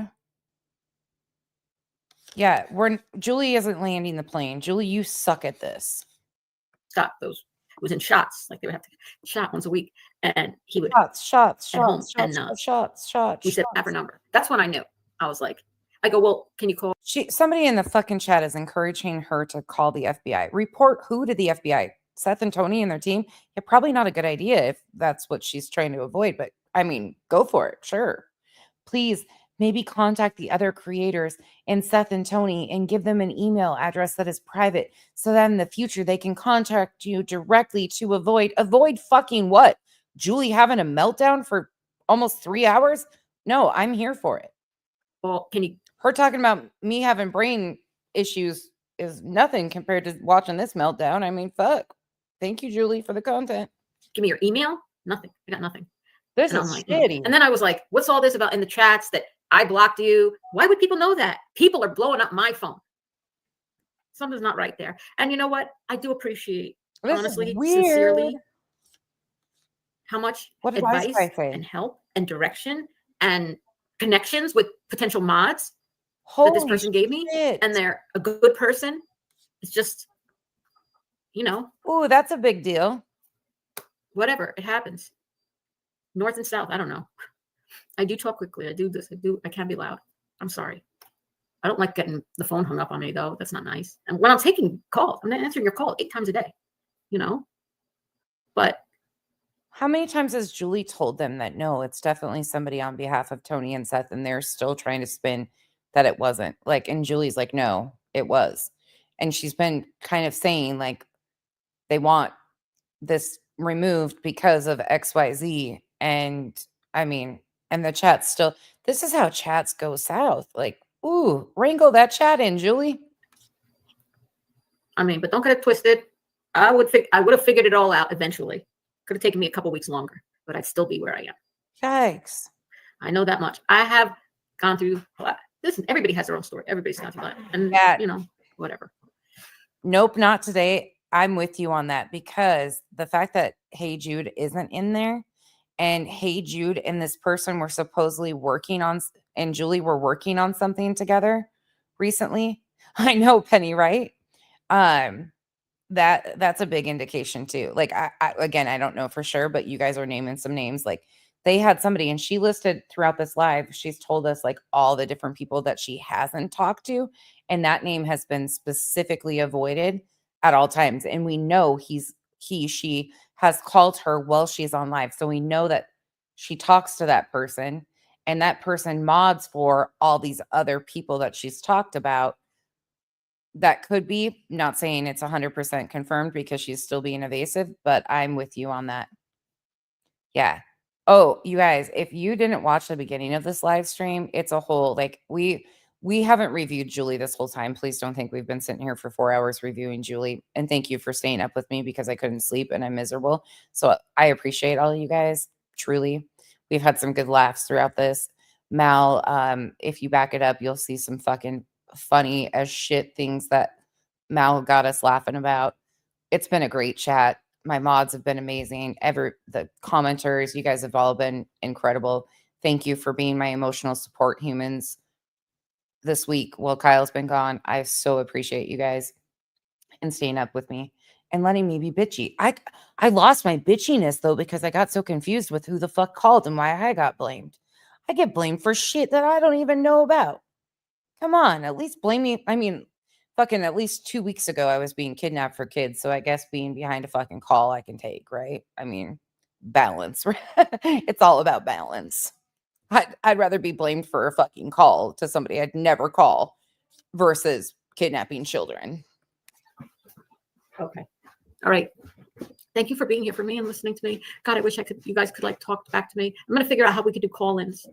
We could call, because I want to talk to you guys. I want to hear your voices. Fun. Would you want that? Number 194? Oh, Janice, we're trying. You are so nice, Jackie. Beth. Okay, well, we're gonna get another evolving. She doesn't go. I've read the transcript. Catherine, we have no idea. There's been some good like assumptions. She listed a bunch of people that she's never talked to. Seth, Tony, Nick, Dog. She went through and named a bunch of people that she's never spoken to, but she talks about this phone call that she got. And then whoever, well, I don't know if there was obviously multiple phone calls. That's what's also confusing in this situation. One of them, she talked over the person and they hung up on her. And she's being requested, according to what she's stating, by a middleman, whoever this random caller is, to take down the petition she started against Craddock and trying to get this investigation going into the sheriff's department. So, and it supposedly was on behalf of Seth and Tony. We don't know. We're just all like here for the ride, and I don't even know what you call this besides an epic shit show of Julie. I got blamed for it. Pieces of it from the chat, not from Julie. Which was really weird. That's what caused us to go back and like I bounced us from like 1 hour all the way to like the end because I didn't realize. And then all of a sudden, as they're talking about me, we're watching the chat and I'm like, wait a fucking second. What are they talking about me for? Like, this doesn't even make sense. Like, what is happening here? And I'm like, hold on. So I had to back it all the way back up. And then we got stuck in here for another hour and a half. So it's been an interesting ride. If you have time, you can watch and see how it went, or you can watch. You don't get answers. We don't get answers. We all have different assumptions. She had a mod that she's talked to on the phone before that mods for some of these other channels. So it's kind of interesting. I'm going to have to go check out who that Kimberly is. That's interesting. I don't know anything about anybody named Kimberly. I stay away from that text. I'll be honest. That whole situation with the person suing Seth, there's a lot of missing pieces with that. And there's something really uncomfortable. If I'm being 100% truthful, I'm not going to even be willing to even get into that until we see like full court docs, everything, because something there really is off-putting to me.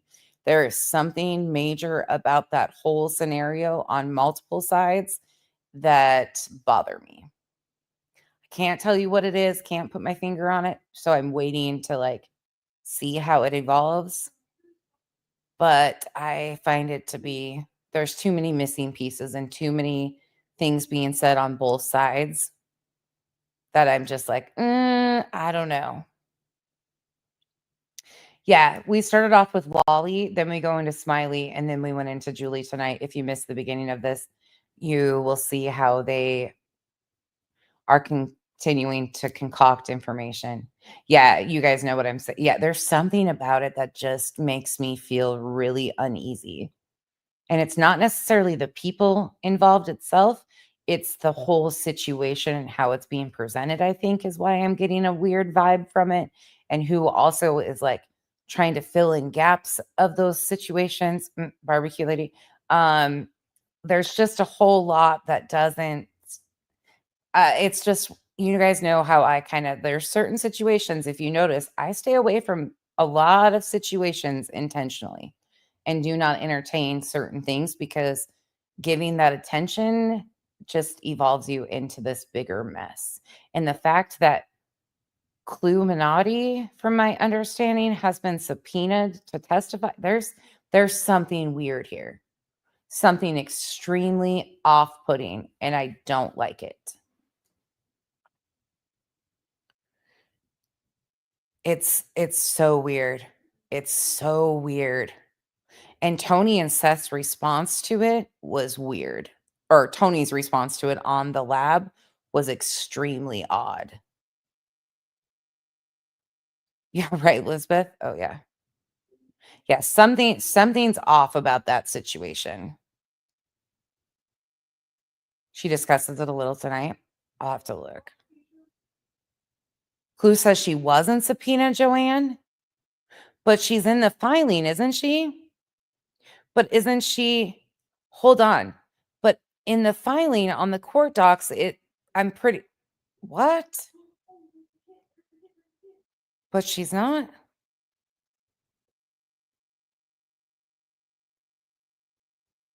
I'm going to have to go look further. See, this is why I'm saying I believe you, Joanne. I'll have to go look and see what that says on that filing again. This is why I stay away from that. There's just she's not received it yet. Okay, pen, thank you. There's just too many pieces that are missing for even a brief, like, this is why I can't get a read on it. Because there's so many pieces. Yeah, Lucid, exactly. Get the body cam from the police department.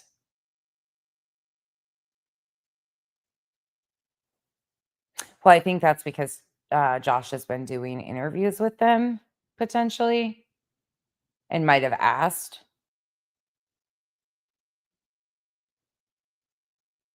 Huh, interesting. Yeah, that's interesting. These are the situations. There's just too many missing pieces. You'll notice that I stick to things, or tend to stick to things that I can, like, kind of more lay out, or I have, like, with the filing and the exhibits that were done. The first thing I did before the exhibits were even available, I went through the filing and found every single exhibit that I could find publicly listed and was able to show those. And they were news media reports and things like that. Like, I feel comfortable doing stuff like that. But when this sticky situation over a vigil and ADA stuff, like, there's a lot of missing pieces here. A lot. And you have Bullhorn Betty in the mix too. And all, like, there's just too many missing pieces for me right now to even, I'll tell you, I get bubble guts from this situation. Something's not settling for me though on that whole situation from any perspective. Yeah, see, it's just, and I don't like people being evasive and having, yeah, something. Exactly. Let the court do its work. And then that's how I feel about a lot of those. A lot of those situations, it's like, yeah, Joanne, I do too. I'm glad that you guys see the same things. Like, that's why I just, and I know people are interested in it, but these are things that I stay away from. Yeah, there's a lot of weird things involved here.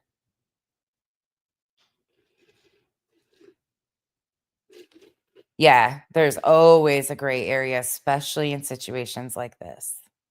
Joanne, I do too. I feel you on that. I feel you on that, Joanne. That's why I went back to the optics of all of this and the playbook that's been played and that 5-hour live. I know it's long and I apologize for that, but people saw a lot of things that they didn't realize were happening, and things that were coming out from the rumor mill early on by people that they didn't even realize were pushing off things. And then it evolved into, oh no, Joanna, it makes complete sense. Trust and believe, it makes complete sense. Oh, Sammy. I have notebooks everywhere, thank God. A video from the military base too. Weird. Absolutely, Misty. But it's, if you go back and look, it's weirder earlier on than people think. It's way weirder with the optics and the playbook that is played with the discussion groups, and that Facebook group being made on February 27th bothers me. That bothers me. And bullshit Bobby being a mod for that, and Karen being a mod for that, and her close arrangements with Seth and her son being like, that bothers me. It really, really bothers me, because if you watch how the news media handled this, from the 26th until, what are we on, the 3rd? We detail the 26th through the 3rd, and we go through the creators that first started covering it. And then we go through, like, when the Facebook group was formed and the timeline of the other things that start happening. And there was a lot in there that people didn't know. And I didn't know until way after the fact either, until I started to go lay out the timeline and lay things into it. There was a lot of concerning things to me. A lot. I know it's long. I'm sorry. And we're going to, tomorrow afternoon, my intent is to do part 2 of that. And we'll go the 4th through at least the 6th or the 7th. But now we start, yeah, Misty. Now we start laying in other creators that get involved too. And if you watch the discussion Am and I had about discussion groups and the playbook that is used to create these chaotic, confusing messes around these horrific cases, you will see creators really now start to use that playbook. You can see it in the end of that 5-hour live, the first part, when creators start and get involved and they start using discussion groups and Facebook posts. And then we watch Duchess's live, and you can tell because Duchess is asking comments or asking questions from the comment section that are directly correlated to rumors from Facebook that were being used in YouTube creators' videos and posts on Facebook. Like, it is fucking wild. It is wild how it all goes down. It is absolutely intense. And it's insane. Deborah, I'm one of what? I'm one of what? Who's one of them? You're one of them. Who? What am I one of?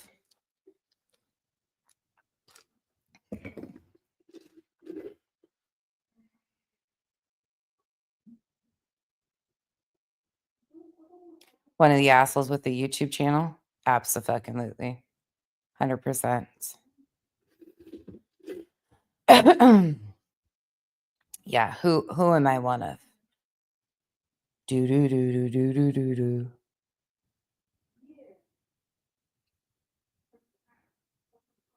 I love getting told about who I'm one of. And who I sleep with. And who I'm friends with. And what I co-sign. I love it. Them, don't you know? I know. Who's them? You're one of them. I'm one of them.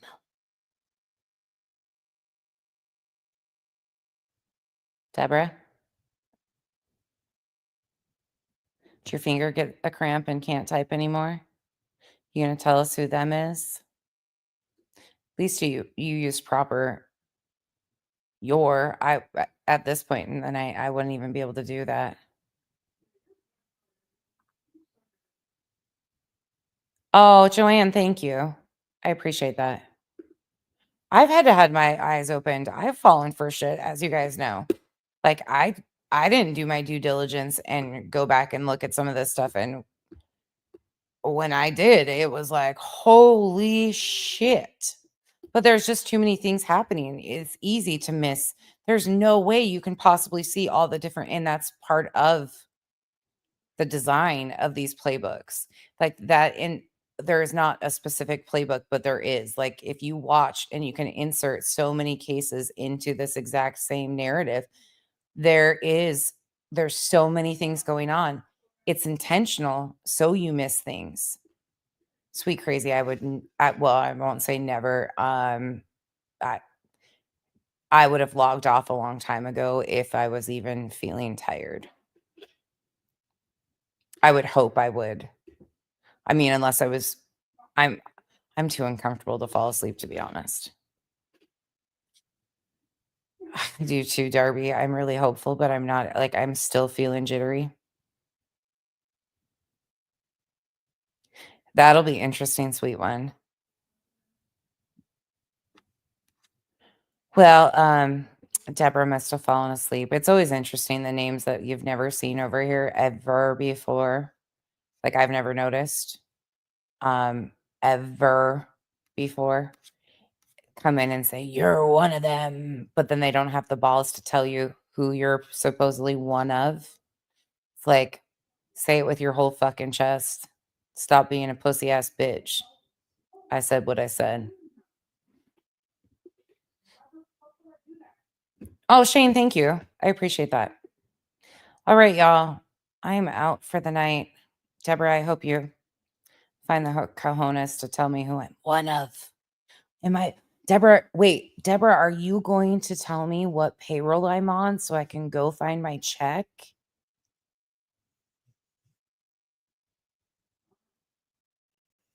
Thank you, Pebbles.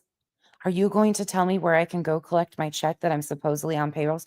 I've been on payrolls for 2.5 fucking years and still have not found a check. Can you tell me that, Deborah? Are you like the accounting department that handles who I get checks from that are non-existent? Thank you, guys. I hope you all get some sleep too. I know a lot of you have insomnia or working night shift and well, damn it, I don't think we're still getting a check. I know. No deposit, no direct deposit. No IOUs even. I've not even gotten an IOU. For the fuck of it. Listen, I need to get some sleep. I actually have to get up early in the morning. And then I plan on doing some other stuff. So, but I got all my chores done. I even did some extra cooking, so we're good.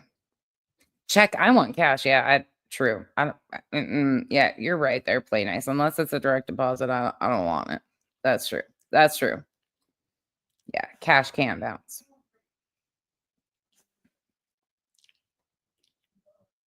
I'm not even getting a pledge. I know. I know. It's 1:30 here. It's 1:30 here. All right, y'all.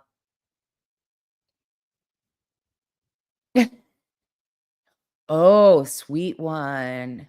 Interesting. Now that might be interesting. I'll probably be watching that from the sidelines and not inserting myself into any of that because I don't like getting in those sticky situations personally.